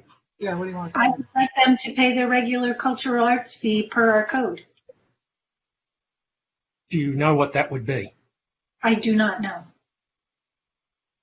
Maybe Jing would know a ballpark number. If you give me a minute, I can look that up. Bear in mind, they also have a work of art installation as well. Well, that Let me could look go that to up. Or, I mean, I just feel like these things are separate and distinct, and I want to make sure that we're getting all of our bases covered. Fine. Anybody else? Commissioner Fonda Bernardi, do you have something to say? Nope. Commissioner Reese.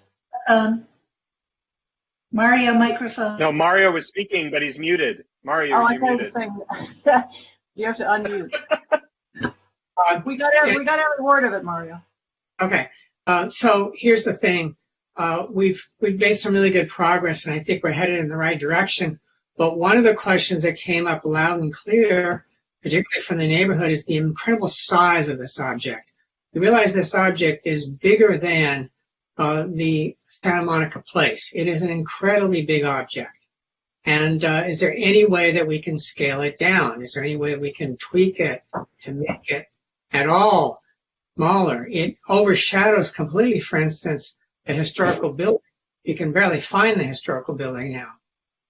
So I'd like some discussion at some point during this evening where we talk about the size as being a variable that we need to address.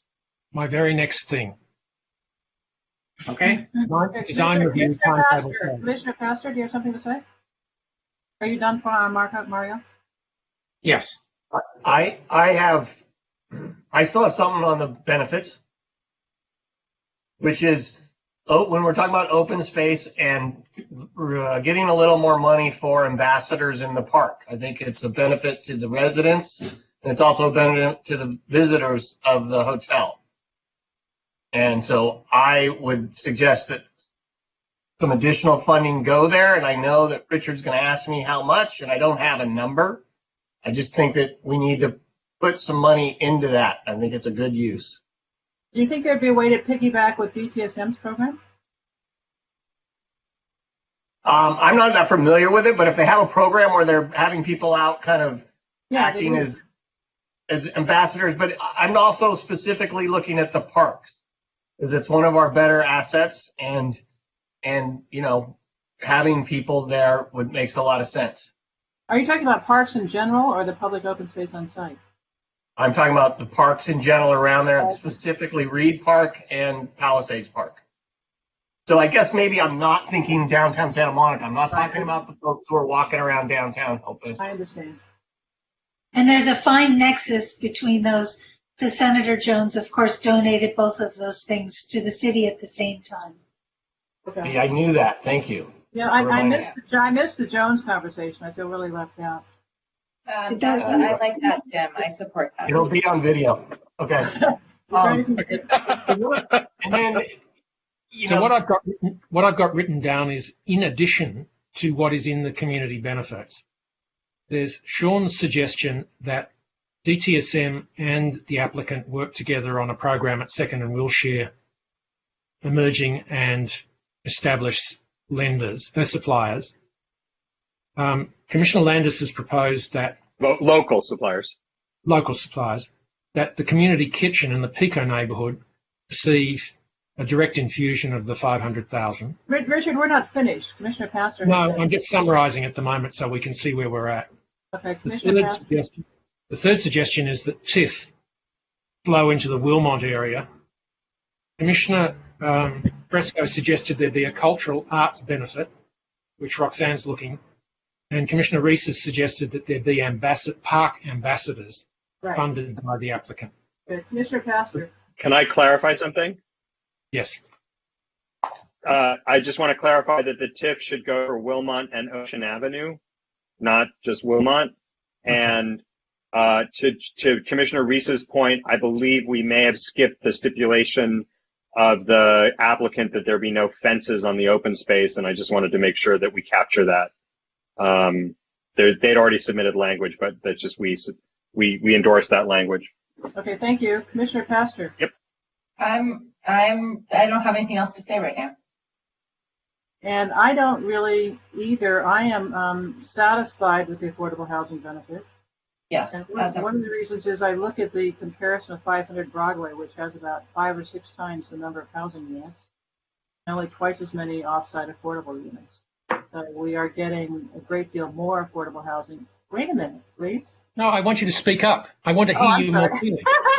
Well, it's much better when you can't hear me. I think we're getting a substantial affordable housing contribution, particularly when you compare it with 500 Broadway. And the $720,000 housing linkage fee, I would very much like to see this, despite RENA, go into a housing acquisition fund for the acquisition of existing apartment buildings, particularly in the Pico neighborhood. If there's any way to direct the money toward that, because I know that's a high priority for Pico people, to be able to, CCSM actually did that last year. They bought an apartment building and it really stabilized the people in it. And I think we should talk about putting that money toward that. And if we can get more money, the better. You've just jarred my memory just quickly.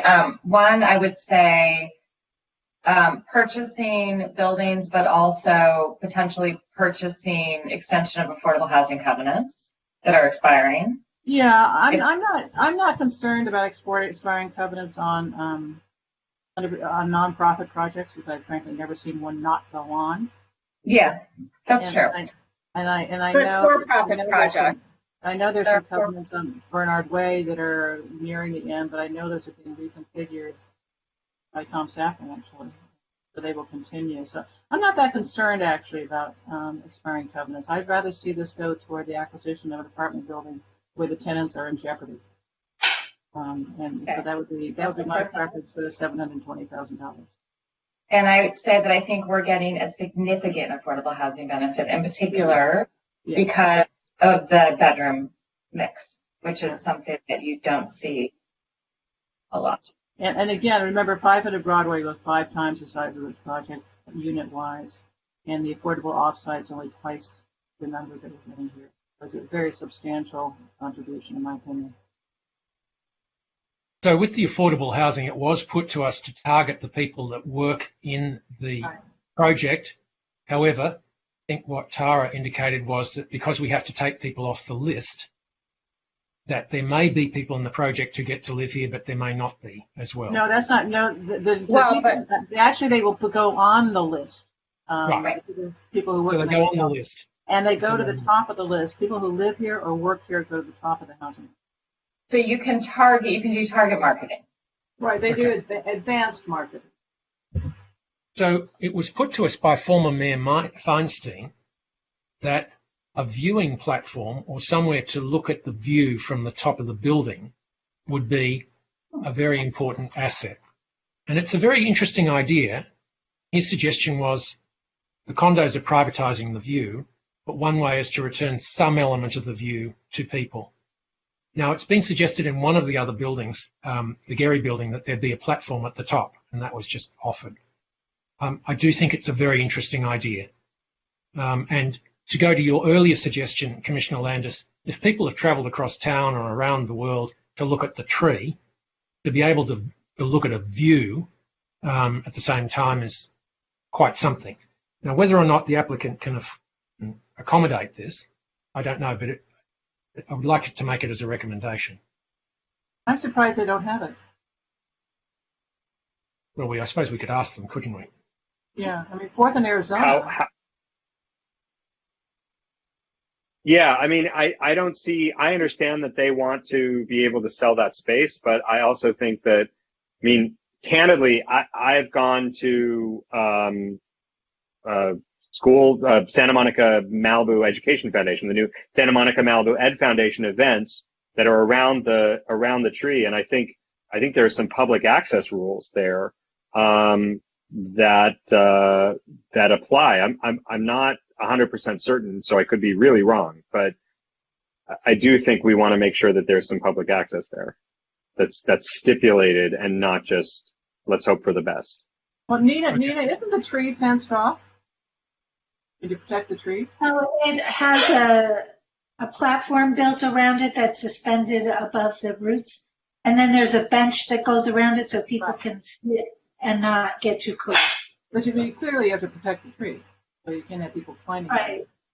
Well, one thing, I mean, the fence thing about the open space, the publicly accessible open space, that area that they marked in pink on the plans is one thing, but another thing about fencing in general is that once they, I mean, I'm not sure I'm committed to this, but it was sort of churning in my head, this idea of maintaining access over the years, that if it's not stipulated in the DA, they can put up fences according to our coded fence rules any old time, and that we should make sure that additions of fences in later years get some sort of oversight and that don't impact other public areas of the project.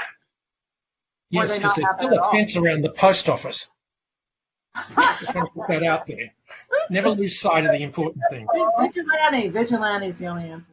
Commissioner Reese. You're muted. Yeah, sorry. We were talking about open space. I had asked the question early on in the process. There was a condition in there that talks about the open space, that 25% of it has to be on the ground floor and 25% elsewhere. I would ask that we change that so the condition reflects the current program. The current program was sold to me as having about 50% of the ground floor being open. So I think that condition should change, and I believe the applicant was okay with that and staff was okay with that when we talked about it a week ago. And I see Roxanne, so I assume we're going to find out. So, Commissioner Reese, to your point, yes, we did have that clarification. We've already identified that in our laundry list of revisions to the DA applicants amenable. That's certainly what both parties' expectations were with respect to the open space. And then, so thank you for reminding, we do have that on a list. We have a separate side list and keeping one here for this meeting. In addition, to answer the question about the baseline cultural arts fee, it would be $1.1 million. Again, just to provide information around how we address this negotiation, we did factor in the preservation. Also bearing in mind, like I said earlier, there was the work of art installation. We did set a minimum value associated with that, but the preservation value is in excess of what that $1.1 million fee would be. But to answer the question, that's what it is. About $12 million, isn't it? The preservation of the building and what they're doing is about $12 million. That would be well, some of it is just fixing it up, and some of it is actual rehabilitation community benefit. I really feel there's a line. There's like you have to eat, but then if you decide to dress it up, that's a whole different meal. Well, I think, the applicant has presented their view of the overall approach and cost to the preservation community benefit. Staff has taken a much more conservative review of their numbers and their scope of work. We've assigned a value to that. That's in the staff report. And we took the approach on the fee that is satisfied. The baseline obligation is satisfied through the preservation. But to answer your question, the number amount that we calculated it was the 1.1.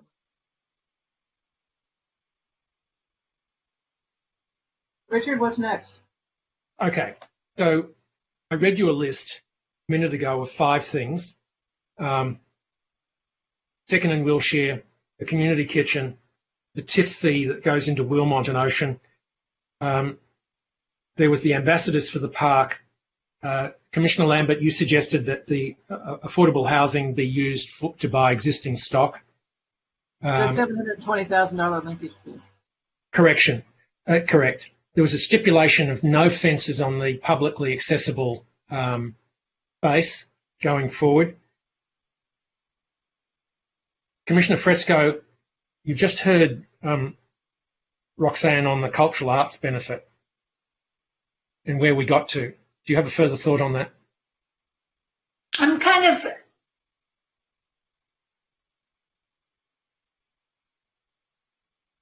I'm thinking hard, sorry, and fast. Okay, and I would also continue to like to put in there the suggestion the applicant be asked to look at providing some aspect of a roof viewing platform. That shouldn't be too hard. I understand it may be extremely difficult, but the ability to look out at the Pacific from this spot, the highest spot on Santa Monica, is actually a very striking idea. And it does give back some access to people. So with your permission, I'm going to incorporate that. Can Commissioner, may I comment on that? Yes. I support it, but I just want to bring up something that came up 4 years ago when the Social Services Commission took a look at privately accessible public space or privately operated public space. And there is concern that when there is public space above grade that requires transiting through private space to get there, you start to create barriers. You create barriers to people who need wheelchair access or other kinds of access. And you also create some cultural barriers among people who don't really feel free to traverse private space in order to get there. So while I agree with the intent of your suggestion, I hope that we can word it in a way that makes clear that if it's provided, it needs to be provided in a way that is fully accessible and also inclusive and welcoming, and that it's very clear that viewing platform is genuinely open. That language is beautiful. Yeah. So I think that's perfect. Commissioner Fresco, just before we finish, and then Commissioner Fondinati, did you have a last thought on the thing? The fence about the cultural arts fee, only because I wasn't thinking about the public work of art that is part of the plan when I was looking at that. So I could let that go for now. Okay, thank you. And Commissioner Fondinati? Yeah, I like the idea, and I like the way Commissioner Launders framed it, that we do provide a public access point that's open, let's say, a specified amount of time, not as an option, but as a real community benefit that might possibly offset the incredible size of this thing. In other words, if we're going to take the incredible size, then let's get something out of it. Let's get some benefit from it for the public, not just for the owners. And that would be a great benefit, a lookout, a place you can go up there and enjoy the sunset, or enjoy, some time even watching the morning, watching the dawn, from up there, watching Santa Monica come to life. It could be a really beautiful thing. It'd be a tremendous. I would go there to recover from planning commission meetings. Just right. And or you could jump off. Yeah. It could open from 7 to 10 or something, and then obviously security and all that would kick in. But I would like to make it an actual requirement. That would be something that would help me accept this as a concept. That it's not an option; it's part of the deal. So I would be prepared. That's our recommendation. Yes. So does anyone need me to read the laundry list again, which includes the recommendation they'd be viewing? No. So I moved that little slate, and obviously I'm in favour of it. I can't see anyone against it. So can we incorporate that in the overall motion? Well, I'd be happy to make it a requirement. But Yes, I do too. subject to the city council ultimate approval. So as I see it, that viewing platform is now a requirement, part of what we just went through. Okay, all right. Okay. May I ask So- a process question? Yes. This list is getting really, really, really long. Yeah. And the more expensive stuff we add to it, the less likely we're going to get a lot of it. And I feel So like the what I'm whole going to thing. suggest, Yeah. Commissioner Fresco, I'm going to suggest this as a process thing, that we move to talk about the size, the design, and the timetable, deal with the other little things, and then right at the end, we can take a look across the whole totality of what we've done and say, well, we need to crush down there a little bit or expand it or whatever, if that meets with your approval. Right. I really don't want to go back through this whole list and get more. No, we're not going to do that. I just don't. That's not going to work. So. I don't want us to be asking for $20 million of new community benefits and then having them just throw up their hands and say, those planning commissioners are nuts. I don't think we have. I think It's actually pretty small beer that we've asked for. Yeah. My concern here is it's not a lot. So, So, what's the next item? Let's keep going. Okay. Can I just say, don't kid yourselves. Putting a viewing platform with pedestrian access is a massive increase to their project financing. It's a massive what?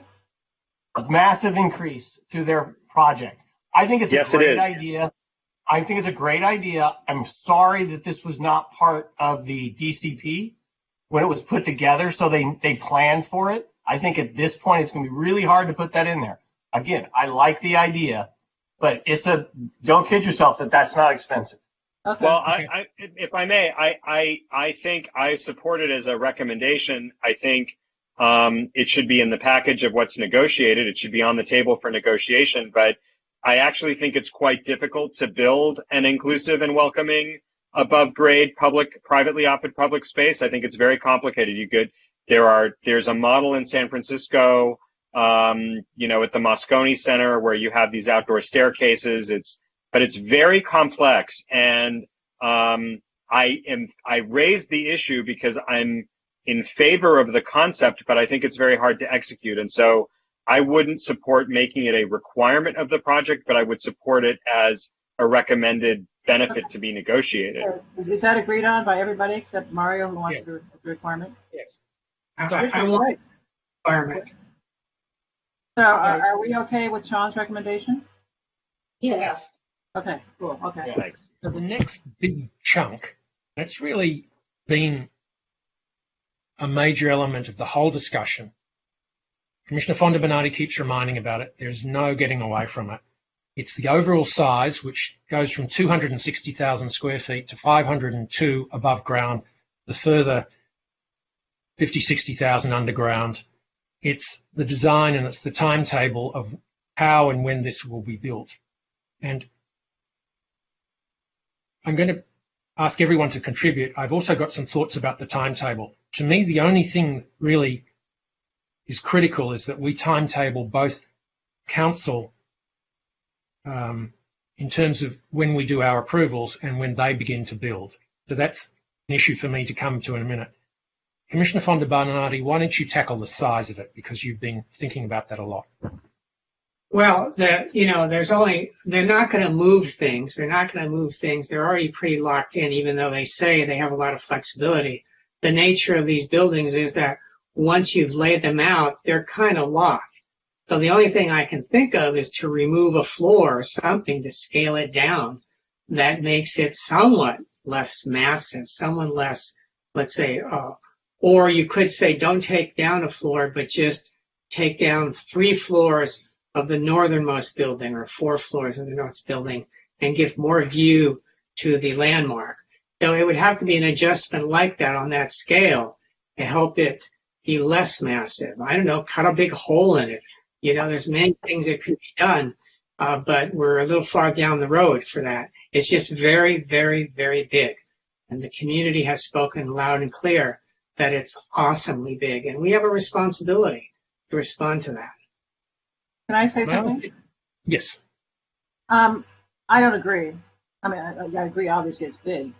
But I think that we have to remember that this is 10 years down the road from when we started all this. And the DCP took 3 years. And there's been an enormous amount of community input on these large sites and on the DCP. And this is what we ended up with.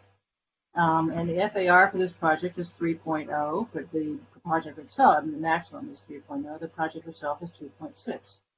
And again, I mean, if 10 years of community process mean nothing, then why participate? Yeah, I would add to that this is, they stopped the process and went through the DCP. And the DCP said you can have up to 130 feet and you can have this FAR. And I feel like it's been pretty fully vetted. And in exchange, I think we're exacting a lot. I do. I think the community is getting a lot. And if they were asking for a general plan amendment or a zone change or something that exceeded the guidelines that this commission and the city council and the public all agreed upon, I would feel differently. And I would also say that there's a lot of the public who says we like the design. People who live in Wilmot. Excuse me? People who live in Wilmot, a lot of them support the project. So I expect that the ARB is going to do some things around the design to make it better. But I think for me as an overall premise, I don't agree with it's too big, it's too vast, because that's what our plan says. Well, there's many different ways to do a building. And one of the things you should be aware of, that you already have a very large building there that's going to be demolished. And that huge building, that huge mass of concrete and wood or whatever's there, is going to go into some landfill somewhere. And the energy that's embedded in there, we're already paying for that. That's already up in the atmosphere, the carbon that was burned to make that. So we're paying for things twice. We destroy a very large object and we build a very large object. And the ecological costs of that are considerable. Now, they've done a great job on the water. I think they're weak on the energy side of it, but then everybody's been weak on the energy side except for the R1 neighborhoods.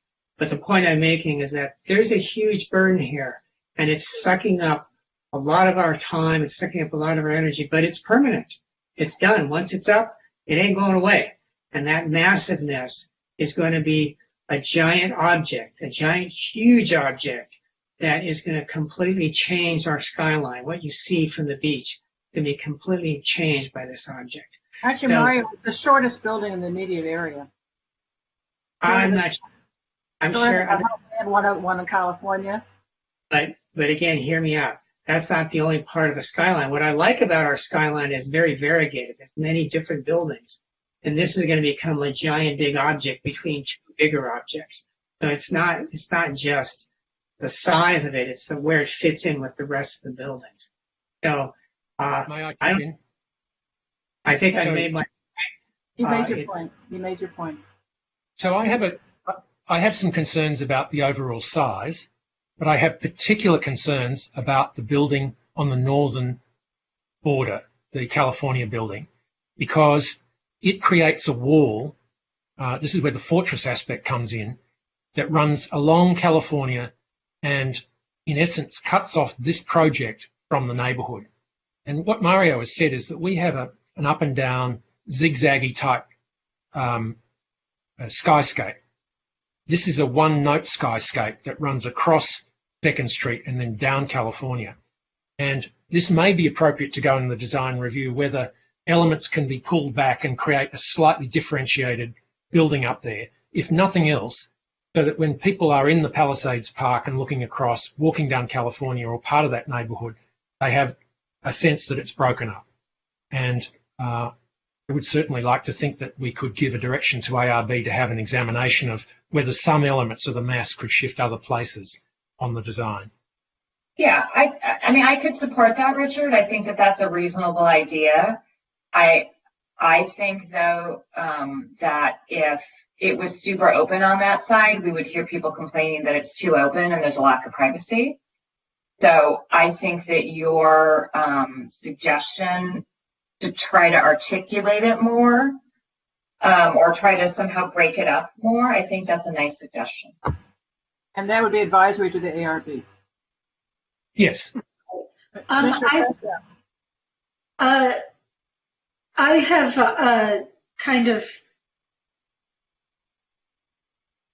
I've been holding my tongue about massing because I just feel like when you start to really talk about doing something that will make a difference, it starts cutting down on room counts and things like that, and impacts the feasibility of the project. However, if we're going to see if ARB has some magical ability to impact massing, there's some really specific impacts on the historic building in that the California building is actually a foot taller, and the Palisades building was, the only thing on the tallest thing on the site for many years until 1958. They built the tower, but it still has a certain prominence. And in the Secretary of the Interior standards, it's not supposed to be overwhelmed by new construction and additions.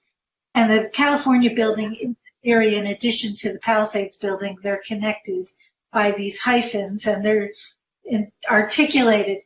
So in my dreams, some way of at least adjacent to the Palisades building, if the ARB can cleverly come up with a way to bring it down so that the tallest point of the California building is at the eaves of the Palisades building, that would be much more in keeping with the Secretary of Interior standards than the way it's proposed.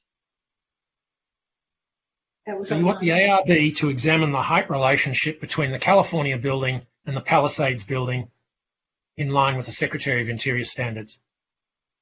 Right. Well, I mean, that would really be what the Landmarks Commission does. It's not always height, though. I mean, look at the Biltmore downtown, Nina. I know, but in this case, that building, especially with the proposal to paint it white, it's literally buried and subsumed by this giant cruise ship. And so these are all advisory to the ARB and the Landmarks Commission, correct? Yeah, so there's two of them at the moment. Commissioner Landris. Oh, okay, so I'm going to come back to Second and Wilshire. And the applicant and I have had conversations about that corner for a while. We talked about the retail program. I am still, if we're being advisory and we're looking at articulating or somehow softening massing, I still feel that if I'm standing at the corner of Wilshire and the Promenade and I look to my left, I'm going to see a rather massive and imposing corner. So I would like to ask the ARB to consider the massing at Second and Wilshire. It's core to their structure, so there's not a lot that could be done in terms of the actual bulk of the building, but I think there could be some facade work that would soften the appearance and make it appear more opening and more attractive to a pedestrian standing at the top of Wilshire and Second, or standing at the top of Wilshire and Third. So, Richard, if you can put my ill-articulated words into concise instructions, I'd be grateful. Well, I think we asked the ARB to assess the massing at Second and Wilshire. I think that's all we need to do, right? Well, also softening the facade. That's it, softening the facade. Yeah, thank you, Leslie. Plus softening the facade. So that's three things. There's the review of the California building in terms of articulation and breaking up. There's examining the California a building's height and relationship with the landmark building. 3, there's assessing the massing at Second and Wilshire and softening the facade. Do other people have design-specific issues? Mr. Reese, do you have anything? Yeah, it's interesting. Everyone has a different perspective. To me, the concern I have, I mean, I do agree that the California building is a pretty big building, but it's how far it comes out towards ocean to me. The rest of the project is somewhat further set back. So that's the only thing that really is kind of outside. I agree, it's a big building, but I also agree with Commissioner Pastor. They're under what the code says they can build. So I am reluctant to ask for too many design changes here. I like these articulation tweaks. My tweak happens to be on the opposite end of where you guys were just talking about. So I would like to see the California building step back a little bit. You know, I'm just going to repeat, I agree with most of what everyone has said, that this has taken 10 years to get here. And there's been an enormous amount of community process that's gone on during those 10 years. And certainly you can change things based on changing times. And times have changed, and they've gotten much worse. So it's really, really critical, I think, that we maximize this project from the standpoint of city revenues and community benefits. So cutting back overly doesn't make sense to me, but I do totally agree with softening the California building. I don't think the Chair, I would say that in relationship to Commissioner Fresco's point, the list of benefits and changes hasn't grown that much. Right. Design elements that we're looking at are not that significant. They go into the finality of making a building that relates really strongly to the site. I'm not saying otherwise. No. Okay. Okay, so can we move on? Commissioner Fresco. I just have one other thing to that Landmarks Commission and ARB shall pay particular attention to list, which is to ensure that the hyphens between the Palisades building and the California building leave as much of the historic facade intact as possible, and that it also retains the perception of the Palisades building as a separate structure as viewed from both inside the parcel and from California Avenue. So basically those hyphens need to be hallways and not landings. So I would suggest that's a recommendation to ARB and Landmarks that the hyphen on the Palisades building be regarded as important elements of the design. Right. And be very restrained. And be very restrained. I like what you have to say. Can I ask Nina? Nina, can you explain to me again? You said you want them to be hallways and not landings, so you want them to be enclosed? Is that what the distinction is in your mind? No, hallways meaning narrow, like a hall, as opposed to you come out and there's a place and you spin around and do a dance and then you continue into the next room. I want you to thank you. I didn't understand that, so I appreciate that.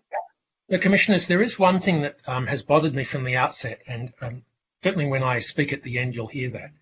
That is that it's really important to me at this exact moment, for reasons which I'll explain, that the process that moves forward be concurrent, that they go to Coastal Commission, but that the City Council give itself a definitive time to do all the entitlements at our end, the ARB, the landmarks, and the plan check. Let's call it 2 years.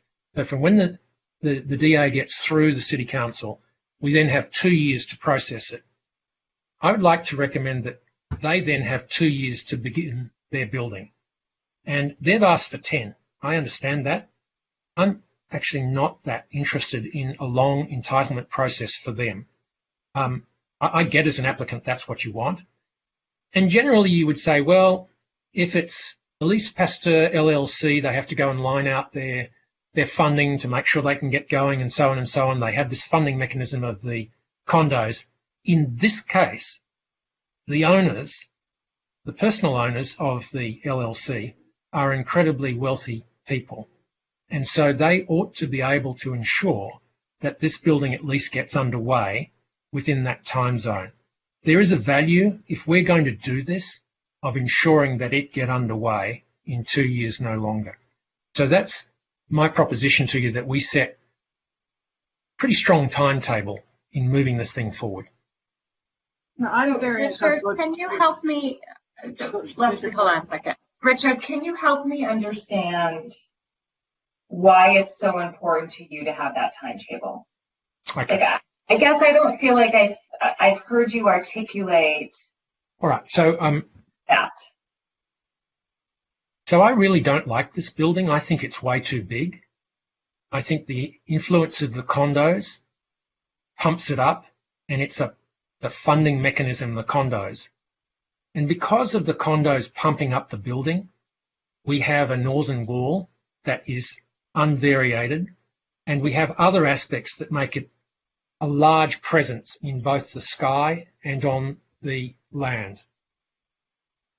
And I would probably vote against this if it had come up 6 months ago or asked for considerable reductions. And if that didn't happen, I would have voted against it. And in fact, this goes to the reason I'm supporting it tonight. At this moment, the health crisis across this country and around the world is out of control, and it's very clear that the next few years are going to be extremely distressingly difficult. Our death tolls will be triple what we are at the moment. That's led to an economic impact. And I can assure you that our economic impact is nowhere near as bad yet as it's going to be. Things have happened that haven't played out. Jobs have been lost. Businesses are going under. And you can't lose 30 or 40 million people to unemployment. You cannot lose 6% of GDP without there being a substantial difficulty that runs right through the community. That leads to a crisis of confidence. But I believe that we're in the worst economic crisis for 100 years. We just haven't quite seen it yet, but the issues around the world are there. This is something which says to people, there is an investment, there are jobs, there is a future. We need it to begin. And that's why I want it to be on a timetable, so that just as the crisis continues and continues grimly, these guys are starting to put their cash into Santa Monica and creating the thousands of jobs and looking forward. That's what drives me here this evening. This is probably the toughest decision on the Planning Commission I've ever had, because this is not ultimately generally what I would like. But we're at this point, and that's why I'm going to support it this evening. And so that's why I feel it has to be on a timetable. And so that's why I'm saying we'll control ourselves as a city council. We'll give them the option to start in 2 years. We need them to reciprocate within 2 years or 3 years. So that's why I'm being quite strong about it.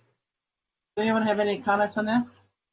Yeah, I mean that was very impassioned and quite convincing in many ways. I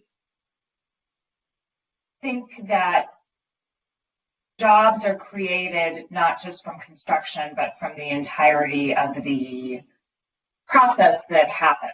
And I think that's very, very important. I am just really worried about the realities of entitlement. And I'm really, really worried about the realities of the coastal. And so as a development agreement, I think that we're giving a lot and we're getting a lot, and that there's a big risk that gets taken. And so I don't know that I could support 2 years. I might be able to support some years. But I think the complexity of design, of doing the construction drawings for this building, and those are all jobs, right, that people are working when they're designing the building, and there's civil engineers, and there's all sorts of jobs.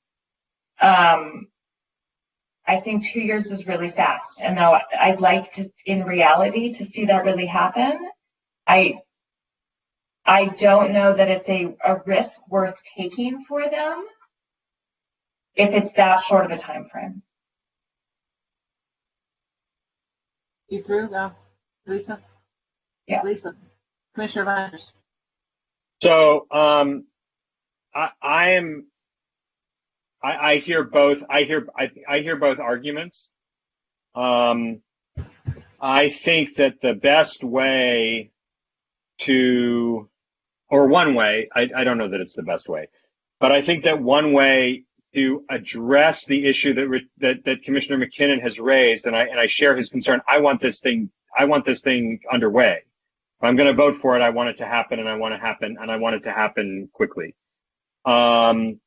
Is we have put a DA that has a lot of numbers in it. There are a lot of payments.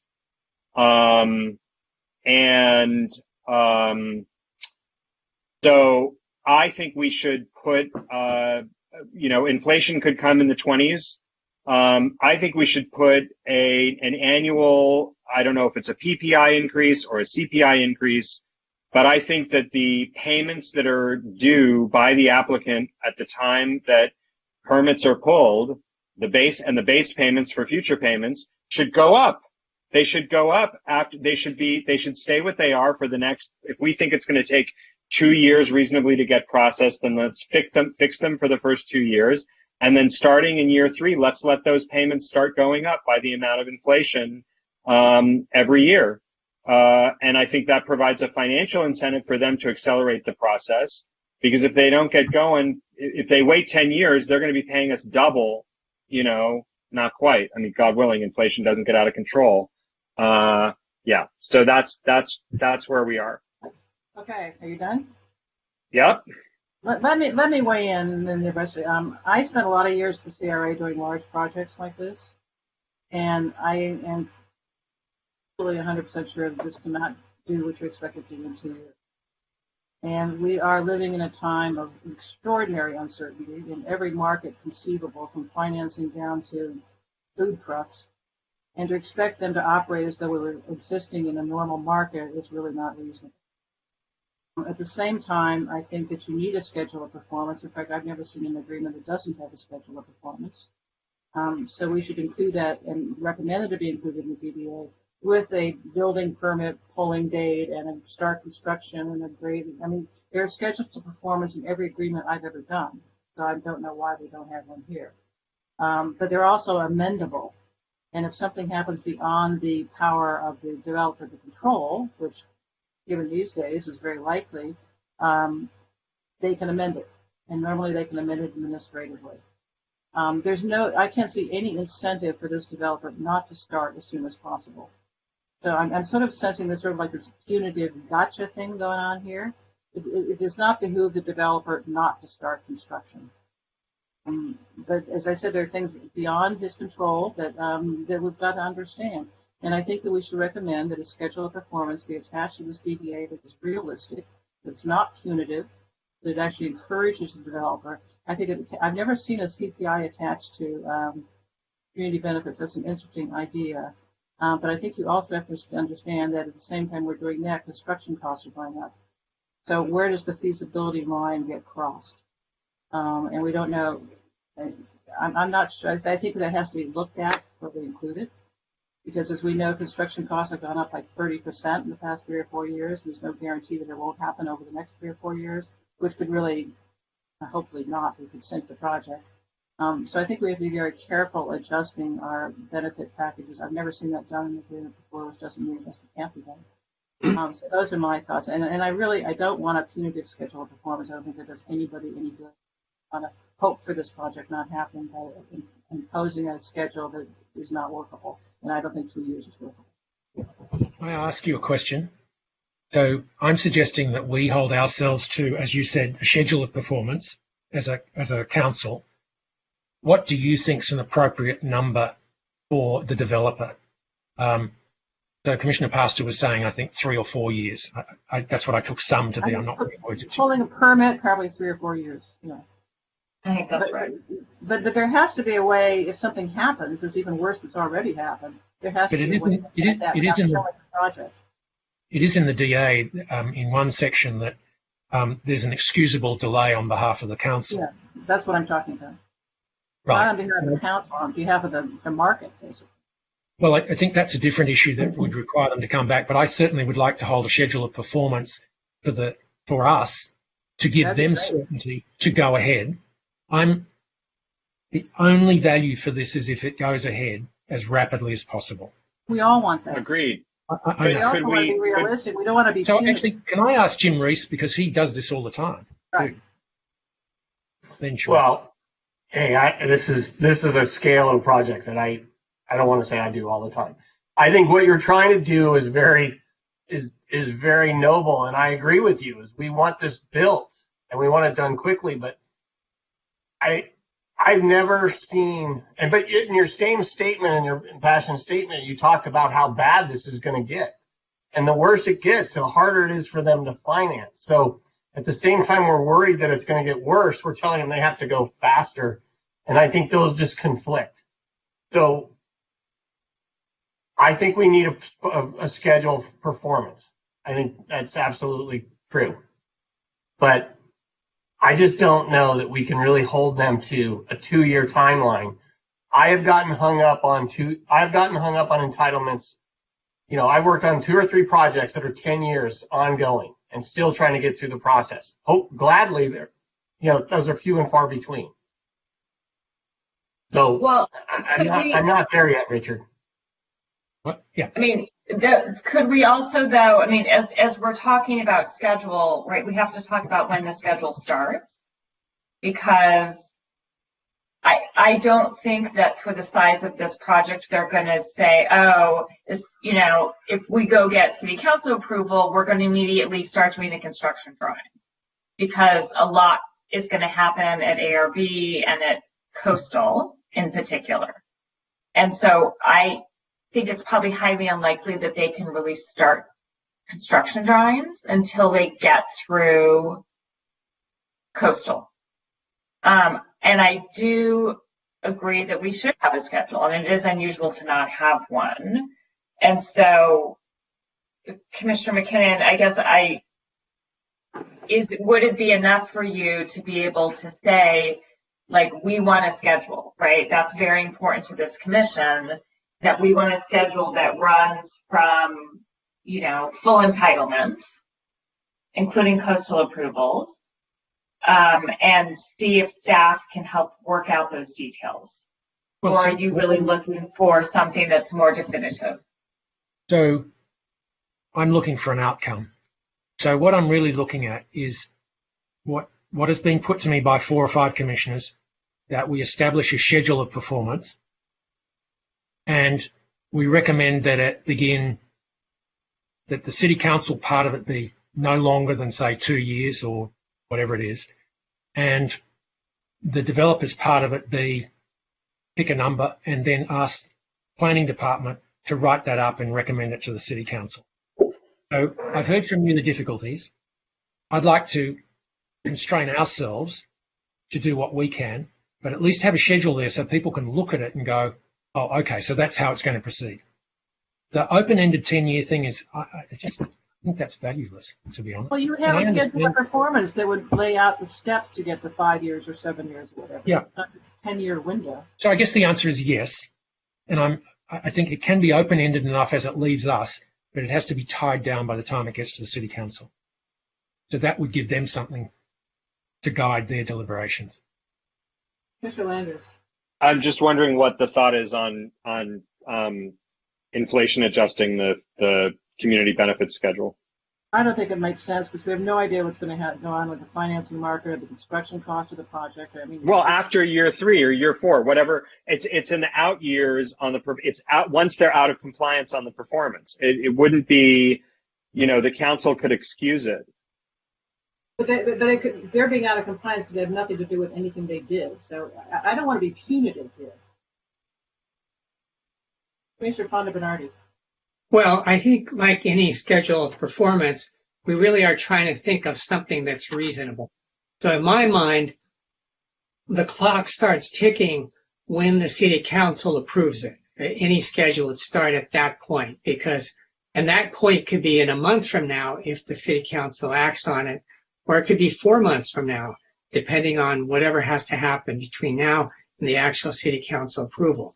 But once the city council approval has been made, then I would say they would probably need about 2 years to weave their way through the Coastal Commission, to get their permits going, and then they would need another 2 years after that to finish their drawings and bid. So we're talking about 4 years from when the council shoots the starting gun to when they're actually starting construction. And then when they start construction, I'm going to pick a number. I hope they beat this number, 2.5 years to finish it. Maybe they're lucky. Maybe they get it done in 2 years, whatever. So now already we're now 6 years out if the city council were to approve it tomorrow. So I would say that we could guarantee that we would do our part in the first 2 years. They have to do their part in the next 2 years. And then after that, they're under construction. And I assume that most of the fees are in fact going to be paid somewhere in those first 4 years. So in terms of Sean's concern that, they need another incentive, I think that, that incentive is there because that money will be committed somewhere along the way. To get that permit, you're going to pay a lot of fees. You're going to have to pay a lot of fees. And okay. What I would like to see is the thing finished in no more than 6.5, 7 years. And that's what they're saying. But I'm saying you can chop it up any way you want, but I don't want to be sitting there at 6.9 years and saying, oh my God, they're showing up and asking for an extension.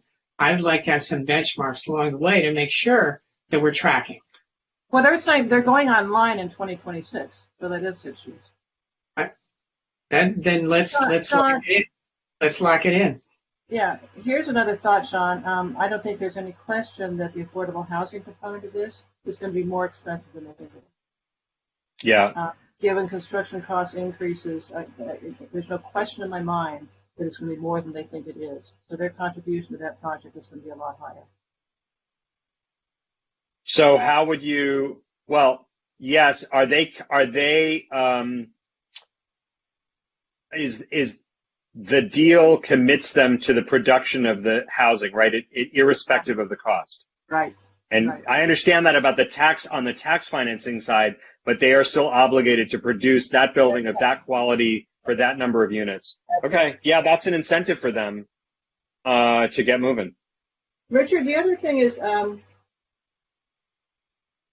why don't we ask them for a schedule of performance and then tear it apart? Well, I think that's a possibility. I think there are two elements to it.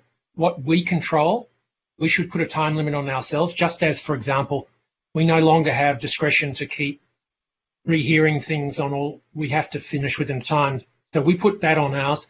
And yes, by all means, we could ask them for the schedule, how they respond to it. Right. I'm okay with that. I think it's the concept of a schedule of performance that gets us into it as quickly as possible. Right, right.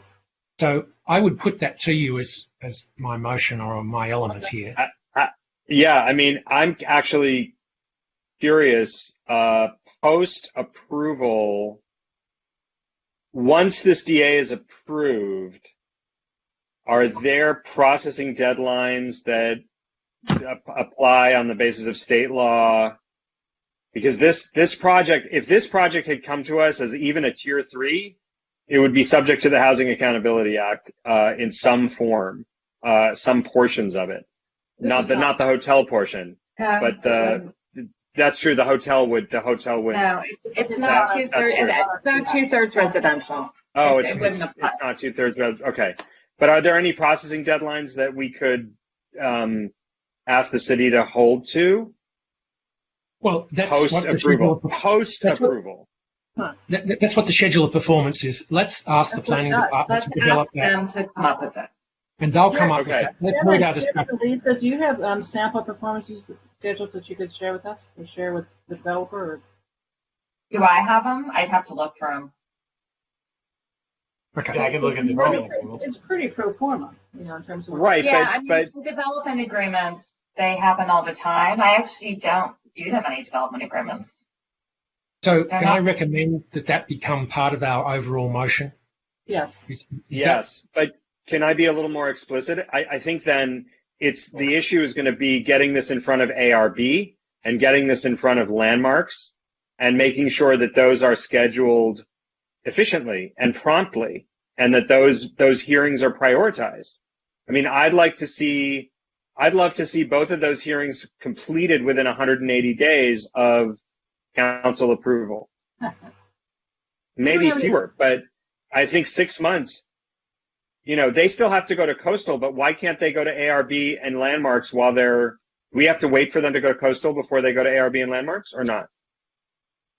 So we have structured, I guess taking a step out in terms of the design review process, we did put some time frames in Article 6. In this case, it's talking about the ARB courtesy review, the Landmarks Commission regulatory review. That's the way it's structured in Article 6.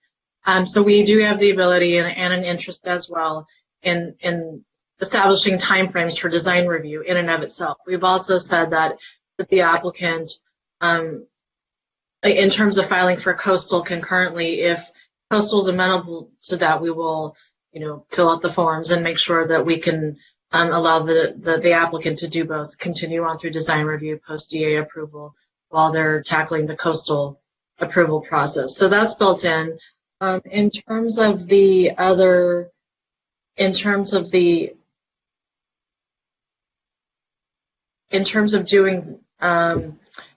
more specificity around a scheduled performance for the city review, that's something, this is a new discussion item here. I think it's something that we would certainly need to talk with all of our city reviewing departments, because this is an enormous project.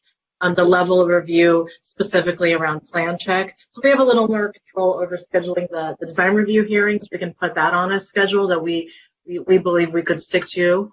That's in the applicant's interest that we've talked about that, and some schedule is reflected in our. However, with respect to the building permit review and issuance, I think preliminarily I would say at a minimum we need to go back and talk with other city departments about that, not only obligating their time, their reviewers' time, but also just to we don't want to commit ourselves to a schedule that, we want to make sure that's all 100% right in issuing permits. So I guess that's what I would say preliminarily. I hear your point, but I think we're still cautious especially around the building permit issuance. And I think that's really an important point, because that reminds me of a conversation I recently had with a contractor in Santa Monica, and they said they had a simple little TI, and they've been in plan check for over 8 months, and so we don't have control of that. I think there's the direction is, let's get a schedule between now and going to council, and let staff try to do the best they can with it. And you know what? One thing I do all the time is create schedules for projects. And you know what percent of those meet the schedule that we propose? 0. There's always hurdles in this process that we don't anticipate, and we do this on a regular basis. So let's do the best we can putting a schedule together, but let's not get too. I just don't think that we can hold them to their feet to the fire too much. So I think we're finished with that section. I think we're incorporating the request for a schedule of performance with tough timelines on council functions, and then the discussion between planning department and the applicant to put that in place, and we'll move from there. We'll see where we get to with that. But again, I do think the community is going to look at us and go, well, what did you get for it? So I think they're the big areas. Now I've got a list of things that I've taken down as we've moved through it, which I would just like to highlight, and then the commissioner that raised it can talk to it. For example, flexibility on retail, Commissioner Rees, you raised this. What did you want on that?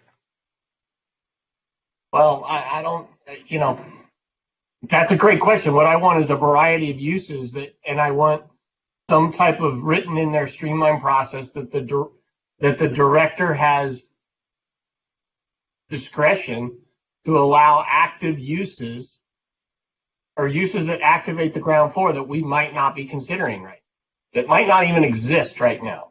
Stop. You just made a good point. Oh, didn't we just expand the uses in downtown to do exactly that? So couldn't we just say that uses on the promenade, as we recently expanded, would apply to this? So what Jim wants is a rooftop microbrewery with a view. I Okay. I'd be okay. So, Commissioner Reese, does that go far enough, or do you want the director to be able to enable active uses on the ground floor? I want the flexibility of things we haven't thought about yet. So I want the director to have that ability. Yeah, I agree. So I'm seeing 5-6 heads nod. I think we can incorporate that. You had a discussion, Commissioner Reese, about parking. Did you have any more thoughts about parking? You raised the question of free parking. Yeah, I'm not excited about the free parking, but we can't go back on the community with that. We would have all 7 of our heads. Yeah. Commissioner Pastor, you raised about a diverter on 2nd Street. I'm not sure that we can ask a private development to do a public change in transport or street arrangements, right? Of course we can. It's a development agreement. No. Yeah. I would just request that they look at that it be looked at. So why don't it be analyzed and to see if it's. So I personally think a diverter on 2nd Street would be great, especially if you had a bike pass through. But why don't we incorporate that? And I see 5 heads nodding on that. Yeah, can I just say something about that? Because we heard the applicant state clearly that we had this conversation about bollards on 2nd Street to force the right turn out of the 2nd Street exit. And I believe the applicant said on the record that it would pay for some of the street improvements required to make that happen. I think they're also paying for the pocket left turn. I don't know if that's coming separately from the TIF or from the TIF that they're paying, but that diverter should simply be part of that package of street improvements that the applicant has already committed to facilitating through its payments. Because there is a list in the DA of the stuff that it's doing, and we should simply add the diverter to that list. Yes, we can ask them to pay for it. We can't insist on a diverter as part of it. No, but it's in the. I heard you. You heard what I'm saying. I was just wondering if staff could clarify where that list is. Jason or Colleen. May I ask a quick question about this notion of a traffic diverter at California and 2nd? Is this just applicable to any and everybody driving around? Or are you thinking specifically about potentially trying to redirect project traffic? Because I think it's all a really big issue that we would have to look at. I'm not sure how that would affect any other aspects of our circulation network. But I'm just trying to make sure I understand what the ask is. I think that a traffic engineer could do an analysis fairly quickly, actually. I don't want to hold up the process, but I do think that some options. I know they could be Fair and Peers or LLG, I think, could look at it fairly. I have a comment. If we truly remove the California on-ramp and off-ramp, the entrance there in California, I'm not sure a diverter is of benefit. It would be just, something that is doing something for a traffic burden that's not there anymore. So I'm just putting that out there, that it's a double. Bringing it back, Mario. Bringing it back. I can try. I like your commitment. Excellent. I've got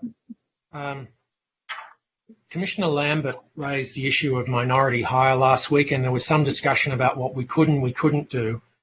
Do you believe the language in the DA is strong enough?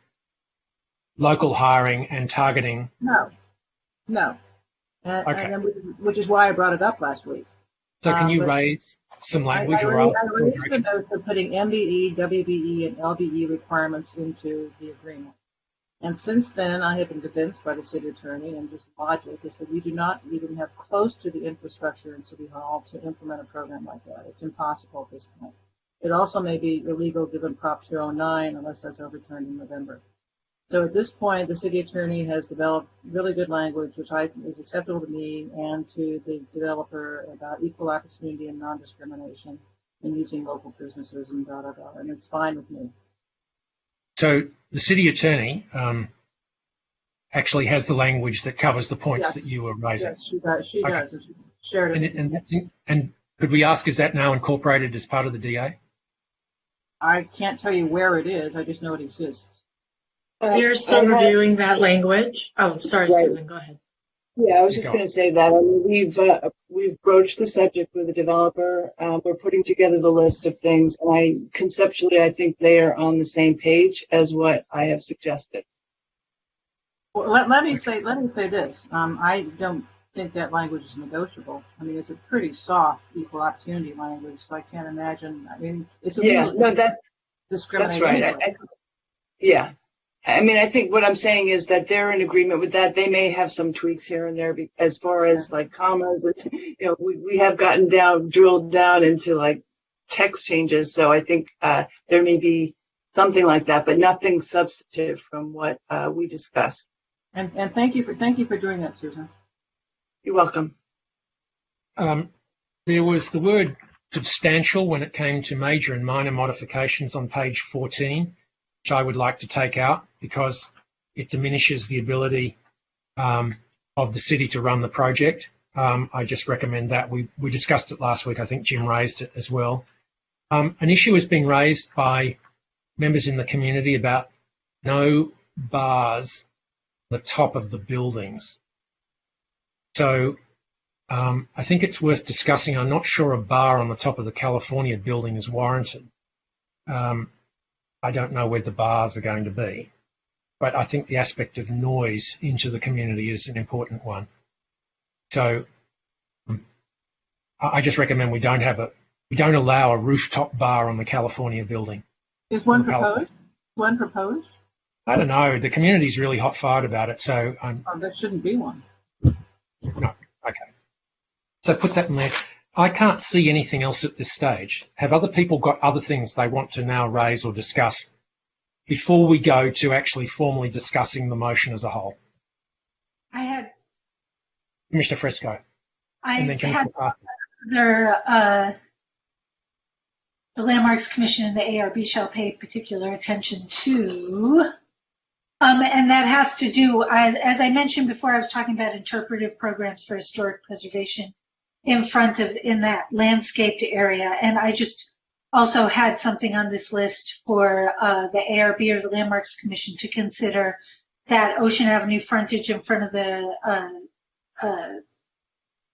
Palisades Court, whatever they call it, where the grade is raised to ensure that there's some kind of pedestrian interest from the Ocean Avenue standpoint, so that it's not just feeling like a fancy hedge. So I think that's a relatively innocuous thing that I could accept. It's friendly. Commissioner Pastor. Yes, that's friendly, and I have nothing else. Thank you. Does anyone else have anything else? No, thank you, and thank you for doing this. Chair Lambert, we've arrived at that part just before we pass the motion where people should really speak to the motion and about the project. Would it be all right if I led off, or I could go last, whatever you want? Isn't that what we've been doing for the past 3 hours? Yeah, but there's got to be. But I think we've done a lot of technical things. 5 hours. Sorry, 5 hours.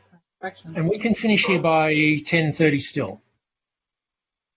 We've got 22 Why don't the other commissioners go? Oh, okay, I'll go. So you heard me a little bit a minute ago about this. This is comprehensively the most difficult decision to have to make, and you heard why I want to do it. I voted against this project when it came to the commission in 2012, and I felt then that the way the corporate entity approached our city by stepping around property tax was unacceptable. I didn't enjoy their continued forays into the politics of the city, and I really do think a lot of the poison emerged in 2012 and 14. And so that distaste for that permeates through, and I do think there's an element where this project is too big and too bulky and very undifferentiated. I also have some problems with the design. But in the end, I have to balance that on one hand, with all those issues that may be important to me, with what's important to the city and the country. And there really is no issue at this moment. That's why I'm going to vote for it, because I believe that there is a moment when you have to just put aside what is really important to you and do what's important to the community. So after this long period, that's why I've moved the motion, and that's why I'm going to vote for it. However reluctantly, but also believing that it gives our community a chance to move forward. So that's my reason for voting for this. Thank you. Who wants to go next? Well, I'll go next. Okay. First, let me say, Richard, you went out in a blaze of glory. You worked 9 years to get to this point, and it was masterful the way you took this through each step, accounting for everybody along the way. And we owe you gratitude and appreciation for that, because it's not easy. So that's the first thing I'd like to say. Now, all of you understand that I have the same, let's say, Hamlet-like relationship to the project that Richard McKinnon has, but for slightly different reasons, I've ended up on the other side. But I understand everybody's benefits here and what could be, and this is in some ways a very good project, especially in the water usage. The water usage is awesome. So there's some good things about this, but in my mind, it's still quite not what we want at this time. So I would have to vote against it. Who wants to go next? I'll go next.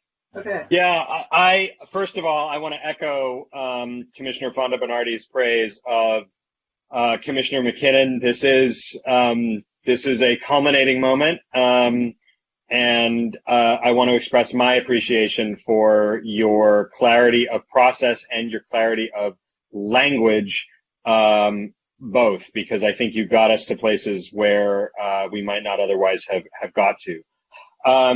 I think when we find ourselves voting, we may be voting for something that is highly aspirational. I want to caution that I think that we have certainly loaded up this set of recommendations, and I'm mindful that the ultimate negotiations will be conducted by the City Council. But I think we've done a good job here, given the project before us, of addressing the really key issues. If we look at it, I think bringing the diverse and deep expertise of every commissioner, we've actually covered quite a lot of ground over the last 2 nights. I think we're heading into hour 9 or so. No more. 10 or 11. And so I think we've actually set this project up for success if it can move forward. I will be supporting the project. I do believe that it is an improvement over the previous 2 iterations. I think it will bring a great deal to the community. I'm not afraid of height, but I recognize that this is actually giving it more open space than in the previous versions. But I also want to say that I believe there is probably more room for the city to share in the developer's success. I think we've identified some pathways to accomplish that for the city and for the people. And I also want to, by way of speaking, want to thank all of the people who have written in comments, who called in comments, who stayed on the phone, who called back last week after they were dropped, who sent in their comments on the draft EIR, who were part of this process. Many people have been part of this process for over a decade now, and they've stayed with it, and they've made this project better for their concerns. I don't think we will have satisfied everybody who wrote in with requests, but I think we did a very, very good job of listening to everyone and doing our best to respond to the concerns that they raised and to acknowledge them. And so even if people didn't always get what they wanted, I truly hope that over the last period of time, people have felt heard and they've felt that their issues have been addressed, even if they didn't always, weren't always addressed in the way that they requested. So thanks to all of you, and I will be voting yes. Thank you. Commissioner Fresca. Well, I kind of take the long view on a massive project like this. And I have, as you know, I look at our city's history and the things that enable us to rise up out of the ashes, which we've done a number of times before, and I think we'll do it again. However, the real driver each time has been the incredible beauty of our bluff and our beach and Palisades Park and the natural attributes of our beautiful city. And building something this large that competes with the grandeur of our natural resources, which is that bluff and the view from the beach. It's a two-way viewpoint, in my opinion, is a really, really difficult thing for me. I opposed poking holes in our DCP when we talked about these, and I have resisted it. And I remember the first time I met with this applicant team as a landmarks commissioner. There were different members at the time, and the first thing I said was, well, when you walk off the end of the promenade, we don't know that there's an incredible park and beach there anymore if there's a giant building. And I still carry that sadness that we have really given up a really beautiful part of our city. And it's not so much the big buildings and the big development as the placement of them on the bluff. But I accept where we are, and I have lost many a battle along the way, and I hope that the applicant, when they finally submit a C of A, will consider the many discussions I have had with them about the period of significance of this project and how it should be celebrated and differentiated as an excellent historic structure moving forward. It will make it much quicker to go through the process if you don't have to have me appearing before the Landmarks Commission. And so I will vote for it in spite of my reservations in order to move our city forward through our current crisis, which we will beat like all the others. Thank you. Commissioner Pastor. I'll be voting yes. I'm going to be very brief. Commissioner McKinnon, really thank you so much for leading us through this. You provided a model on how we should, do big decisions like this. It was great. I also very much appreciate my fellow commissioners. I felt like we had a very civil and respectful and productive discussion and listened to each other and came to a general consensus, which I really appreciate. I think they've done a ton of work. I think they've gone through the process. I think it's been a community.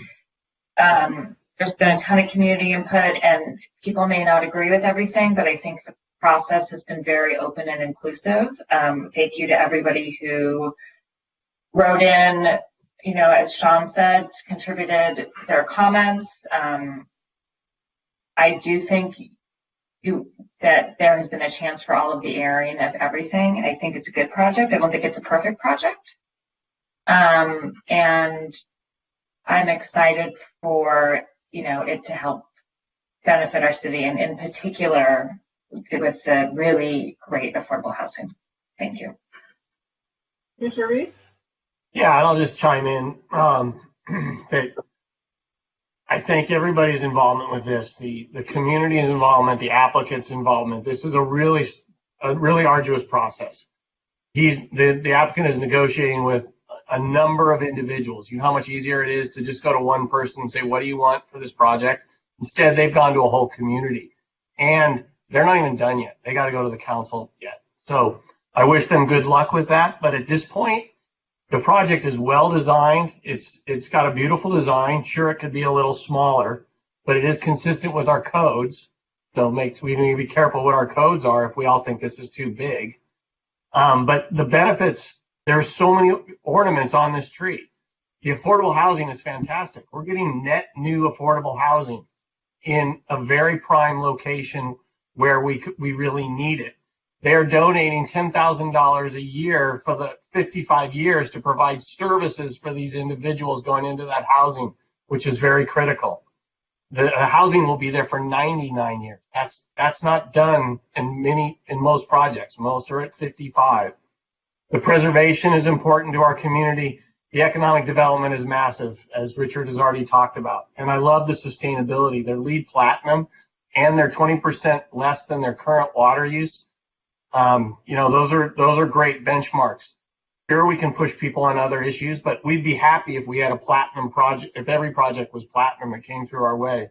We're seeing open space, and I love the local hire programs and the preference, the target populations in the local hire for both construction and long-term. I like the preference for the affordable housing.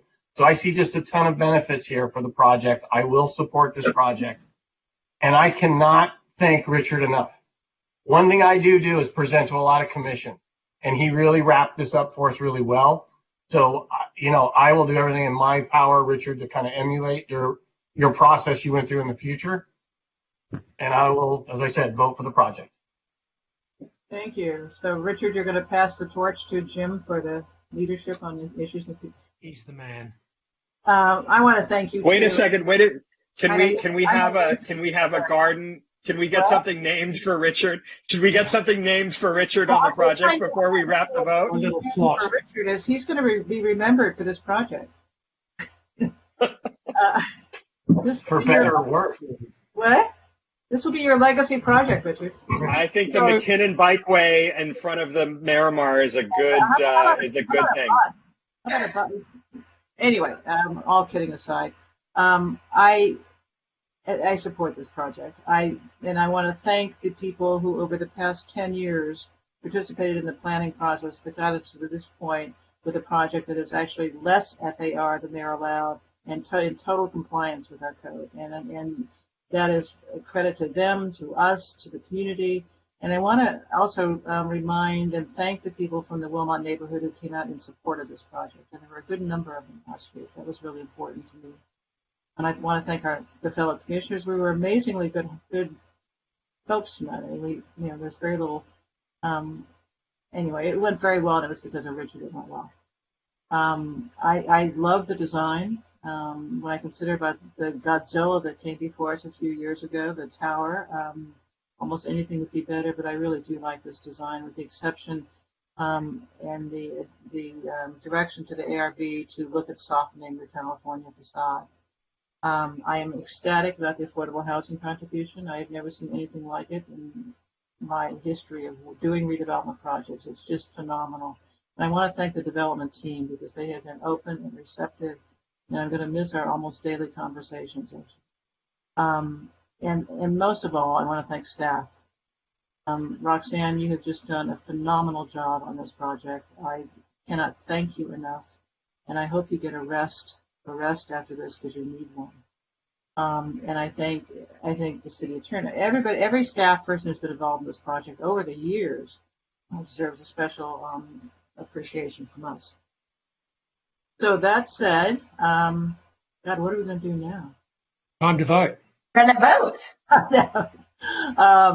I'm prepared to vote for the project, and unless anyone has any other comments, can we have a roll call vote, please? Commissioner Fonda Bernardi? No. Commissioner Fresco? Yes. Commissioner Landris? Yes. Commissioner McKinnon? Yes. Commissioner Pastor? Yes. Commissioner Reese? Yes. And Chair Lambert? Yes. Chair, I move that we recommend to the City Council vesting tentative track map 20 ENT 0153. Second. And hopefully there's no discussion on the track map, right? Am I correct? Nina has a landmarks aspect to the tentative track she want to bring up. There's a landmarks. Don't encourage her. I want to make sure there's a local hire provision for the parcels. For the civil engineer. Yeah, exactly. The civil engineer has to be an MBE. So can we have a roll call vote, please? Commissioner Fonda Bernardi? No. Commissioner Fresco? Yes. Commissioner Landris, Yes. Commissioner McKinnon, Yes. Commissioner Pastor, Yes. Commissioner Reese, Yes. and Chair Lambert. Yes. We did it, you guys. Woohoo! May I, Chair, may I make a motion that we adjourn with sincere appreciation for Richard McKinnon's 9 years of service and best wishes for his continued service for the city, and his and a healthy and continued prosperity. Go with the healthy. Yeah. I mean, Good health, good health, good health. It's second. horrible that you're going. Thank you. Good night. Good Good night. night, everybody. Good night. We don't even get cupcakes. I know.